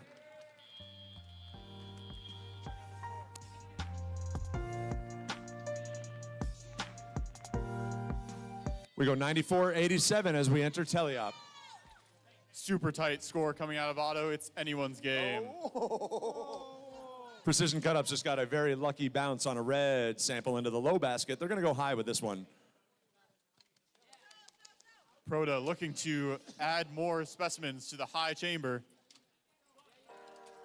Blue out to an early specimen lead, 3-2 on the chambers. Meanwhile, it's Precision Cut-Ups and Mech Melt doing all the work in the baskets with those neutral yellow or Alliance-specific colors. 125 remaining. It's 117 to 110. Remember, all 4 of these robots can hang. The Blue Alliance seems to have an advantage on the chambers, but it looks like Red Alliance has more samples in their high basket. There you go. Precision Cut-Ups chases down a sample on the floor. They got it up side by side, neck and neck with Proto over on the red side of the submersible. Oncoming Storm, 4 up, 4-5 for the Blue Alliance on specimens. Mechanical Meltdown filling up their bucket. They are almost to the top of their high basket. Ben, I just can't get over how close this game is. 169 to 156, 46 seconds to go. 179 now. Mech Melt answers with another sample up in the high basket. Proto in harvesting side by side with Precision Cut-Ups. Counting down the last few seconds before endgame here.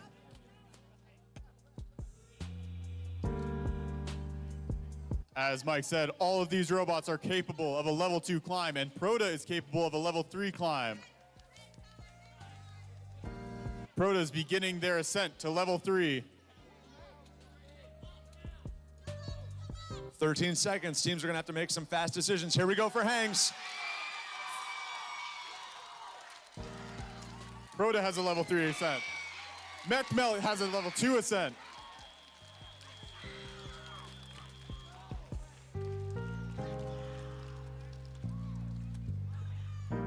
Okay, that you can hear us again. What we've got is a level 3 ascent from Proto, level 2s from Mech Melt, and from Precision Cut-Ups. Oncoming Storm, looks like they had a miscue. I'm not sure if they can hang right now or if that was some kind of disconnect. We'll talk with them about that. What a fantastic match. Exactly what we want to see late in the game here, late in the day, I should say, as we get closer to our awards ceremony. Beautiful, beautiful work. Now, the loser here, and just a note about how we're going to process this, and I'm looking for Lisa to give me the nod here.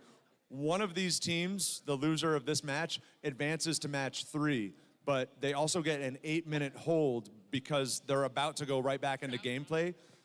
So no matter what happens right now, we'll be picking the next match up, I'm going to say around 4:10, a little bit before. That's a courtesy to the kids to repair their bots, change batteries, make any adjustments in programming and whatnot. We appreciate your patience and understanding with that, but it helps us ensure that the kids get fair gameplay. You can see they've worked hard for it. All right, bots have cleared the field. I think that means we've got scores coming in. We'll wait for Bradley to send it to the scorekeepers. And it'll be 8 minutes from the time the score locks. So we're not quite there yet. Like I said, 4:10. Do you have a score? We do have a score, so start that clock. Let's push it. Proto, Mech Melt, Oncoming Storm, Precision Cut-Ups. To the big board we go.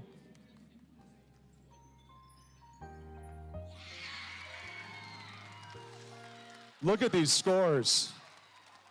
Love to see it. And Ben, I see that's a clean game too. No fouls. Also love to see that. 235 to 205. A nice high composite.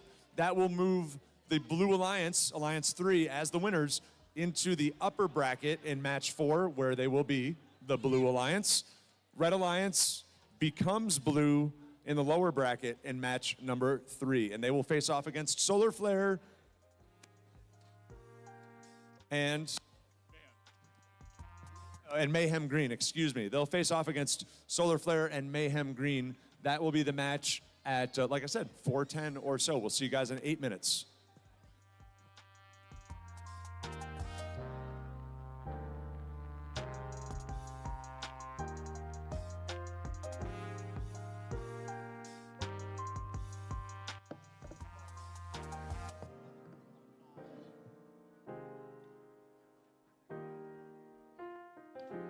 Robovines, looking for you guys in the, we could use your students to decommission the field number 2.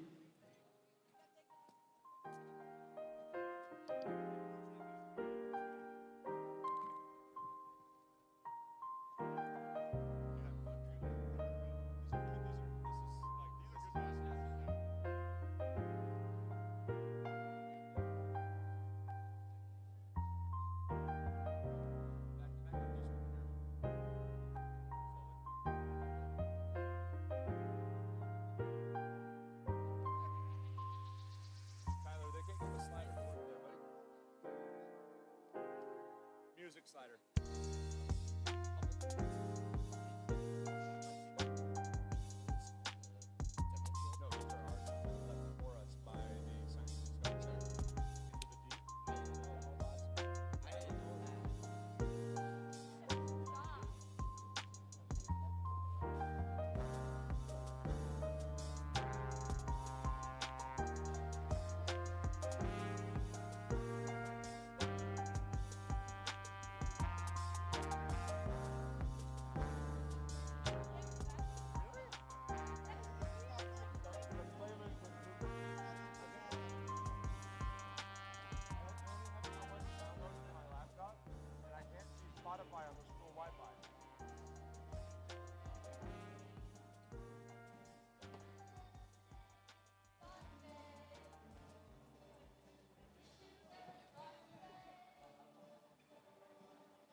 All right, we're down to about 30 seconds on the clock, friends. That means we can lock in on match number 3.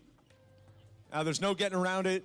The team that loses this match is going to be done with their robot game for the day.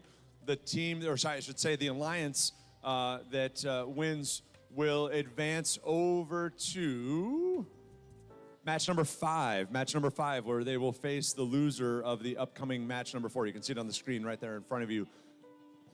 Ben, send it over to you, buddy. Blue Alliance. Alrighty. Over on the Blue Alliance for match 3, we have team 6996 Oncoming Storm. For their alliance partner, they have selected team 8863, the Precision Cut-Ups. And knocking out a mechanical issue, we've got Electric Mayhem Green, team 12736 from the Nichols School up in Buffalo, New York. And once again, they are partnered with team 25707. It's Solar Flare.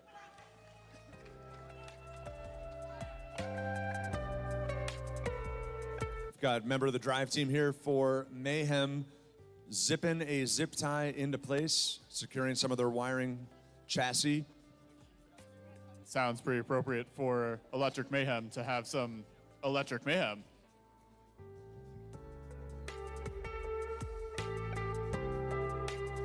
This is an oddly appropriate song for right now. Staying alive. Through to match 5. It rhymes. Only one team can stay alive. That's right. One alliance, yes. All right. Teams, we invite you to double check your specimens, double check your inits, make sure your programs are loaded correctly. We don't want any silly mistakes this late in our day. Precision Cut-Ups, Oncoming Storm, looking for a double thumbs up from our Blue Alliance. Solar Flare, Mayhem, love it. Solar Mayhem, Referee Mayhem, Scoreboard, Mayhem. It's just mayhem and shenanigans for everybody. Ben, count us out, buddy. Match 3. All right, match 3 will begin in 3, 2, 1. 4 bots alive and autonomous. Solar Flare goes to the high basket.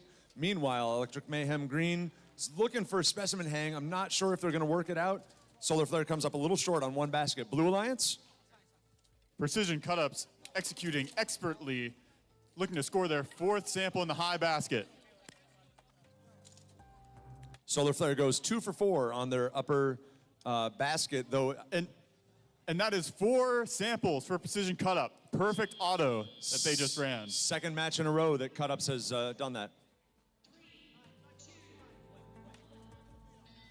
Now, Ben, these samples bottom in the net zone, they do score there, but I'm curious to see if Solar Flare upgrades them as easy pickings for the high basket. 2 points on the floor, 8 points on the basket. Could save them some cycle time. How do things look over there? All right, we have Precision Cut-Ups scoring in that high basket, filling it up rapidly, while Oncoming Storm is moving some of their samples over to the observation zone to become specimens. Mayhem indeed from Electric, 12-7-36. They are harvesting delicately red samples over to their human player. They got to control them one at a time with some pretty deft driving, pirouetting their way to the observation zone. Not quite there yet. They've got to get those samples in position for their human player to acquire them. Precision Cut-Ups and Electric Mayhem Green have some driving defense going on here. It looks like Mayhem Green is moving over to the Blue Alliance side. Maybe they're trying to disrupt the Blue Alliance over here. Yeah, I'm not sure what's going on with Mayhem's intake device. We'll have to see in the after-action report if they have a mechanical failure here. We did see them add that zip tie right before the match. I'm wondering if something went wrong for them, Ben. Yeah, whether or not Electric Mayhem Green can score, they are certainly doing their best to prevent the other alliance from scoring, which seems to be fairly effective. I heard you call out Mayhem's offense, and Precision Cut-Ups hooks are out and deployed. They'll have to be careful. I hope they don't get hung up on anything.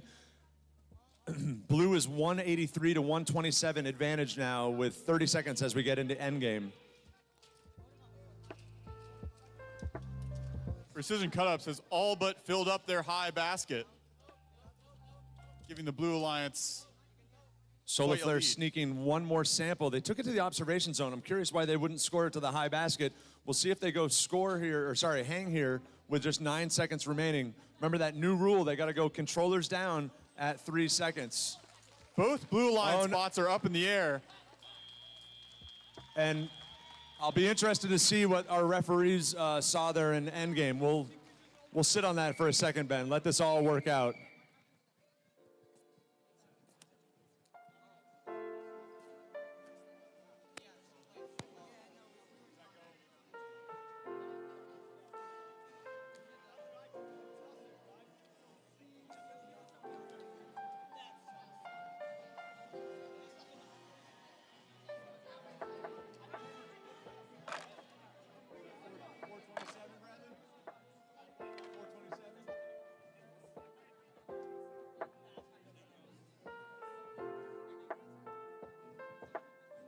Looks like 2 good level 2 ascents for the, that'll be the Blue Alliance. Precision cut-ups and oncoming Storm. Got some discussion with the referees about those ascents. We'll hold that. Lots of basket samples to count over on the blue side as we're processing through here on the red corner.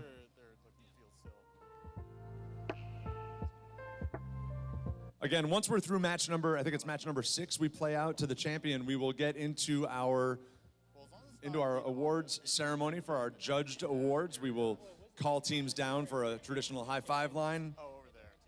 Hope to have you guys out of here in good order and out to the Super Bowl.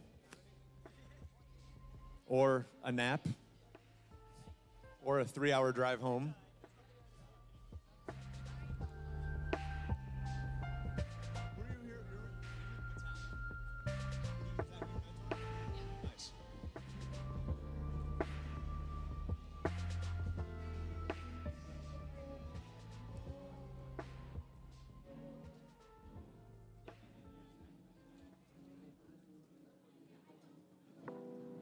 See what they're talking about. I like hovering. I like hovering. That's a better. So it's 427.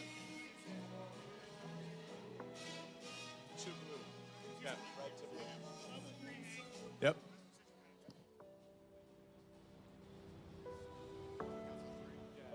So solar flare came in underneath precision cut-ups while cut-ups was going up. We know that cut-ups can't create, but they goosed them right in the butt as they were doing it, and they're in cut-ups space. Rule 427 is your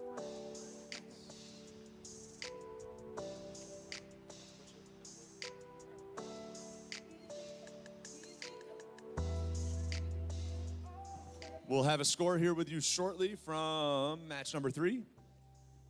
Shortly. Now it is. There we go. To the big boards we go. Teams, eyes up. Match number 3 results are in. It's going to go to that Blue Alliance.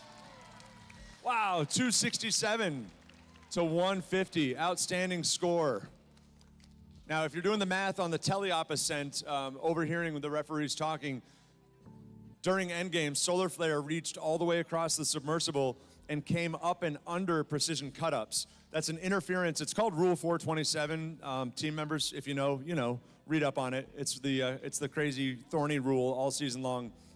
But you're not allowed to have contact with ascending bots that way on the submersible. So, friends, with that, I'd like to lift up a round of applause for Solar Flare 25707, their partners 12736, Electric Mayhem Green. Their robot day is done, but outstanding competitors and just absolutely fantastic gameplay.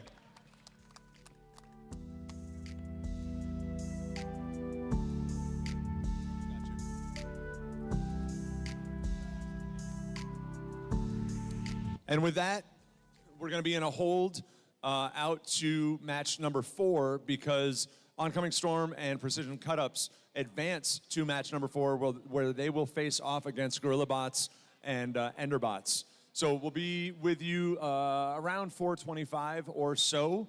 I think that next match clock is supposed to be ticking for us right now. We'll check in with the scorekeepers, Tyler and Lisa. We'll be back with you shortly.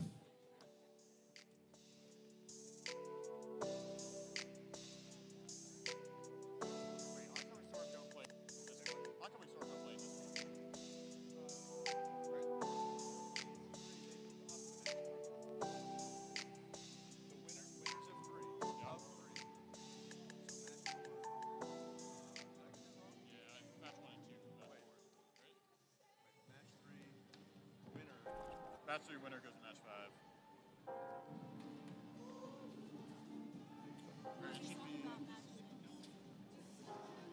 Yeah. Yeah, and friends, I misspoke there. I apologize. Match number 4 is Alliance 1 and Alliance 3. The winners out of match number 3, that's Alliance number 2, they move to match number 5. If you can keep up with me, that's great. Otherwise, just read the diagram. I can't keep up with me. Thank you, double elimination. It's all up on screen. Thank you.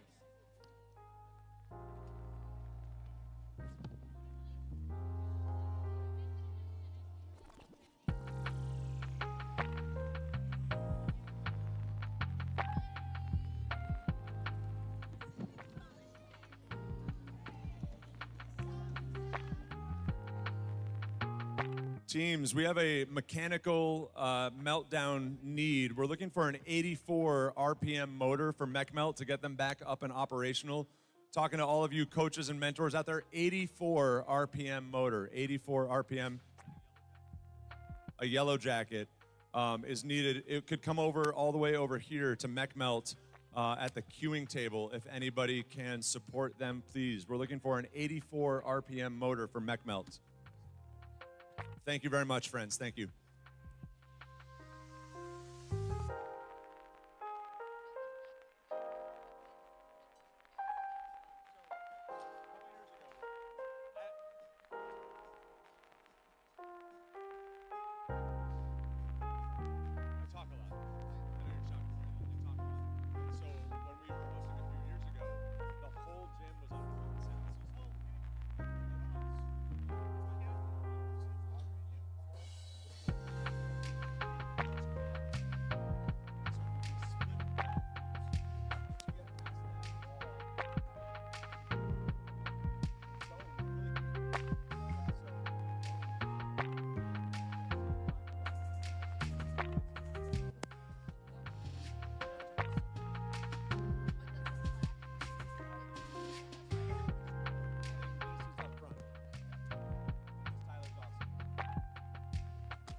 Text you. She was like, hey, they have an open mic. They gotta.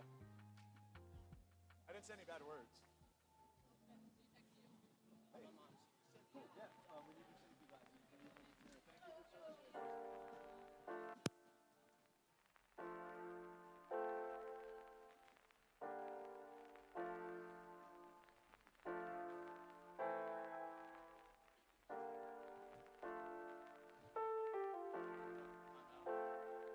I don't even know that we're calling it an official timeout. They're swapping the motor. So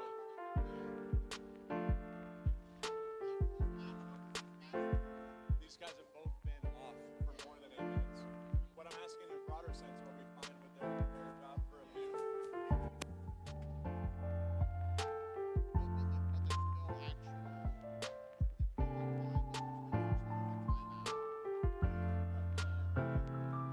Between like last season and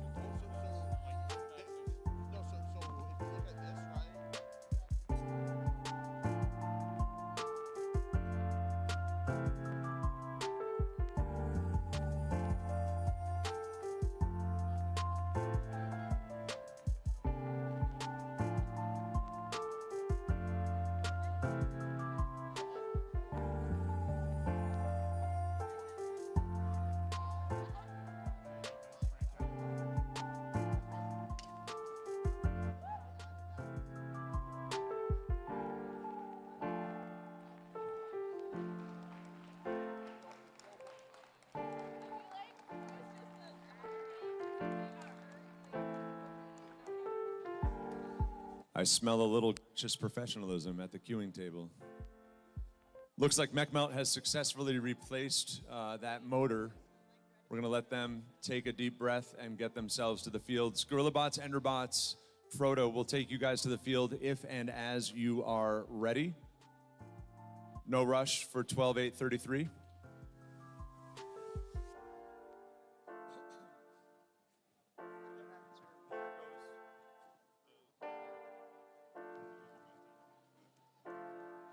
So again, friends, taking it from the top, this is match 4 that we are on the doorstep of. Winner is going to go through to match 6. loser of this match faces off against Alliance 2, Cut Ups and Storm, in match number 5. That'll be a little ways out in front, and there'll be another 8-minute hold because it's one of these teams that will go to that match. We've got plenty of time. We're in great shape. We'll get you guys out of here on time.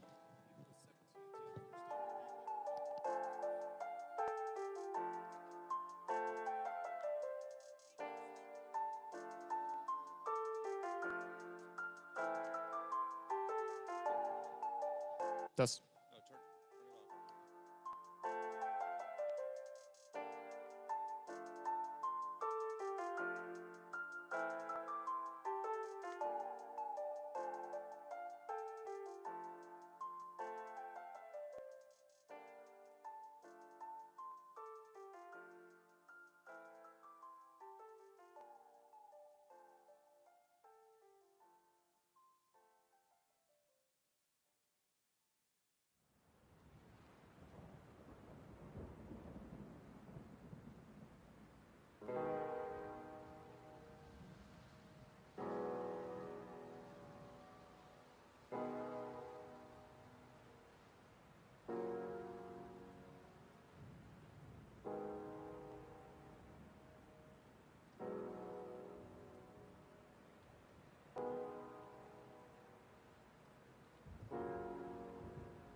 All right, with that, the stage is set for match number 4. Hello to all of you out there in live stream land joining us for Elims. Ben, tell us about the Blue Alliance. all right. Over on the Blue Alliance, we have Alliance captains 12833 Mechanical Meltdown.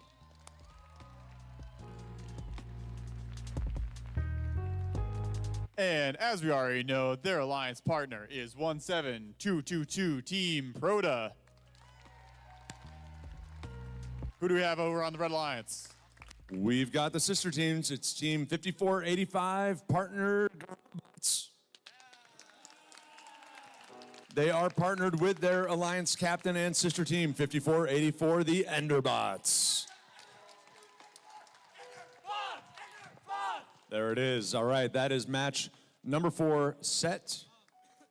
We got our referees ready. Scoring systems on pause. Yep, we're good. Let's get our students ready. Proda and MechMelt, when the time's right, we're good. GorillaBots, Enderbots, Santi? Thank you. Don't do anything. We're waiting for the referees.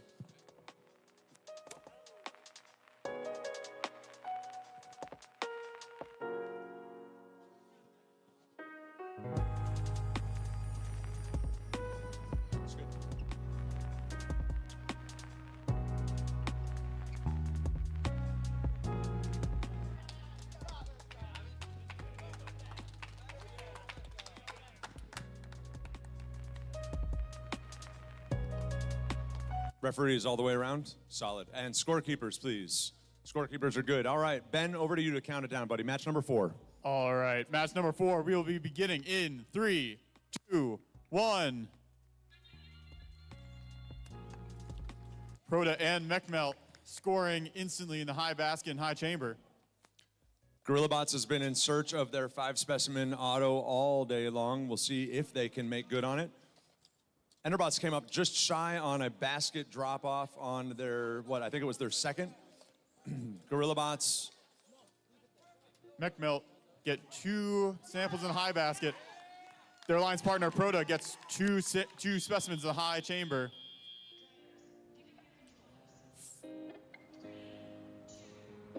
Score is very even going into the teleoperated period.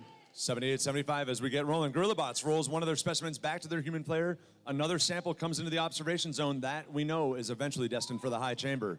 Meanwhile, Enderbots brings another sample to the high basket, 83-86.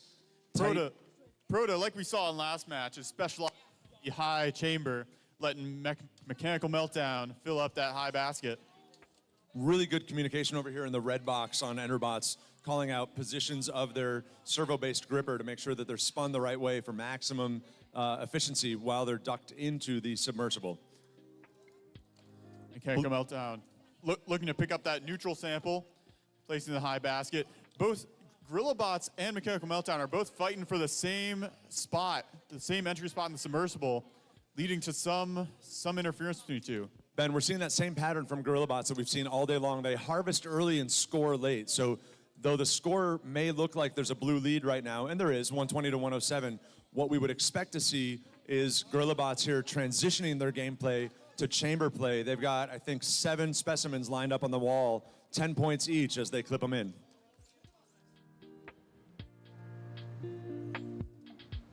Enderbots coming back to the high basket as Proto takes their spot underneath the red rung in the submersible. GorillaBots now 5 specimens up, equaling 5 specimens for the Blue Alliance as well. We haven't seen any specimen work for a minute. Moving into the end game, we're going to watch that Proto third tier ascent. Although it looks like their partner, Mechanical Meltdown, sort of in their way right now. Enderbots going back in for another sample. 13 seconds remaining, 12. Proto is on its way for its third level ascent. Its support bar makes it, Ben. Will they go up? Oh, they go just short. And somebody lost a battery. Yeah, there's a battery, in the submersible. Can we score that for any points? I think that was Mech Melts.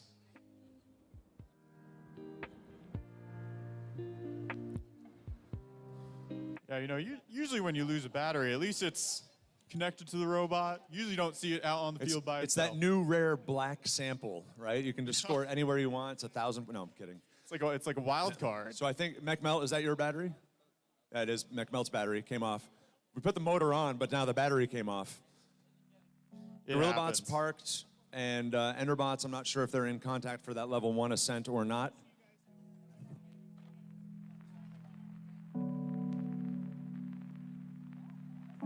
So no ascent for Enderbots, but no penalty there for that late game control, that buzzer control. Proto, of course, definitely off the ground there, Ben. That'll be 15 points for the Blue Alliance. Absolutely. Just short of getting that third tier climb. Yeah, and it really was. It was within probably a couple millimeters of their, I'm going to say their upper plate, whatever it is that affects that third level hang, third ascent, I should say, came up just short.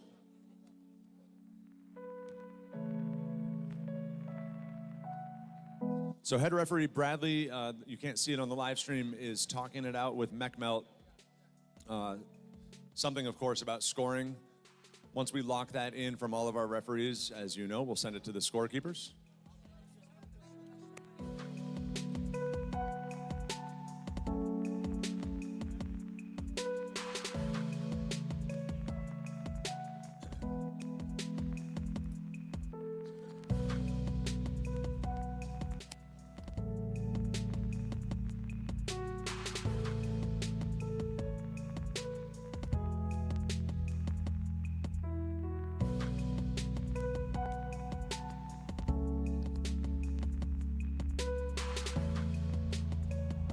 All right, teams and volunteers and TARDIS, Team TARDIS, eyes up, ears up. We are going to do some awards. We do have a score locked in. It looks like we're about to get that once Bradley sends us to the scorekeepers. We are going to do a few of the awards. We're going to ask our volunteers, our judges, our referees, and our Team TARDIS members to start assembling our first volunteer high five line here in the backfield. You guys can just come under the tape, no problem there. Green shirts, purple shirts, come on down.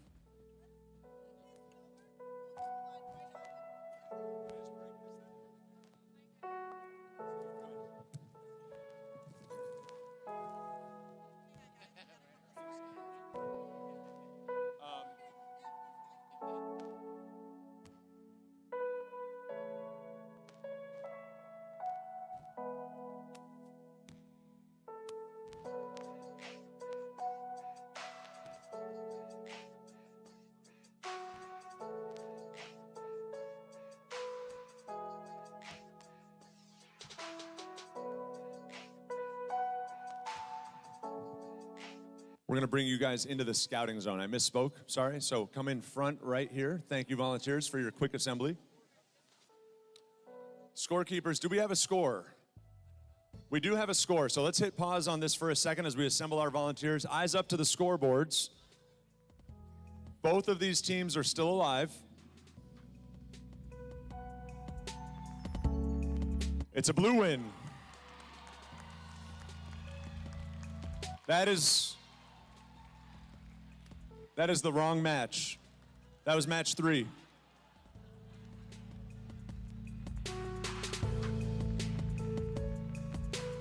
Hang on, hang on.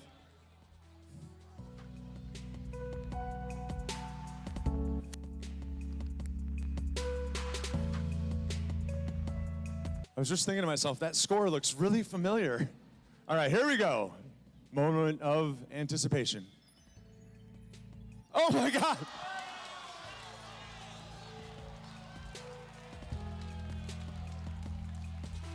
Oh my gosh.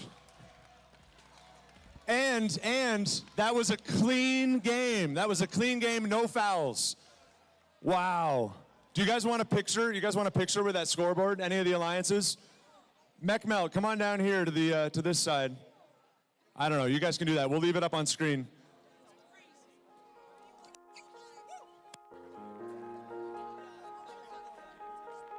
If you're gonna take a photo, be quick about it, please.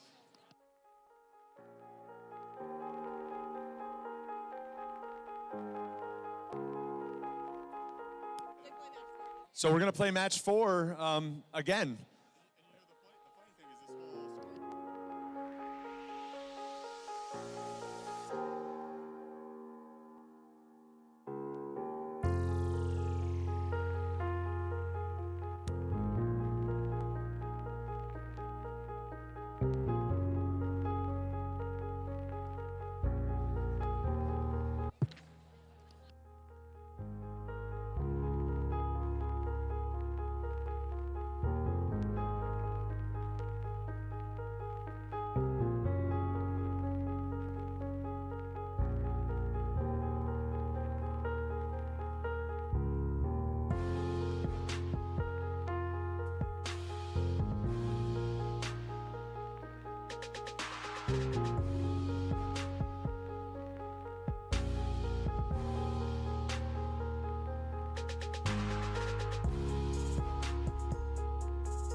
All right, so for those of you following along in-house or at home, we are going to recognize 3 teams with judged awards. I'm going to ask competitors to take their seats.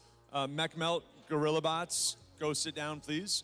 And we're going to take our volunteer lineup all the way along the front. Now, there's always questions about choreography. If you're over here near me, you can run this way and get your award in the middle and continue your high fives. If you're over there, you can come down and come this way and get your awards and get your high fives. If you're here, just figure it out, man. Whatever works for you. It's all good. Teams, come on over to the bleachers. Come on over to the bleachers, please.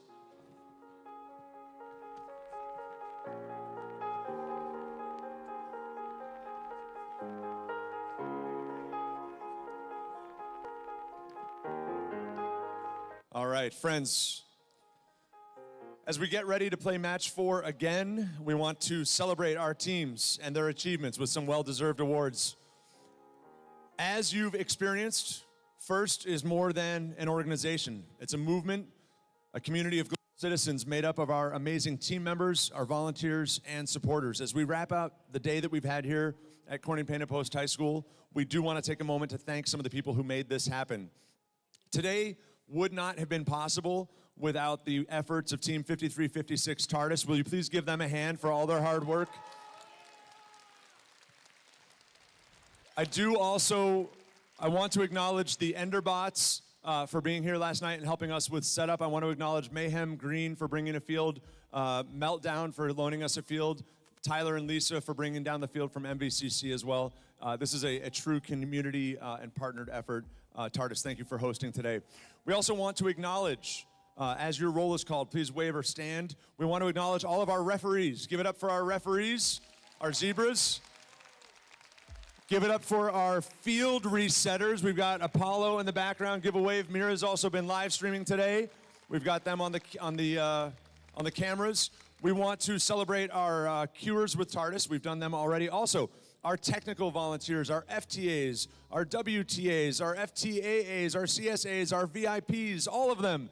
Give them a round of applause. Our inspectors, too.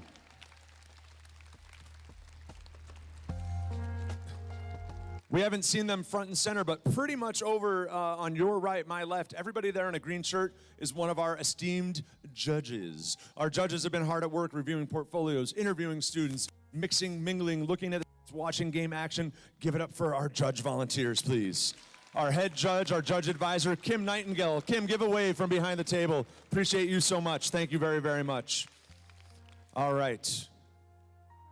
We'd like to move on to the Judge's Choice Award. Speaking of judges, the Judge's Choice Award is given at the discretion of the judges. Every team that I announce, we're doing first place only because it's a small field. So every team is going to come down and get their award. Judge's Choice Award is given at the discretion of the judges to a team that they've encountered whose unique efforts, performance, or dynamics merit recognition, yet the team does not fit into any of the existing award categories. Here's what the judges have to say about the winner of this award. To a team unique in their initiative to promote and embody the values of STEM, from a joyride through an open house at their home school to a goggled view of this speedy day, we are thrilled to present the Judges Award to the Steampunks, Team 25369 from Lovell, New York.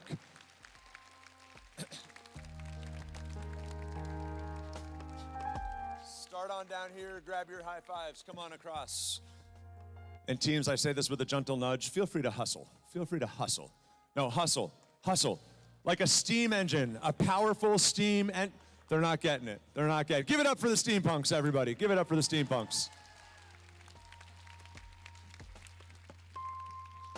2 more awards, and then we will be back with match number 4. The Design Award expands on this year's challenge, inspiring teams to incorporate industrial design into their robots. These elements can be shown in the simplicity of the design as it applies to the tasks, the look and feel of the robot, and how the design allows us to think of robots in new ways. And here's what the judges had to say about the winners of the Design Award. This new team, blazed across the field, quickly snatching as many samples as they could. The tsunami of points they scored overflowed the top bucket. The light of the sun pierced through the submersible into the deep. The Design Award goes to Solar Flare, Team 25707 from Scarsdale, New York. These kids are going to sleep very well on the way home. They competed yesterday at Peekskill as well. Congratulations, Solar Flare.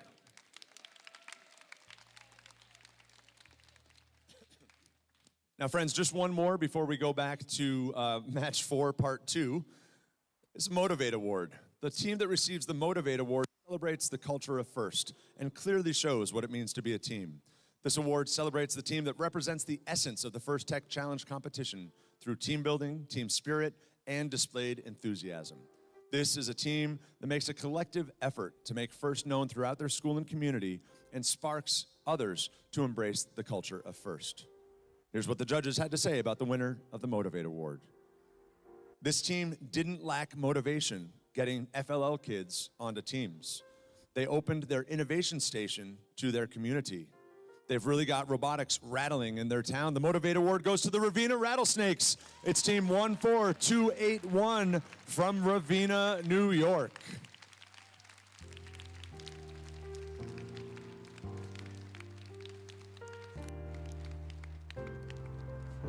Congratulations, Ravenna. Well deserved. Grab your hardware there. Come on down.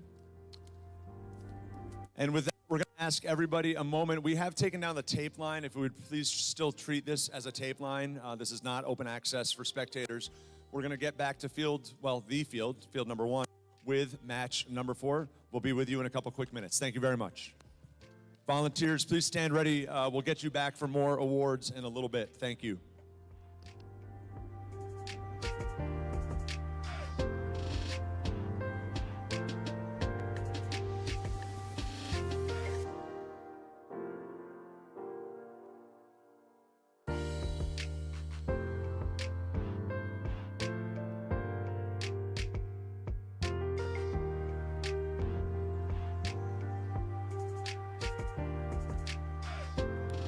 All right, match 4. Please put your robots on the field. Get them ready, get them set. That's Enderbots, Grillbots, Precision Cut-Ups, Mech Melt.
Well, Ben, ties are a rarity, but possible. 176 on match 4, part 1.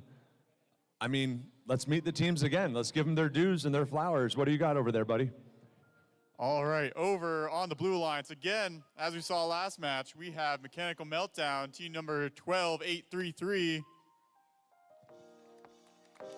There we go.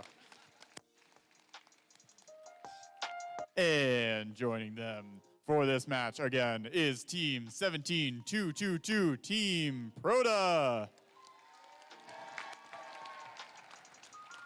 And once again, they're facing off against team captain 5484 in blue. It's the Enderbots. And next to them in red, 5485, the Gorilla Bots. Together they are the Red Alliance. All right, friends, I see everybody here. MechMelt Proda, give me some thumbs. Gorilla, Ender, Bradley, scorekeepers. Audience, are we ready? I love that. Thank you very much. Over to you, Ben.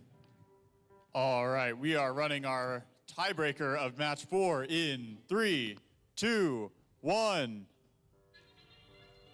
Now I have it on good authority that GorillaBots is running a 4-specimen auto. They have some kind of odometry issue. We're looking for Enderbots. Oh, they come up short with 1 sample. We'll see if they can get the next 2. GorillaBots overshoots. That's going to be a problem for Enderbots. This could be a difference maker here. Both of them stop their autonomous to make sure there's no issue. It looks like both alliances are having some autonomous problems, but MechMelt figured themselves out, and it looks like so did Proto.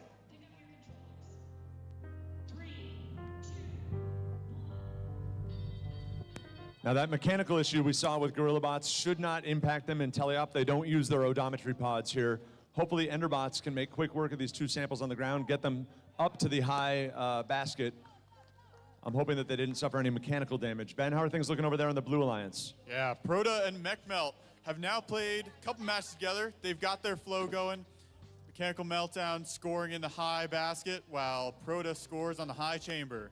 Unfortunate development for Enderbots. Neither of these teams has lost yet, so they're both still alive even after this match, but Enderbots is not able to lift right now. I'm not sure why. I'll let them deal with the driving, but they've turned into a net zone bot, harvesting from the submersible, 2 points apiece down here on the floor. GorillaBots back in the sub to hope to grab more samples to make specimens. Some contact there with MechMelt. Yeah, it's an important point. Even though this match will not eliminate the team from the finals, it will make the path to final victory much easier. Team Proto has 5 specimens on the high chamber, looking to add a 6th. I was going to say just there too, Ben, Blue is out to a commanding lead with specimens, but don't sleep on GorillaBots. 3 up and 5 more waiting in the wing. Now 4 up and 5 waiting. Could be 9. This could pitch the game to Red's advantage. Yeah, GorillaBots so deceiving. They can turn the tide of the game right at the very end.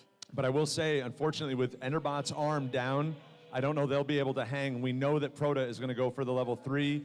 MechMelt can get a 2. Still, Red trails 122 to 165.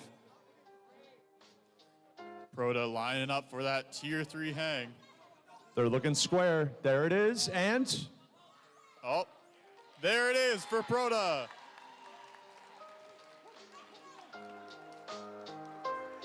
MechMelt doing a last-minute park. So MechMelt did not score. I'm curious about why there. Certainly we want to sort out Enderbot's mechanical issue. Both of these teams, no matter what happens, both of these teams still have one more gameplay left. This was match 4 Redux. We're looking at 5 and 6 ahead of us. One of these teams is playing in match 5. Therefore, we do have an 8-minute wait. And it looks like we've got some mechanical issues we want to try to address. So that 8 minutes is going to be important. We'll let the referees do their job. You guys are probably sick of hearing from us at this point. We'll go quiet, let the scores come in, and we'll get back to you guys.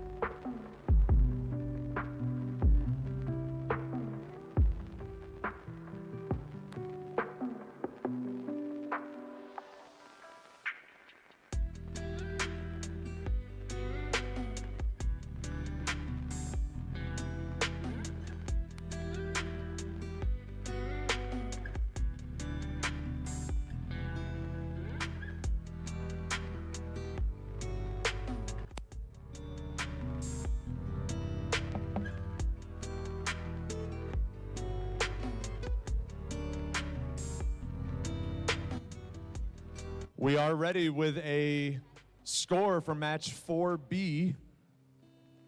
4.2. Here it comes, friends. Eyes on the big board. Blue wins. Pretty convincingly, too. 216 to 158. Those mechanical issues will echo for GorillaBots and Enderbots. That will send Alliance 1 into the lower bracket. They'll be the Red Alliance in match number 5.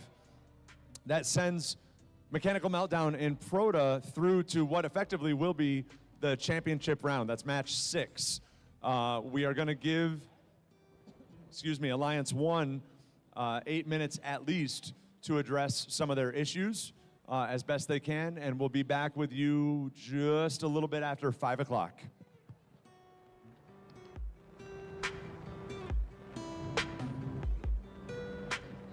I lied. We're going to do 2 awards, friends. We're going to do 2 awards. Volunteers, Avengers, assemble. Volunteers, TARDIS, assemble. Front lines, front lines.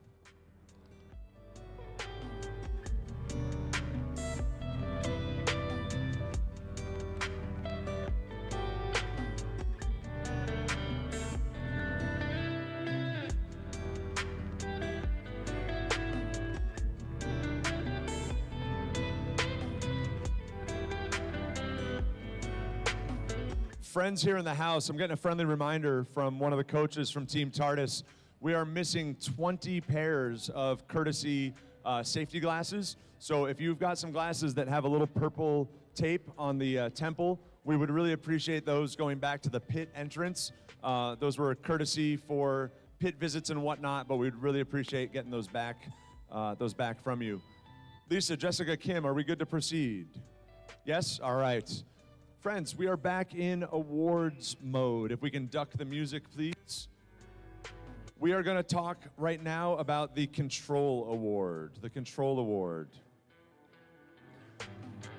The Control Award celebrates the team that demonstrates innovative thinking in the control system to solve game challenges, such as autonomous operation, enhancing mechanical systems with intelligent controls, or using sensors to achieve better results on the field. This is our programming award and recognition.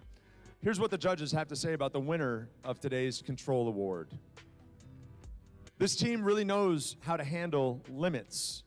They use encoders to manage drift and cams with switches to precisely lift. The delivery of samples and specimens is a consistent trend. This is a bot that scores straight to the end. The Control Award goes to Team 5484, the Enderbots from Corning Robotics.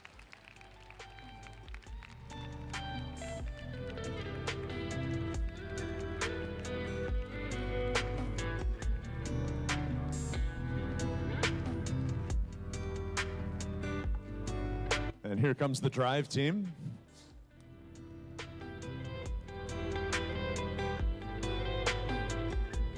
Well done, Enderbots.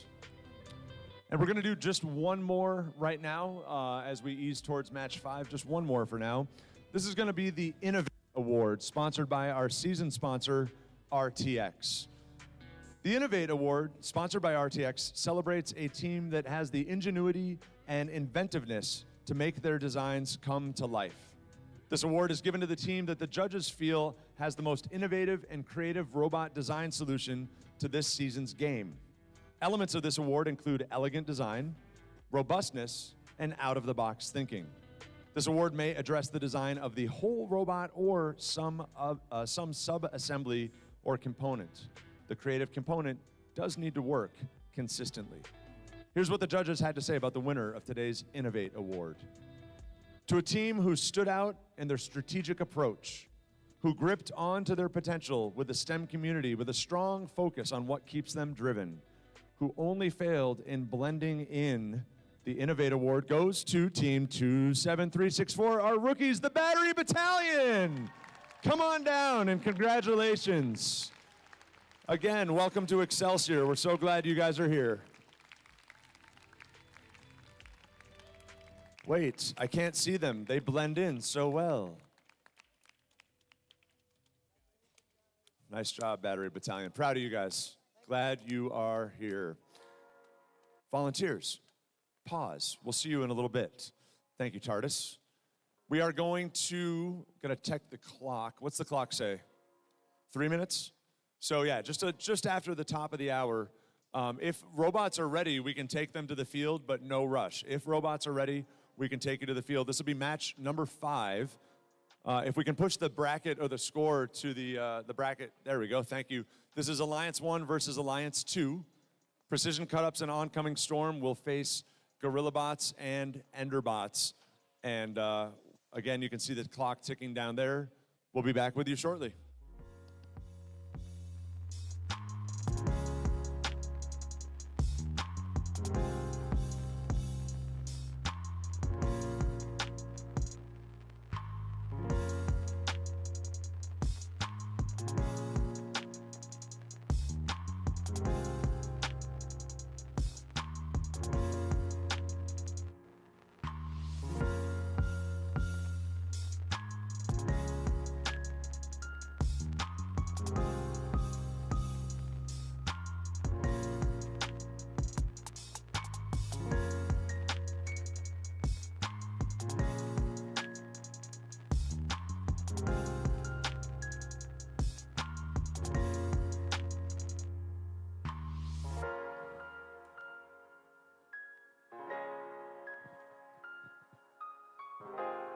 Where is Ken Moyer?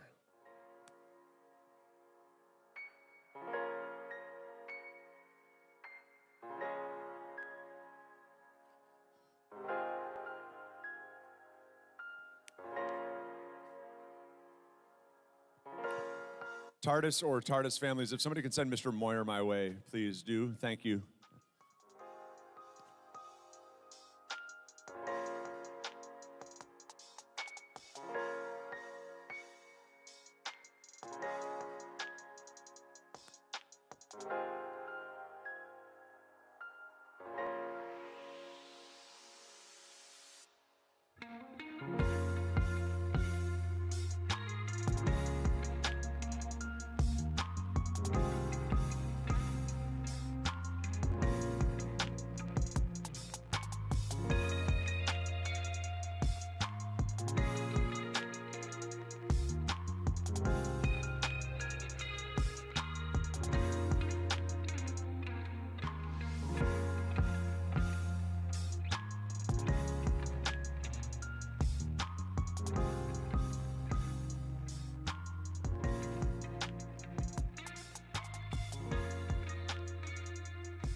All right, we've got 4 on the floor. Ben, come on over, and blue is all yours, buddy. This will be match number 5.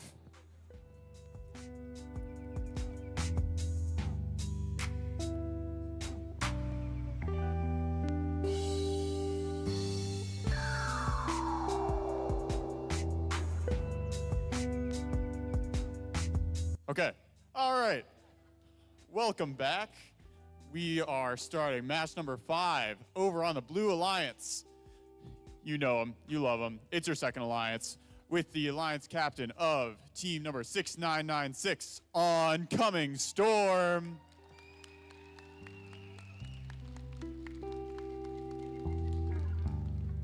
Their trusty alliance partners, team number 8863, Precision Cut-Ups.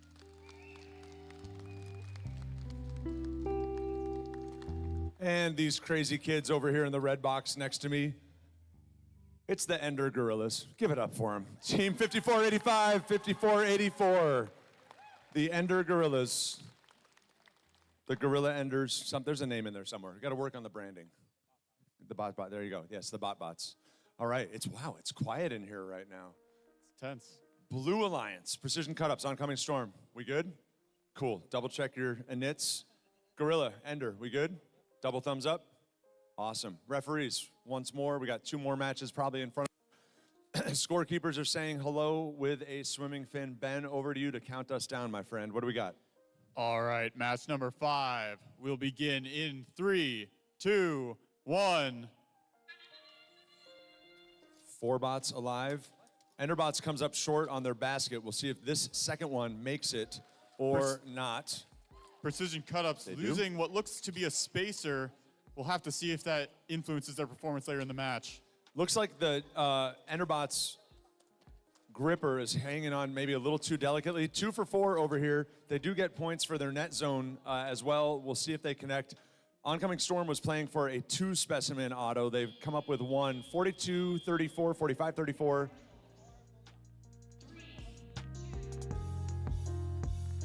$87.59. It was your start out, Ben. Yeah, this late in the day, it sort of becomes a war of attrition. We're seeing a lot of mechanical failures. Sometimes it's just who can stay on the field and score for the longest. GorillaBots is going about its customary harvest. Red to the observation zone.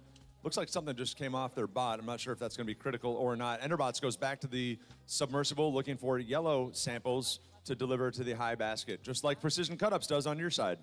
Oncoming Storm is grabbing their 3rd specimen for the high chamber. It looks like it is to be 3 high chamber specimens to 1, favoring the Blue Alliance. Enderbots seems to have worked out any grip issues they had. They're going back to the submersible once again. GorillaBots now 1, 2, 3, 4, 5, 6, 7 specimens, maybe 8 on the wall there. They're going to convert those to late points. They look like they're behind 149 to 83 here. We'll see what happens in the final minute at Teleop. Winner advances to match number 6. Loser moves down. Loser on this one is eliminated. Yeah, winner goes on to the final match. Loser, we say goodbye. Enderbots doing a great job with their quick cycles. Oncoming Storm going for a yellow sample that's been hanging out here. Easy pickings on the floors. Enderbots sneaks around them to go after a red sample. They switch positions. Enderbots coming back. GorillaBots now 6 for 6 on specimens on the high chamber, soon to be 7 for 7. Precision cut-ups have their high basket filled to the brim as we start the endgame period, and they're still scoring. Ben, I know that your Blue Alliance has 2 bots that can hang. We have not seen GorillaBots leave the floor today. Oh, that sample, that specimen didn't fully clip. Hopefully they don't dislodge it right here. 10 seconds to play. They did. See if they can convert it. They've got 10 seconds to try. Cut-ups is down. It looks like Precision Cut-ups had an issue with their hang. Oncoming Storm up. Wow. What a close match. 195 to 191. We're going to lose that score temporarily. You can start doing the math of these level 2 ascents. I want to note that GorillaBots parked. That's good for 3 there. This is a very close game to see who moves on to the champions round. Match 6. Maybe we'll see another tie.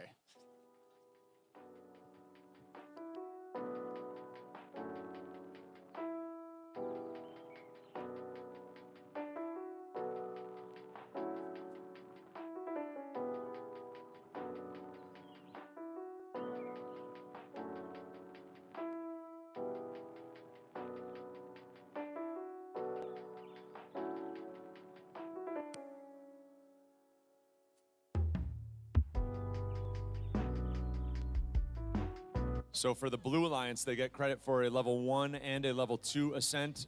Cut-ups was not supporting Storm. Storm was on its own 2 hooks, which is good for them. That's 15 points. So that helps. Again, GorillaBots parked there at the end of all things. Look for a final tally from our referees. And we're getting the go-ahead from our scorekeepers. Friends, eyes up on the boards. This is the results of match number 5.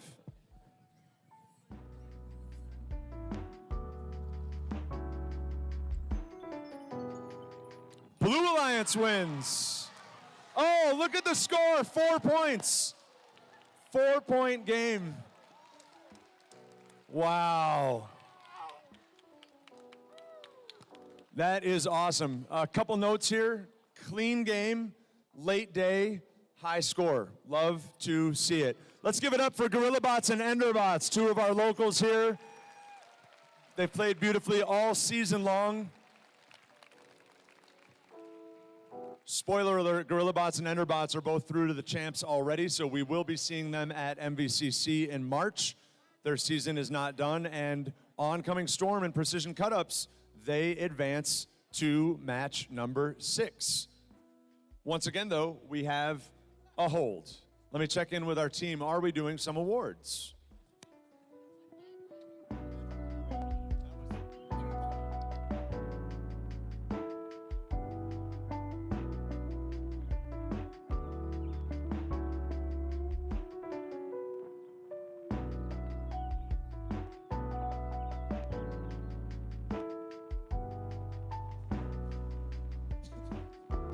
Volunteers and TARDIS, we are not doing an award right now, so we'll just let the clock bleed down. We'll see you guys in about 6.5 minutes. Thank you very much.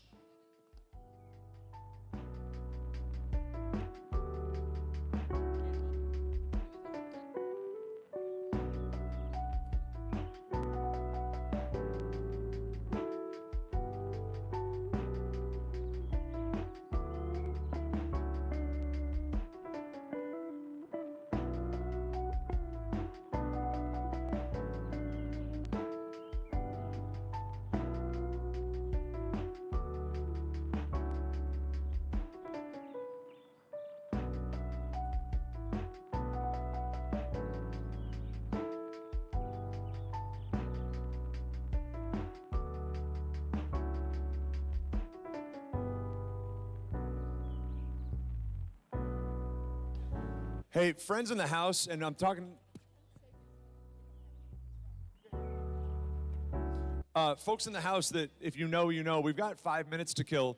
If there are team members or coaches that know how to disassemble and into the deep field, the one here closer to the rock wall needs to be disassembled and just stacked in place right there. That's Mechanical Meltdowns field. I'm looking at anybody out here who can just help us get out of here a little bit faster. We would gladly accept that help.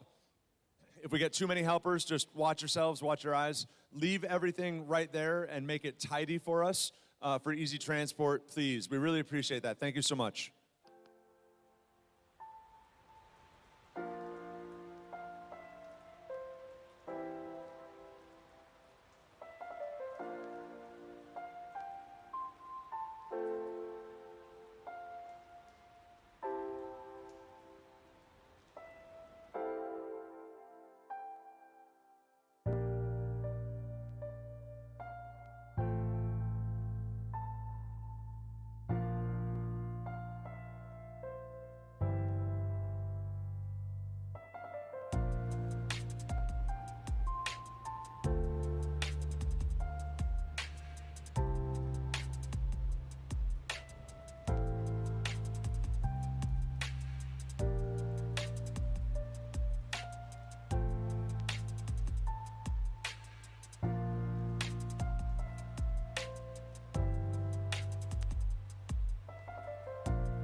Not for nothing, everybody in the back gym, if we have 6-foot tables that have been broken down, those can go on a cart that I'm gonna put out at center. So if some of you are looking for something to do and can break down some tables, we'll take that help as well.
We thought we were going to see some robot testing there, but I'm getting the thumbs up from the Blue Alliance that they're ready for showtime. So, without further ado, we'll get this match number 6 underway. This is going to see Alliance 2 versus Alliance 3. Set a little differently, this is a repeat of match number 2. Ben, Blue? All right. Coming back to our Blue Alliance, we have Alliance captains of Alliance number 2, team number 6996, Oncoming Storm.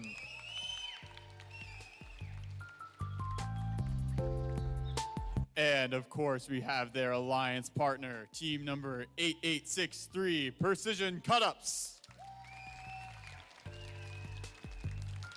And as we know, they're facing off on the Red Alliance against Alliance Captain for Alliance 3, 12-833. It's Mechanical Meltdown. And their partner from just to the east from Twin Tiers Christian, it's Team 17222 Proto. I do want to point out again, this is 4 bots that are capable of hanging. I'm not sure if everybody's mechanically sound at this point in the day. Hopefully, we will see it. Blue Alliance, and I mean this in all seriousness, take a deep breath, all right? Thumbs up, though, too. I'll take those as well. Red Alliance, deep breath, centered out. Referees, deep breath. Deep breaths for everybody. Scorekeepers, deep breaths, love it. Audience, let's get on with it. All right, that's what they just said. This is going to be match number 6 in 3, 2, 1. Proto goes to the high chamber, as we know they can. Mechmelt comes in for their second basket, and they score it. Ben? Precision Cut-Ups, very precise in their placement of all those high samples in the high basket. They're on their 3rd, they're working on their 4th. Mechmelt is going 3 for 4 so far. Will they go for perfect auto? Oh! Just bounce out. They can rescore that, though, and they touch. We have, over on the Blue Alliance, 2 perfect autos. 4 high samples from Precision Cut-Ups. Hey, let's hear it for these teams. 107-75 as we get into teleop. Mechmelt goes back to the sub, wrangling another sample here to the basket right in front of me. Back they go again with a quick cycle. Proto's waiting in the wings back there behind Precision Cut-Ups. Wonder if that's defensive play or are they waiting for sub access for their specimens? Precision Cut-Ups are lining up for their 3rd high specimen. And they place it. It is now 3 specimens to 2 specimens on the Red Alliance. 133-101, advantage blue. 141, advantage blue. Precision Cut-Ups is just doing phenomenal work up in that basket, as you called out, Ben. Proto goes back for their 3rd specimen. Mechmelt comes back for their 6th or 7th sample in the high basket. Precision Cut-Ups are using their color sensor on their intake to reject the Red Alliance samples. So they make sure they only pick up the yellow samples that are neutral. Mechmelt harvests again as Proto on the opposite side gets another red, brings it to their human player in the observation zone. Yet more samples stream out of the submersible here with 53 seconds to play. It looks like Precision Cut-Ups might be having some technical difficulties here. Oh, not what we want to see in match 6. That's unfortunate. Hopefully they can recover. Proto brings back another specimen, 5 to the high chamber, 171 and 185. And yes, we're back in business. Round of applause for Precision Cut-Ups. Let's go. Precision Oh, Cut-Ups no, they is dropped back the to chain, life. though. They dropped the chain. Their intake can't rotate up, I think. They're going to have to play low game. We are down to 15 seconds left in the match. Are we going to get 4 off the floor? Proto's up. Precision Cut-Ups is up. Oncoming Storm is up. Mechmelt's up. 4 for 4.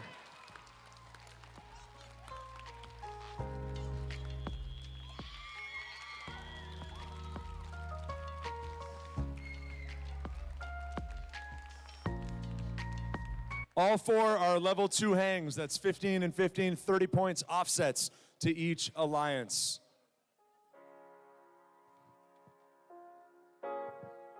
What a match for those teams. And again, shouts to Precision Cut-Ups being cool under pressure. They did drop a chain there in the submersible that rendered their intake a little bit floppy.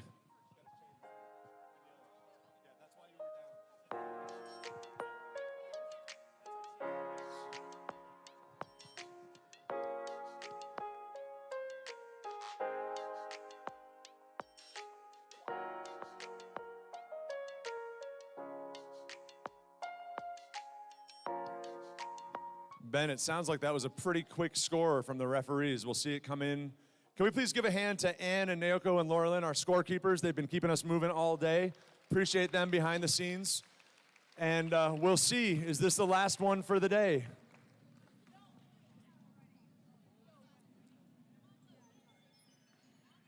Blue wins. 223 to 209, a clean game. But, friends, I know the Chiefs are playing the Eagles. Read the screen closely. We're going to match 7. You have to lose twice, friends. It's double elimination tournament. Parents, I have been in your shoes and your seats, those comfortable, comfortable seats. You're going to be in them for about 16 more minutes, plus the awards.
Just for sake of transparency and letting you know what's coming, we're going to let the clock come down 4. We're going to play match 7. As soon as that is finished and we have a score, we're going to bring our volunteers back out.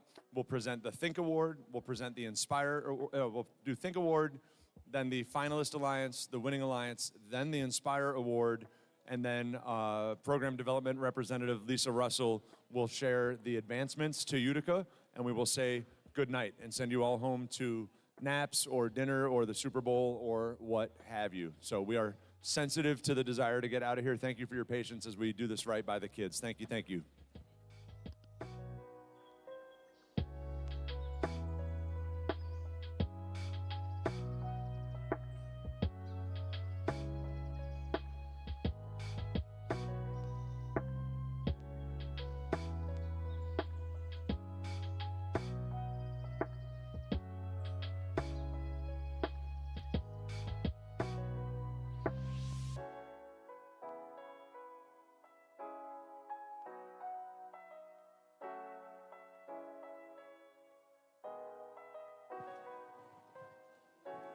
While we have a little bit of time,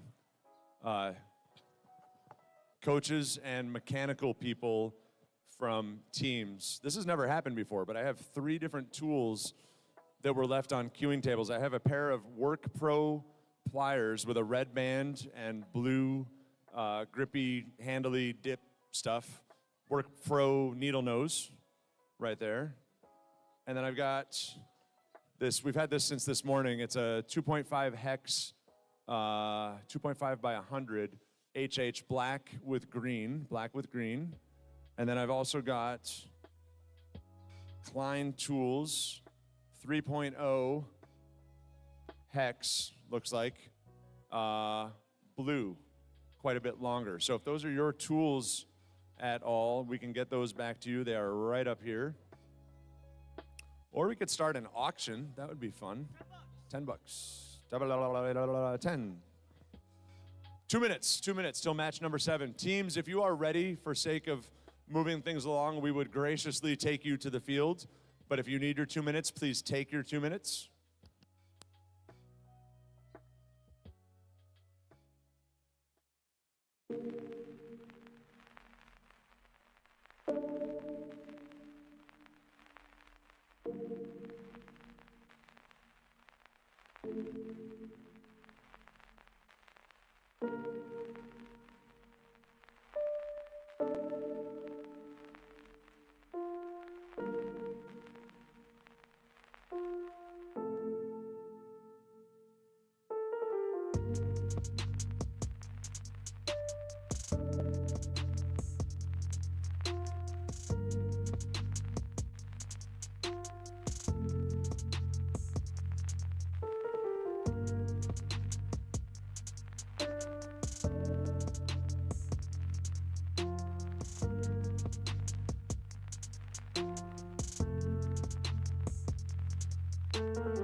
Volunteers and referees, judge volunteers, folks still wearing green shirts, we would gladly take those back to Bradley. Wave your hands. There's a bag right behind Bradley here off of me. Green shirts will take you guys. Thank you so much. And thank you for serving today. Appreciate you.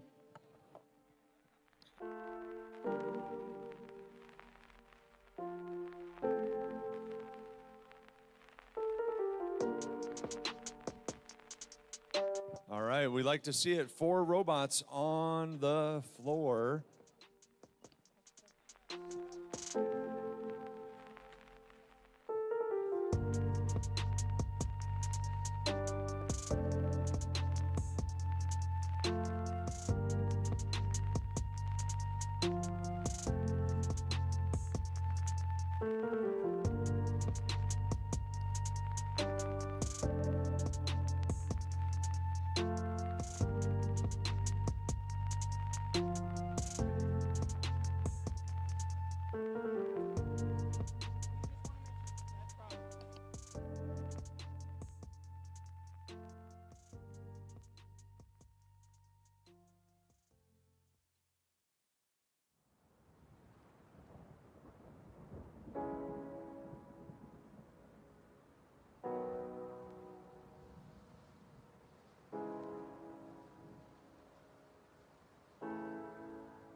Pretty Short Cut-Up said that they are working on fixing that chain back. Yeah, I can see it back onto their intake. It's loose in hand right now.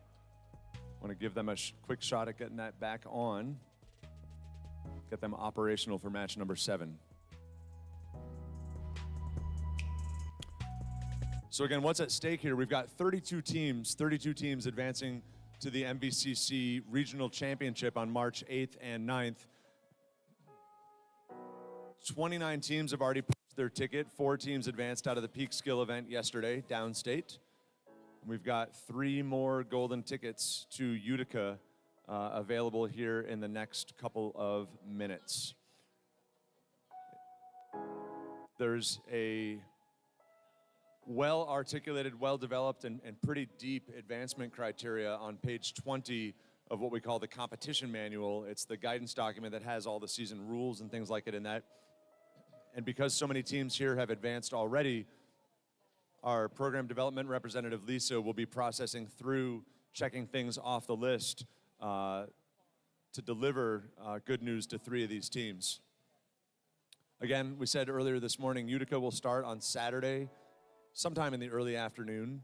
It's new this year as a 2-day event, which is really, really exciting for those 32 teams. It's a bigger field. It's a bigger pool of teams, not a bigger physical field for this Into the Deep, not the game field. And each team will also play in 8 qualification matches instead of the more typical 5 that we see in season. So lots of gameplay. It'll demand a lot of the kids, sturdy bots, resilient bots that can stay healthy through that much.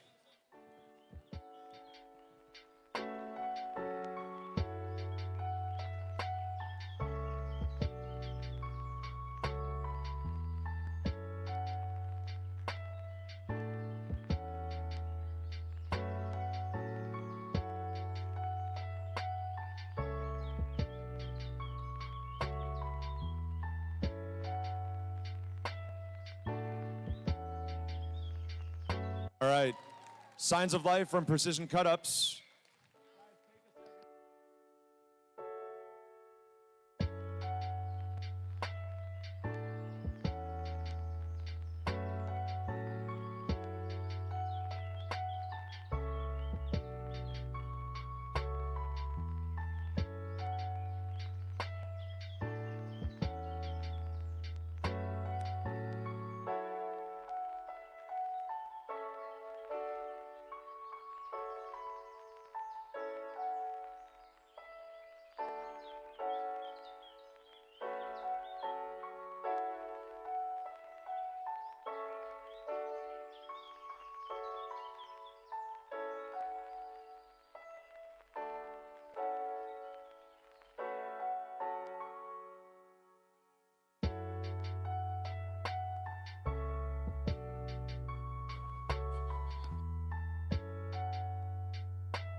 All right, for the last time here tonight, let's meet our second seed alliance over on the blue side.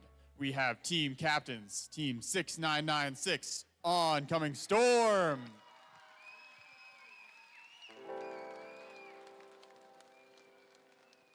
And their trusty alliance teammates is team 8863, Precision Cut-Ups.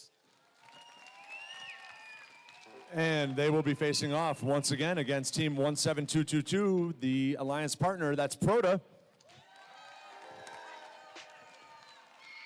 They're over there in Breezeport, I think, just down the road from team 12833, that's Mechanical Meltdown. Appreciate everybody's patience sincerely in getting us to this point. Let's go quick thumbs. Blue Alliance, Red Alliance, referees, scorekeepers. No matter what, that'll be the last time we do this today. Ben, over to you. All right, counting down the final match of the day in 3, 2, 1. So I did wonder, Ben, how we'd see our friends at Precision Cut-Ups. Actually, Mechanical Meltdown was bound here. They've stopped their auto. It looks like Precision Cut-Ups has chosen not to run their auto. Proda And Oncoming Storm, meanwhile, hard at it. 10-10, even Stevens. Yeah, these bots are tired at the end of the day. Just one more match to go. Proto comes in just high on the chamber, and that'll be an easy pickings specimen if they can get it back out of the submersible.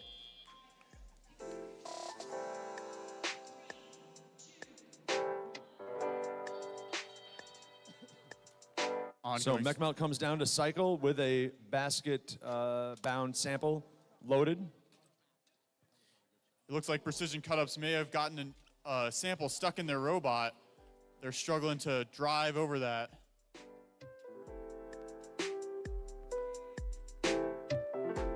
Precision Cutups over on the other side of the field, maybe looking to disrupt some of the cycles of the Red Alliance.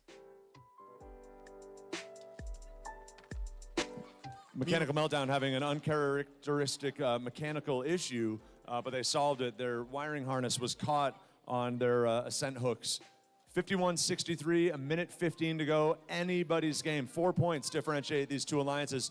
Looks like Cutups is playing defense. Yeah, I think you were right about that one, Ben. Yellow basket play for Mechanical Meltdown as Precision Cutups comes over to say hello.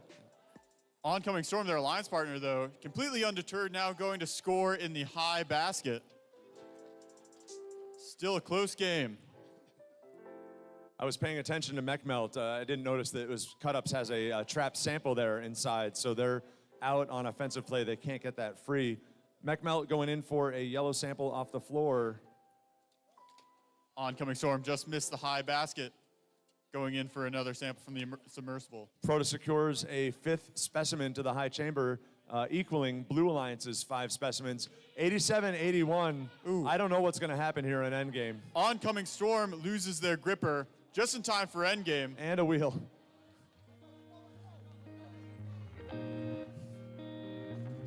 It is chaos here on the field. I have no idea what's going on. Can Proto get all the way up? Oh my gosh.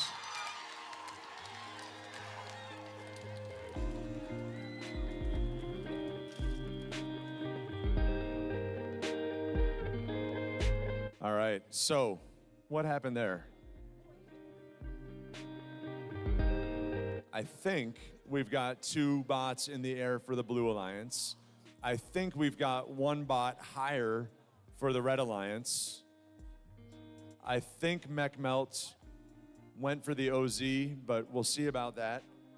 Couple samples, a few specimens. Chaotic game. This has been a long day, and I think the robots were just like, I'm done.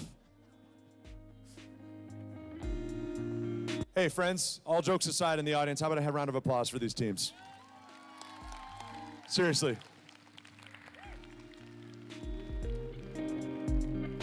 I've been around enough teenagers with tired robots at the end of the day to recognize tired faces with them as well. It's been a long one. We're going to let the referees lock that score. I'm going to ask this crew to push back a little bit. We can bring our, I know you guys want to see the score report, and we will, but I want to get our volunteers in so that we can make a quick transition. So volunteers, judges, we'll take the referees later. TARDIS coaches, we'll take you guys on the volunteer line. Avengers assemble.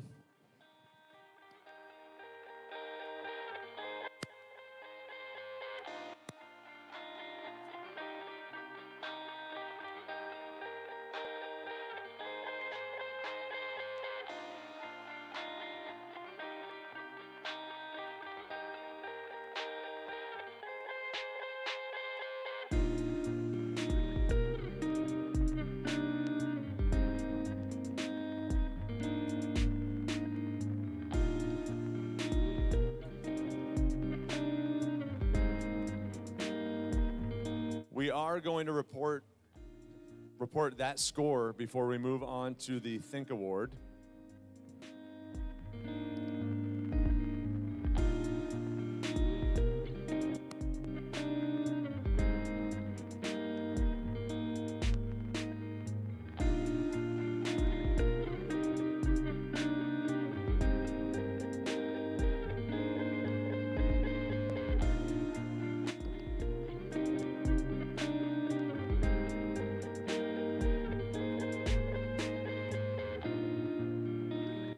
right, friends, eyes to the big boards. Match number 7. What a day this has been. We went to 7, we've repeated 4.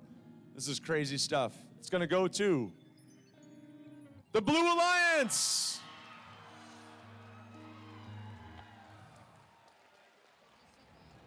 Wow.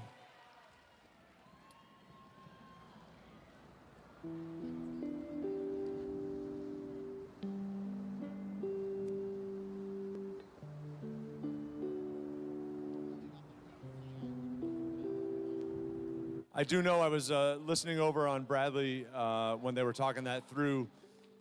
There was a minor on the Red Alliance, a minor foul during autonomous for, I think, a human reach, a human player interaction, I believe. And then the robot was still in motion at the start of that buzzer, scored after the buzzer started. That's that.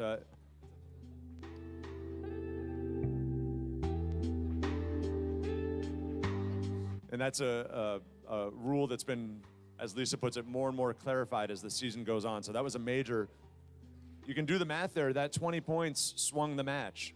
That is how the game is played. Congratulations to the Blue Alliance and kudos to the Red Alliance. If we could please take a moment and offer up congratulations to Proda, Team 17222, with their truly phenomenal third level ascent, and their captain, Mechanical Meltdown, 12833.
Hey friends, I told you at the beginning of the day that I work here, and this guy is not going to appreciate this right now, but the gentleman over there with the cones and the black cap, that's our head custodian, Bob Bilby. His crew was here at 3 a.m.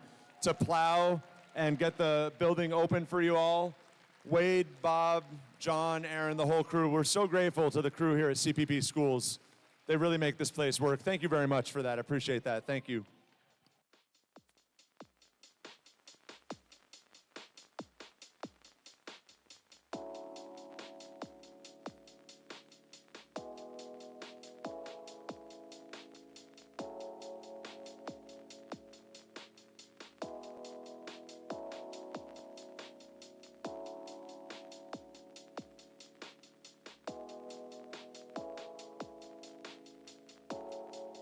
All righty. Thank you for your patience, friends. We're going to present the Connect Award now.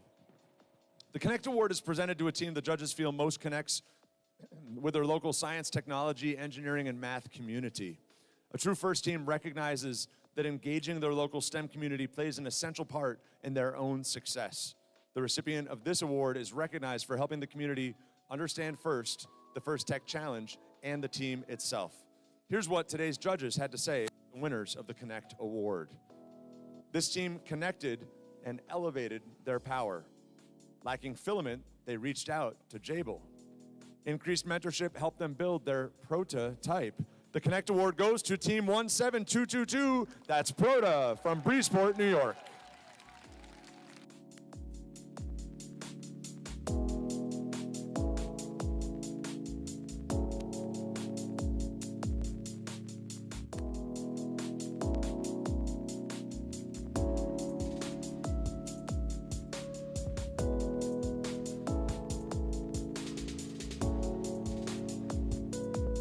congratulations to Proda, excuse me. The Think Award is given to the team the judges feel best reflect the journey of the engineering design process. The engineering portfolio is the key reference for judges to help them identify the most deserving team.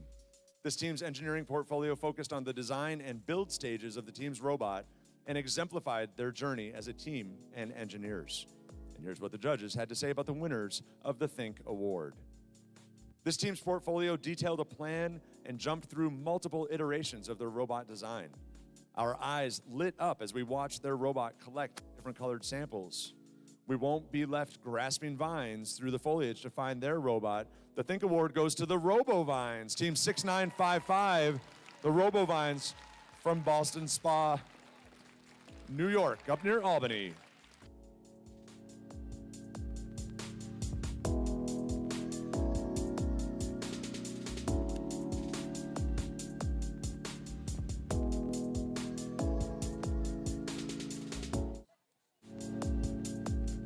All right, now, after double 4 matches and going to match 7, it is time for us to recognize our finalist alliance and our winning alliance. We're going to invite these teams to come down, grab a high five, and grab some hardware to take home. In our finalist alliance, won't you give it up for Captain, Team 12833, Mechanical Meltdown from Watkins Glen, New York.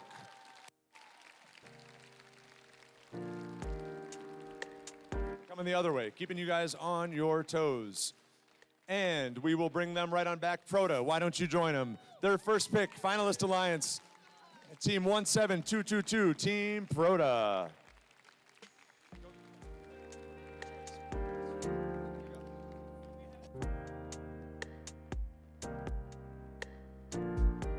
So many choices.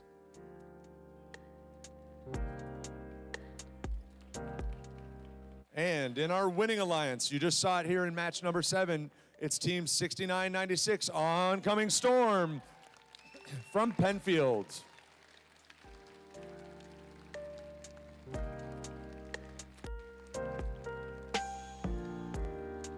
And we will put their partners hot on their heels. Precision Cut-Ups, come on down. From Tully, New York, Team 8863.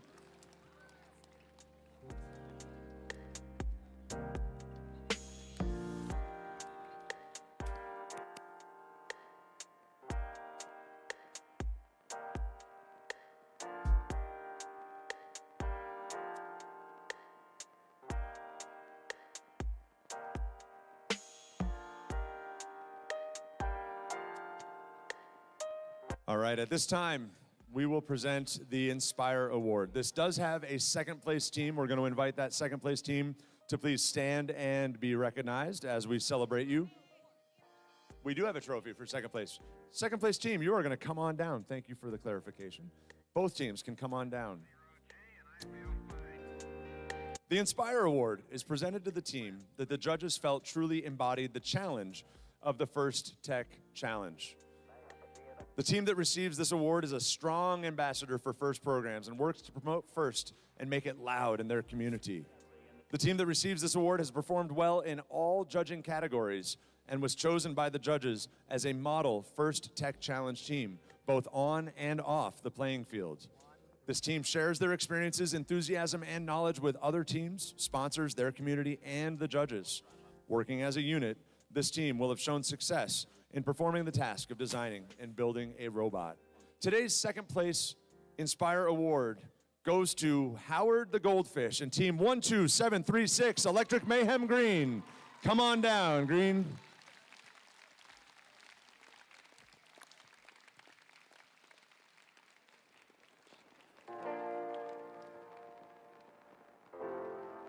Electric Mayhem Green is part of the larger Electric Mayhem Metro at the Nichols School, home of Electric Mayhem White and the Electric Mayhem FRC team. Many of these students are also members of Electric Mayhem FRC. Is Howard? I'm not sure. Is Howard part of FRC? Sure, okay. I love that for him. Excellent. Congratulations, Mayhem. Go grab a photo there. Here's what the judges have to say about the winner of today's Inspire Award. This team delivered a powerhouse robot, designed thoughtfully with many trials across the season. They could grasp samples regardless of the angle or approach and reached a team far across the open seas. Their hard work and dedication to the mission of FIRST, it made us go bananas.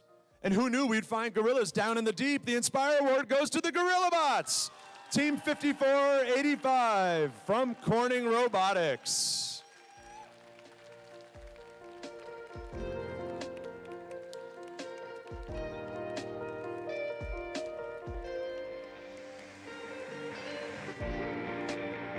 High fives, Aditya, high fives. Wonderful job.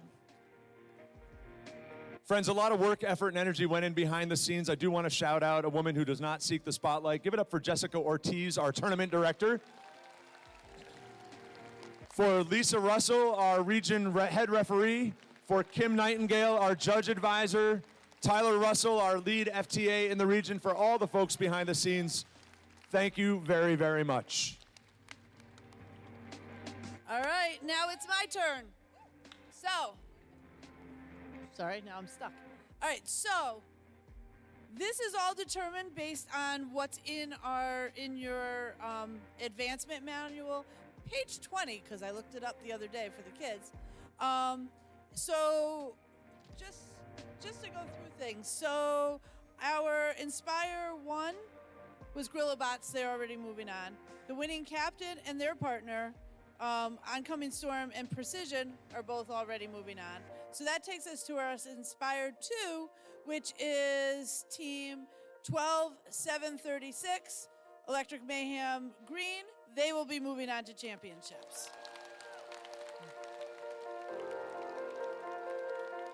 We did not have an Inspire 3 because of the size of the tournament. Our Finalist Alliance captain, Mech Meltdown, they've already moved on. Think One, Robovines, they've already moved on. So that moves us down to the Finalist Alliance partner, which is Prada, 17222. They will be coming to championships.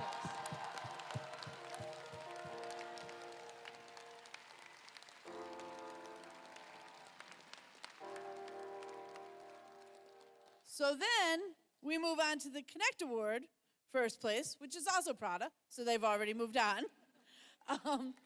Third place Alliance captain would be Enders. They've already moved on. Which then brings us to the Innovate Award, which is 27364 Battery Battalion, and now you. And you are our rookies, and we are very excited. So congratulations to you guys. And that's it. We are moving on 3. Those are our 3. Thank you. Be safe and safe travels. See a whole bunch of you in March.